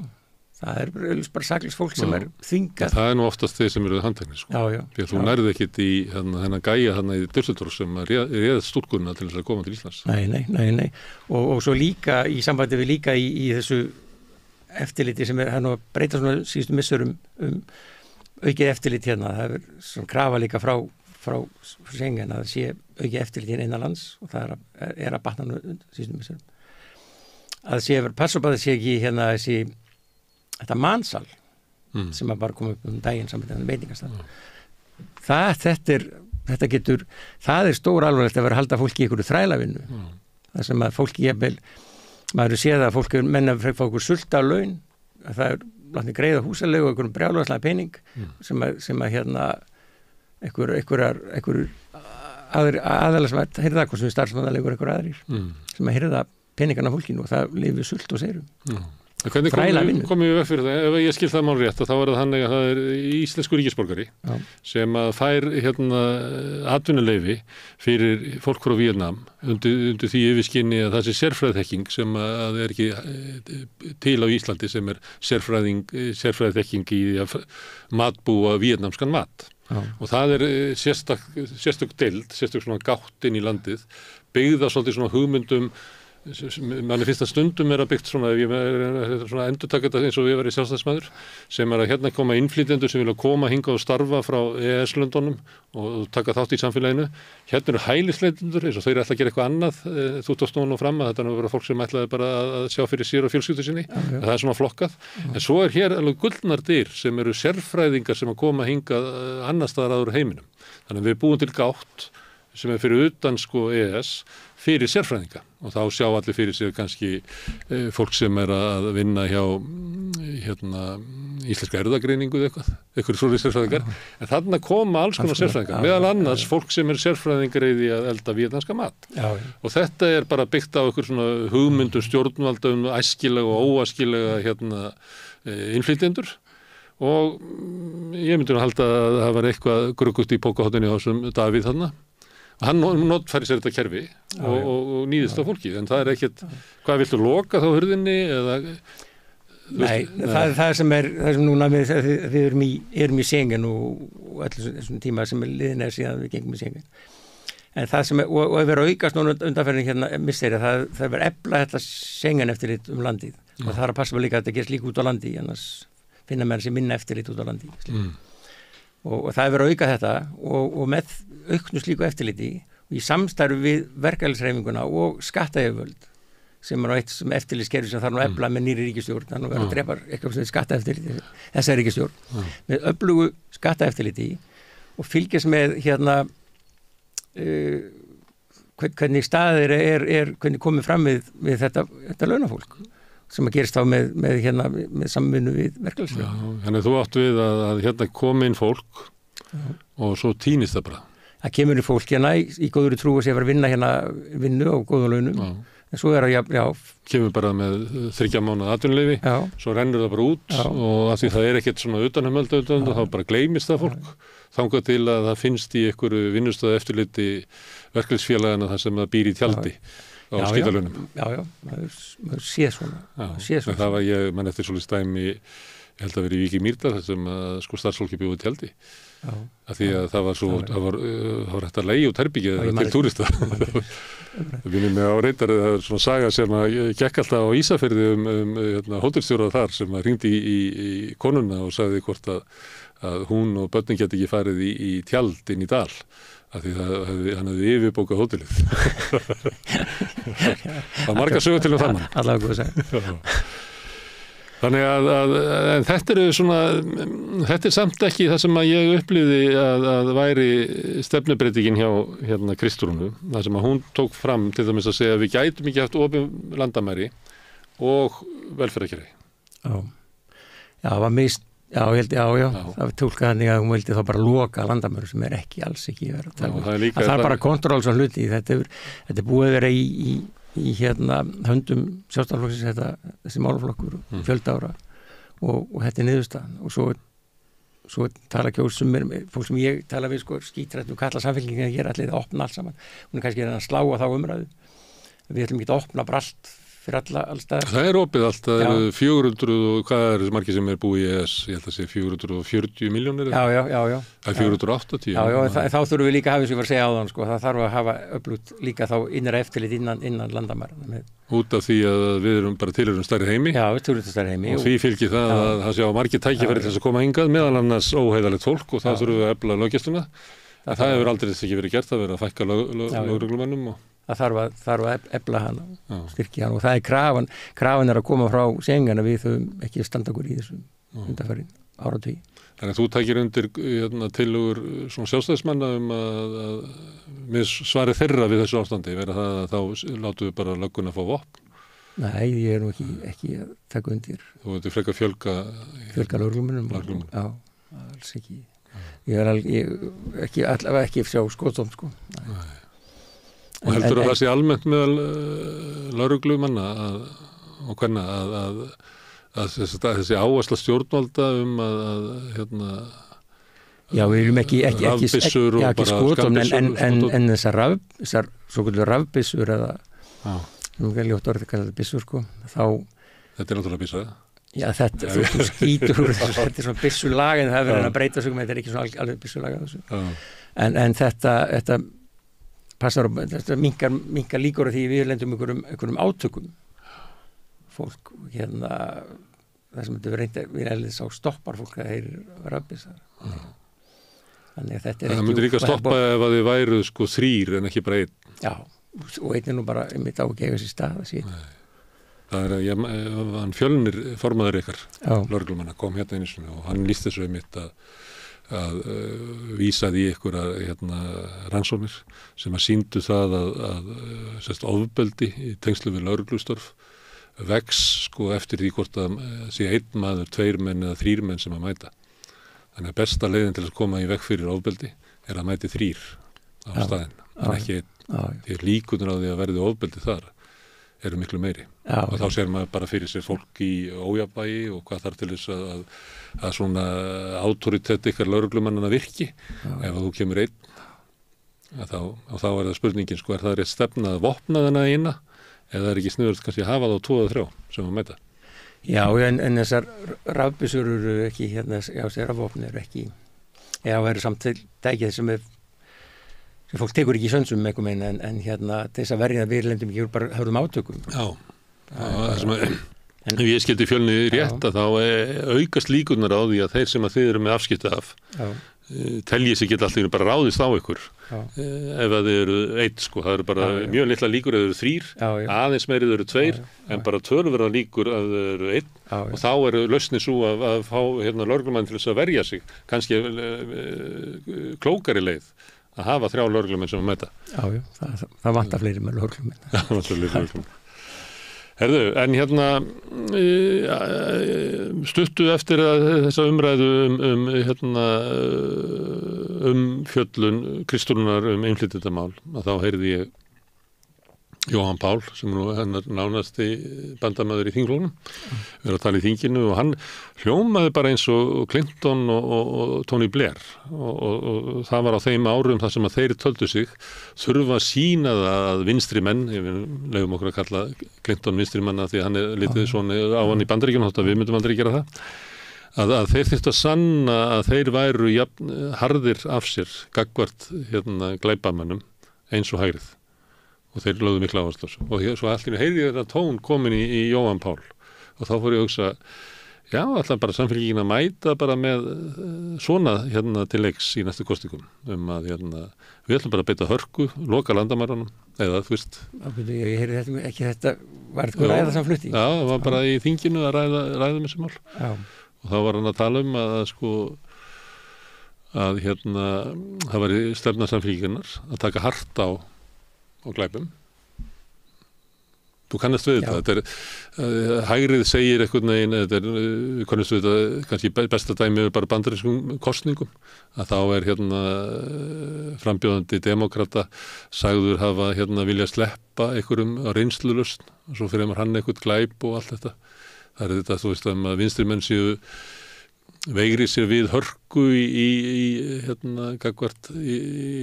réttargæslukerfinu og séu veiklundaðir á meðan hægrið bara lokar menn inni og að þú veist þetta er svona og sömuleyti, þú veist, blandast þetta inn í innflytjendamálin að stundum að maður heyra hægri menn láta eins og þeir geti bara fundið út hverjir eru óæskilegir, fundið út þessa sem eru óheiðarlegir innflytjendur.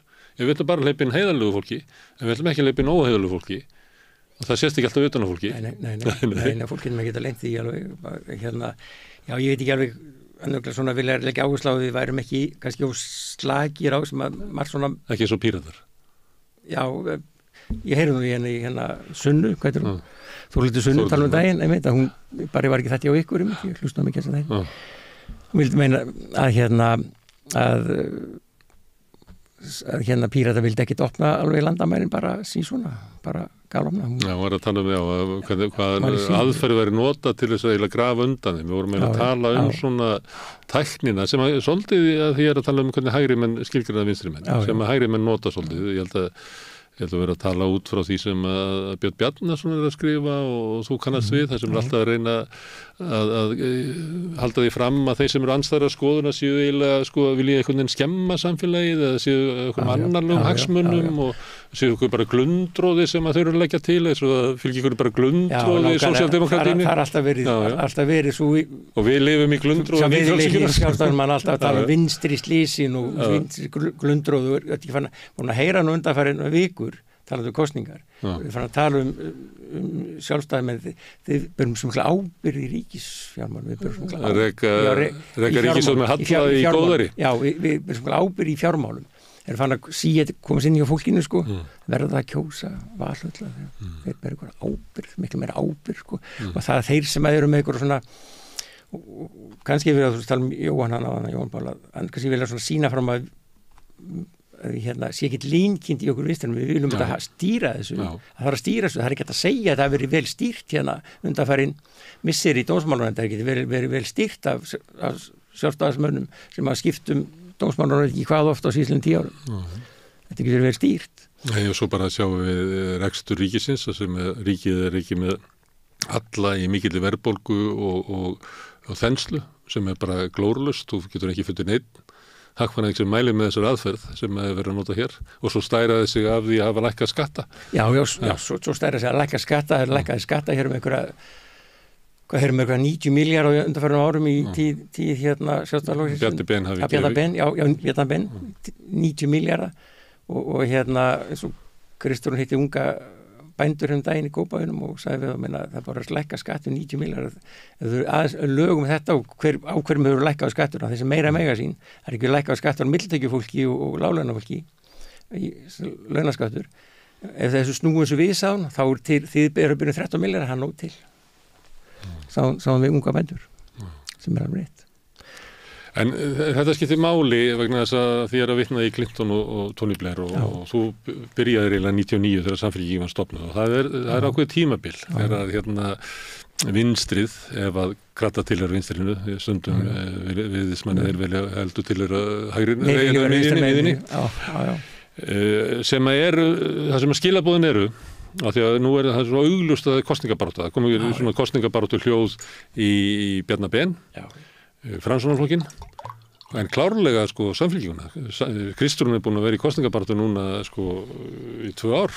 Já, kosningabaráttu, hún bara er að kynna sig og tengst og verið að... Og þingmenn hafa orðað á þessu, hún er sjaldan í þinginu því að hún er bara alltaf okkur fundum út um allt land. Og hvílig eljusemi, ég hitt alveg endalins. Það er eins og hún lítur að hæja aðeins á sig núna svo hún fari ekki að rekast á forsetaframbjóðendur. Já, verður að taka smá pásu næstu vikur. Þetta tímabil þetta skiptir máli vegna þess að megin skilaboð Blair og Clinton og þeirra sem að fóru þá leið var að segja við erum alveg jafn ábyrg í fjármálum eins og hægrið.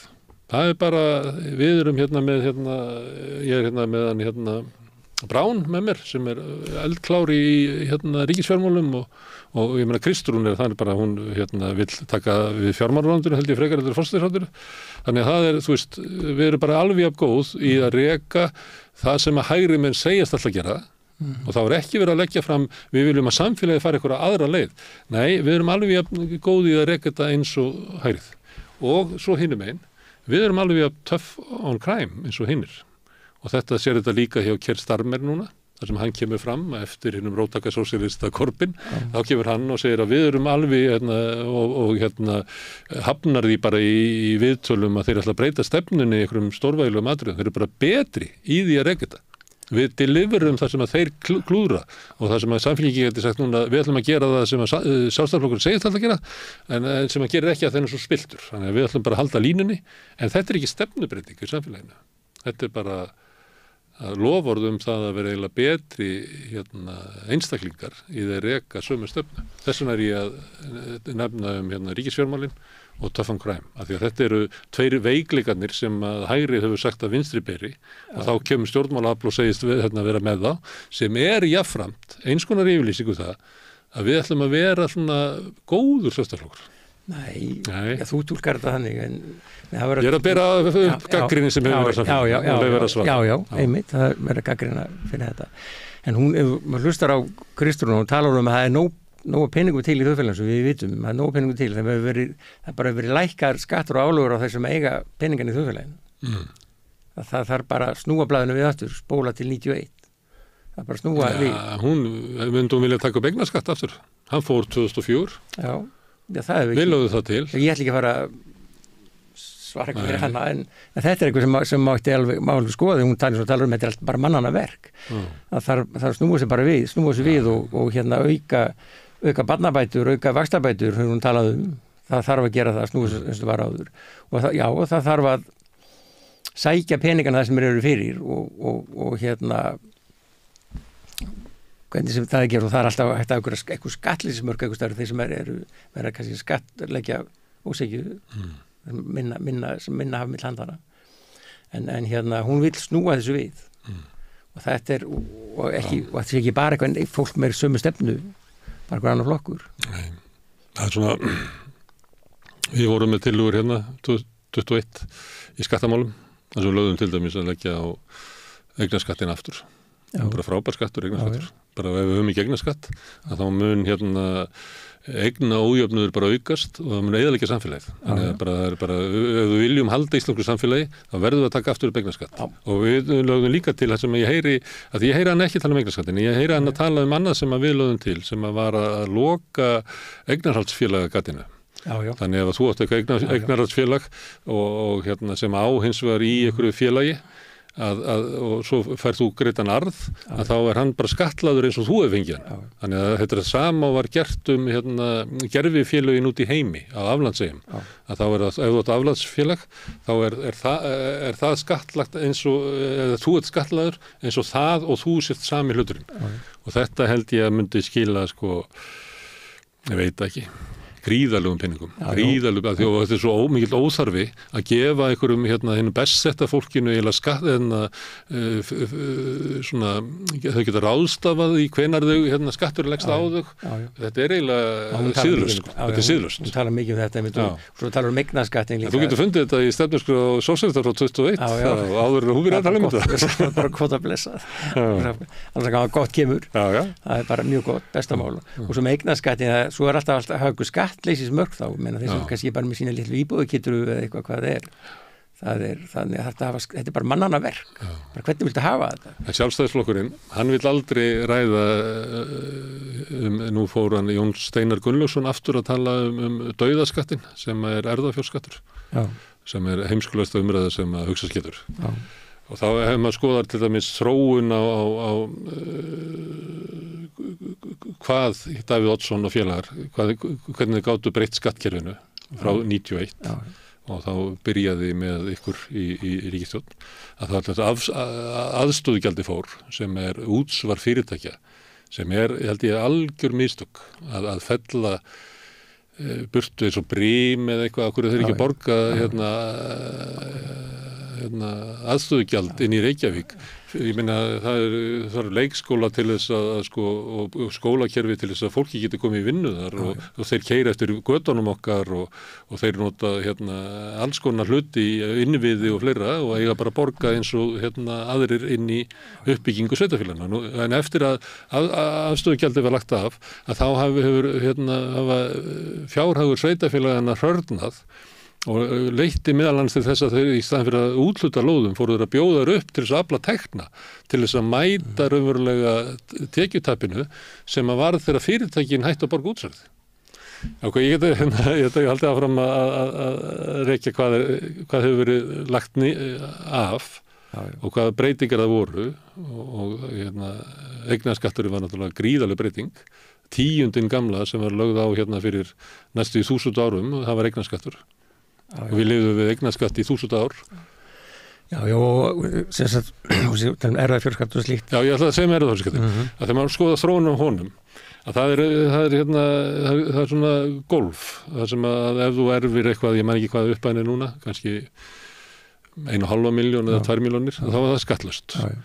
Sú lína, hún hefur ekkert breyst vegna þess að Sjálfstæðisflokkur engan á því að tryggja fátæku ekkinu og allt þetta, engan á henni en efsta þrepið að það hefur lækkað úr, ég held að það hafi verið 45% niður í 10%. Já, þetta er bara mannanna verk sem þarf bara að breyta, þessu bara snúa við, þessu þarf að snúa við og það verður ekki gert með Sjálfstæðisflokk innanborðs. Það er að tala áðan að við værum hérna veik fyrir því að fara með Sjálfstæðisflokk í ríkisstjórn. Þá getur maður valkostir samfélgjunar ef að þið landið þessu, ef ykkur tekst að halda niður í ykkur andunum í 1,5 árið viðbót, að rugga ekki neina bátum. Segjum að valkostirnir eru svipað og kannanir eru núna. Að þá stendur Kristófer fram fyrir því að fara í ríkisstjórn með Sjálfstæðisflokknum, kannski einum flokki í viðbót, af því að Sjálfstæðisflokkurinn er svo veikur. Eða að mynda 5-6 flokkar ríkisstjórnir. Þetta er yfirleitt alltaf þegar stjórnmálamenn standa fram yfir þessu vali, þá velja þetta. Framsóknarflokkurinn valdi Sjálfstæðisflokkinn, frekar heldur en allt og marga flokka 2017, eða svo var sagt, ég held að VG hafi líka ákveðið þetta. Ég hafði alltaf á tilfinningu þeirri kosningabaráttu að VG væri búið ákveð að fara inn í ríkisstjórn með Sjálfstæðisflokkinn. Það er alltaf að held í því fram, þá ég bara séð lengra heldur þau sáu sjálf það er einn vandi sem að Kristún hefur og þegar maður horfir á það, ef hún myndi vilja þetta, þá myndi hún taka að sér að vera leiðtogi mið vinstrisins á Íslandi, búið aðlaga sig að hugmyndum. Hún þarf að gera það. Já, en það sem að manni virðist, þegar maður horfir á þetta, að hún er frekar að skrapa af samfylkingunni þau mál sem að fara sérstaklega í taugarnar á íhaldinu. Stjórnarskrámálið, Evrópusambandið, núna innflytjendurnir. Þannig að þegar ég horfa á þetta í fjarska, þá finnst mér hún vera að undirbúa þessa ríkisstjórn með íhaldinu. Frekar heldur en að Kristún ætla að verða með eins og gæsamamma og halda Framsókn og Pírötunum og gera eitthvað fyrir flokk fólksins til þess að laða það inn til þess að geta orðið leiðtogi í fjölflokka ríkisstjórn með vinstri flokkana. Hún verður eiginlega að verða þessi gæsamamma að halda fram þessum flokkum, ekki þessi litlu flokkar, við vitum ekkert eitt eru skoðankannar og annar eru kosningar ef hún kemst í þessu aðstöðu þá verður hún að taka hann að slaga að halda með vinstrinu og þetta að vísum að hún sé að reynsa flokkin sem sagt gera Sjálfstæðisflokkinn góða með, eins og ég sagði við áðan með stjórnarskrármálin og ESB-málin það er bara ESB-málin, það er bara seinni tíma talandu það ESB-málin eins og viðreist talanum, gangi ESB, það er ekki laust hvað segir viðreist með ESB, þá lækkar þetta vöruverðið, en hvað gerist núna hérna daginn í vetur, var í umræðin í vetur samráð innflutningsfyrirtækjana annað fyrirtæki bara borgaði bara strax möglunarlaust, hittið er í dómsmáli þeir munu standa bara við hliðið og hækka sitt vöruverð og kem ekki neitt ódýrt vöruverð til okkar þess vegna þarf að gefa sér tíma í að laga þessar hluti, samkeppniseftirlitið efla það stórlega, svona lagað eigi sér ekki stað og skattaeftirlitið voru tala um þetta þarf að laga þetta alls saman og það sem við rettum ekki þessu bara með gangi í ESB að þá er öllu retta fyrir fólki í landinu það er svo margt sem það er að laga áður þetta minnir mig á það, mannstættir myndbreytingunni 81 það var öflugið fleiri blaðsíðna efnahagsskýrsla þeirra ríkisstjórnar átti að lækka verðbólguna eitthvað svona niður, við vorum með 100% verðbólgu svona tíma verðbólgan fór ekkert niður og það er ekkert gert, eina sem var gert þetta berið ofan á, tekin á 2-0 á krónunni. Þetta er svipað með það að retta einhverjum með svona bara hókus pókus ESB, við rettu því ekki neitt við laga þetta heima fyrir og það þarf samfélkingin, mér fórustu Kristúna Frostóttur, að laga með því að taka inn alla þessa hína flokkana en svo getur bara kosningarnar næsta haust, eða næstu kosningar enda þannig við fáum bara öfluga hægri stjórn. Já, Það er það sem maður getur verið að horfa á vegna þess að við sjáum það svona hægri bylgja í Evrópu og meðal annars knúin áfram af innflytjendamálunum. Maður getur fylgst með Kristrúnu, hún að reyna að búa til ríkisstjórn sem að getur breytt stefnu stjórnvalda eða fellur hún nú í það að mynda ríkisstjórn með Sjálfstæðisflokknum. Og það er tvennt í þessu. Annars vegar það sem ég sagði áðan að hún hefur ekki neitaði eins og fyrirformaður að fara í ríkisstjórn með Sjálfstæðisflokknum. Og segjum að hennar hlutverk væri að reyna að búa til eitthvað úr þessu, að ég meina það er bara verkefnið. Þú heyrir stundum Bjarna Ben og Sjálfstæðismenn tala um að það er bara allt og margir flokkar á þingi eins og þeir hefur ekki ósangenda stöðu. Þetta er bara lýðræðið og það sem maður situr uppi með. Þannig að ef það væri áhugi Kristrúnar að breyta stefnu hjá stjórnvöldum, þá þyrfti hún að búa til einhverja ríkisstjórn með þessu. Og þess vegna fannst mér innflytjenda spilið sem hún kom með vera svo athyglisvert, vera þess að hún hefði getað einmitt nota það mál til að kljúfa á milli og þarna megin ertu þá með Sjálfstæðisflokkinn og Miðflokkinn og kannski einhverja þræði í flokki fólksins og Framsóknarflokkinn. En þá hefði, ef við ætlum ekki að fara þessa leið sem að þau vilja í næstu kosningum, þá verður við að stilla upp valkosti á móti því og benda á skaðsemina af þeirra stefnu og aðra slíku. Því að þarna megin þó líklega flokkarnir sem að Kristrún vildi síst að vera með í ríkisstjórn, Sjálfstæðisflokkurinn og Miðflokkurinn, sem að samanlagt með kannski 30 góðum degi, 30% atkvæða. 70% eru hér. Já, en með því svona að láta fólk, sem ég hef talað við fólk um miðjumaldri sem svona báðum áttum hvort að ég treysta samfélkingunni sem er bara með nýjan formann, öflugan formann.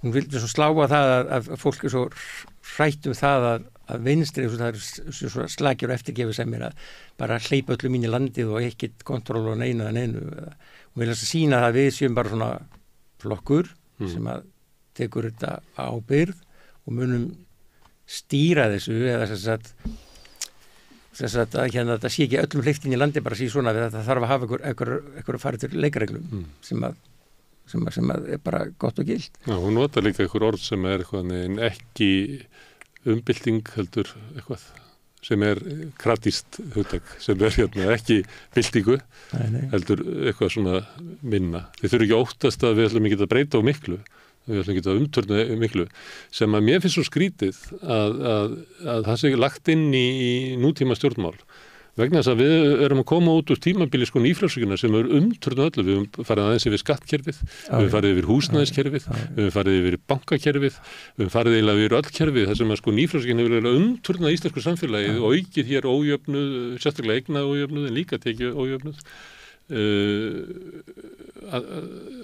Mér finnst það, ég er náttúrulega róttækur sósætti, þannig ég sé við þurfum mikla breytingar og ekki trúa, segi ég, ekki trúa þeir sem hann lofaði að breyta einhverju, að verði breytingar án þess að breyta henni. Er ekki komin tíma breytingar, sagði Framsókn í borginni?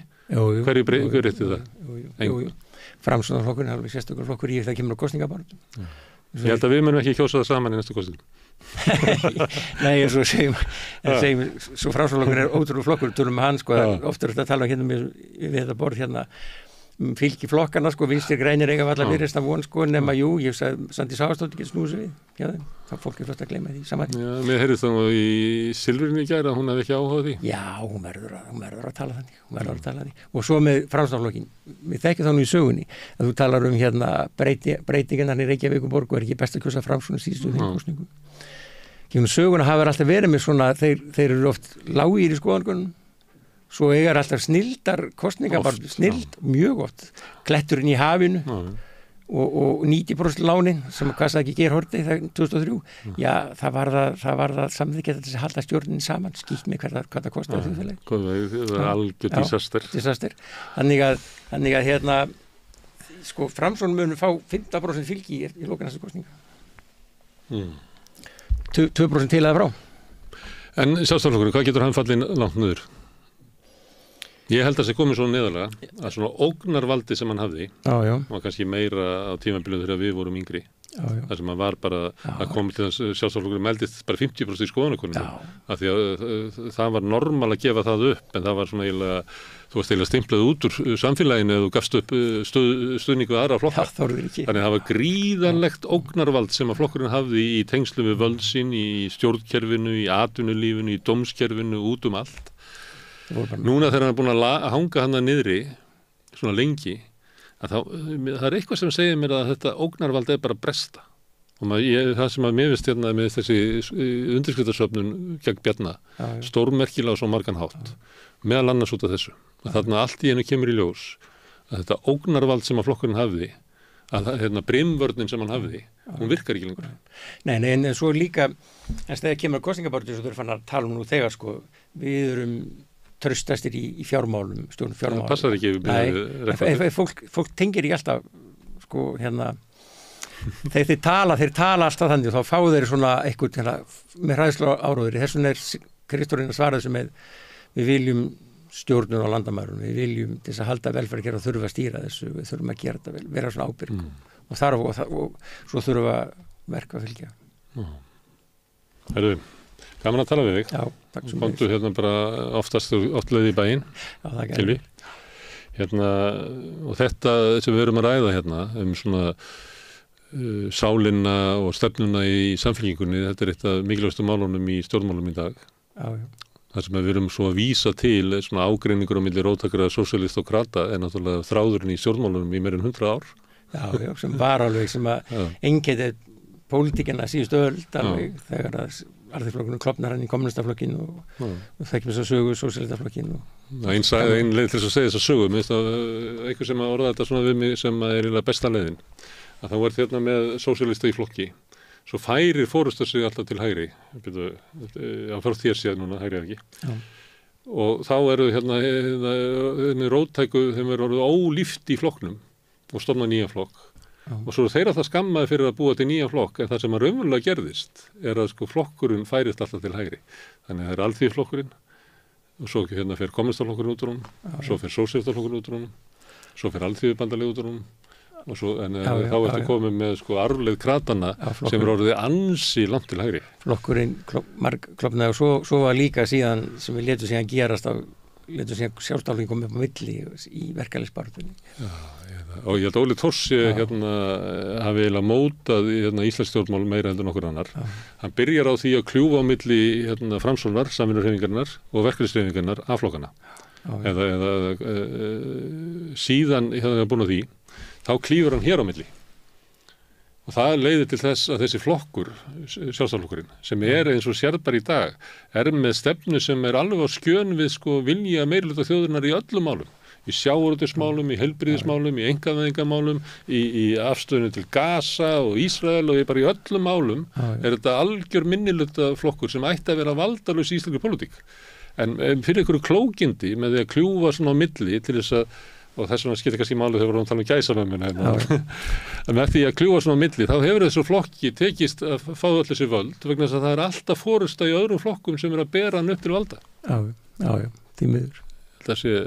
Og það má ekki gerast næst en þóttu við sé ekki með yfirlýsingu fer ekki með þeim í stjórn, við sýnum það bara fram á það þeir mun aldrei geta veiksu undir þetta en talandi Óla Thors sagði hann það ekki þegar að stjórnin vinnandi stétta var myndið það ekki það þegar A-flokkarnir fóru saman í stjórn með Sjálfstæðisflokkurinn þá þegar þeir barust fyrir almannatryggingakerfinu þá sagði hann strax láta að hafa þetta bara halda völdum bara eins og Davíð sagði við Jón Baldvin á sínum tíma með ES þetta er bara gjaldið og við sjáum þetta núna bara í að Sjálfstæðisflokkurinn kyngir aukningu í milli festukerfin, bótakerfin inn í skattinum kyngir því bara til þess að þetta er bara gjaldið til þess að vera ríkisstjórn að láta eitthvað eftir Sjálfstæðisflokkurinn og það er einhver hætta sem eftir næstu kosningar það verði þeir fara á stað þeir nái að fá ykkur með sér. Því Framsókn fer alltaf með íhaldina ef þeir geta. Kannski komaði til ykkar og bjóða Kristrún að fara í fjármálaráðið? Það má ekki gerast. Það má ekki gerast. Herru, takk aftur Gylfi. Takk fyrir að koma. Takk. Já, ég þakka Gylfa og öllum gestunum sem hafa staldrað við rauðaborðið til að ræða samfélagið okkar, til þess að hjálpa okkur að skilja í hvaða heimi við lifum og og kannski að sömuleyti hver við erum. Ég ætla að minna á að samstöðin er svona tilraunaverkefni, samstagsverkefni okkar sem erum að búa til þætti, bæði hérna megin vélarinnar og hinum megin og gestana sem hingað koma og ykkar sem eru að hlusta og horfa. Þið getur verið virkir þáttakendur með því að segja vinum og vandamönnum frá samstöðinni, að efnið okkar megi finna á Facebook og YouTube. Við erum í öllum hlaðvarpssveitum, bæði undir nafni samstöðurinnar og svo nafni einstakra þátta ef við kjósið það frekar. Við erum í útvarpinu á Stór höfuðborgarsvæðinu 89,1 á FM. Þær útvarpssendingar nást alveg upp á Snæfellsnes, langt upp í Borgarfjörð, út á Reykjanestá og upp á Litlu kaffistofu. En fyrir utan það svæði að þá má hlusta á útvarpið í gegnum spilarann. Það bæði spilari.is á netinu og svo spilari líka app sem má hlaðinur í síma og hlusta á samstöðun og allar íslenskar útvarpsstöðvar, hvað sem er í heiminum, það sem er net á annar borð. Og við erum komin í sjónvarpið til þeirra sem að skipta við síman og fá sjónvarpið sitt þaðan. Það eru númer 5 á fjárstýringunni með 24 tíma á sólarhring, 7 daga vikunar, allan ársins hring, samfélagsumræðu við þetta rauða borð og í öðrum þáttum samstöðurinnar. Þið sem að viljið aðstóða við uppbyggingu samstöðurinnar geti gert áskrifendur. Það kostar 2.500 krónur á mánuði sem að mér er sagt að sé lágt verð fyrir það efni sem við búum til. En þið geti borgað meira ef þið viljið. Þið farið þá inn á samstöðin.is, þar er hnappur sem ástendur áskrift og þar getið skráð ykkur fyrir áskrift. Og því sem að kjósið geti látið áskriftina renna sem félagsgjöldin í Alþýðufélagið og það er einmitt Alþýðufélagið sem á og rekur samstöðina. Þetta er fjölmiðl, umræðuvettvangur í eigu áhorfenda, áheyrenda og lesenda. Ég hvet ykkur til þess að íhuga vel að ganga til liðs við Alþýðufélagið því að það er kannski fátt mikilvægara í samfélaginu í dag heldur en að byggja upp einhvern vettvang þar sem að við getum rætt hispurslaust og einlægni samfélagið og reynda að skilja það því að það er forsenda þess að lýðræðið virki. Íhugið það. En ég ætla að segja takk fyrir í dag og góða nótt. Við sjáumst á morgun klukkan 8 að þá verður rauða borðið hér aftur með öfluga samfélagsumræðu. Takk fyrir. Erfiðleikar heimila verkafólks hafa hríðversnað frá árinu 2021. 6 af hverjum 10 félögum í Eflingu eiga nú erfitt með að ná endum saman. Hvernig getum við réttlætt það? Efling stéttarfélag. Barátta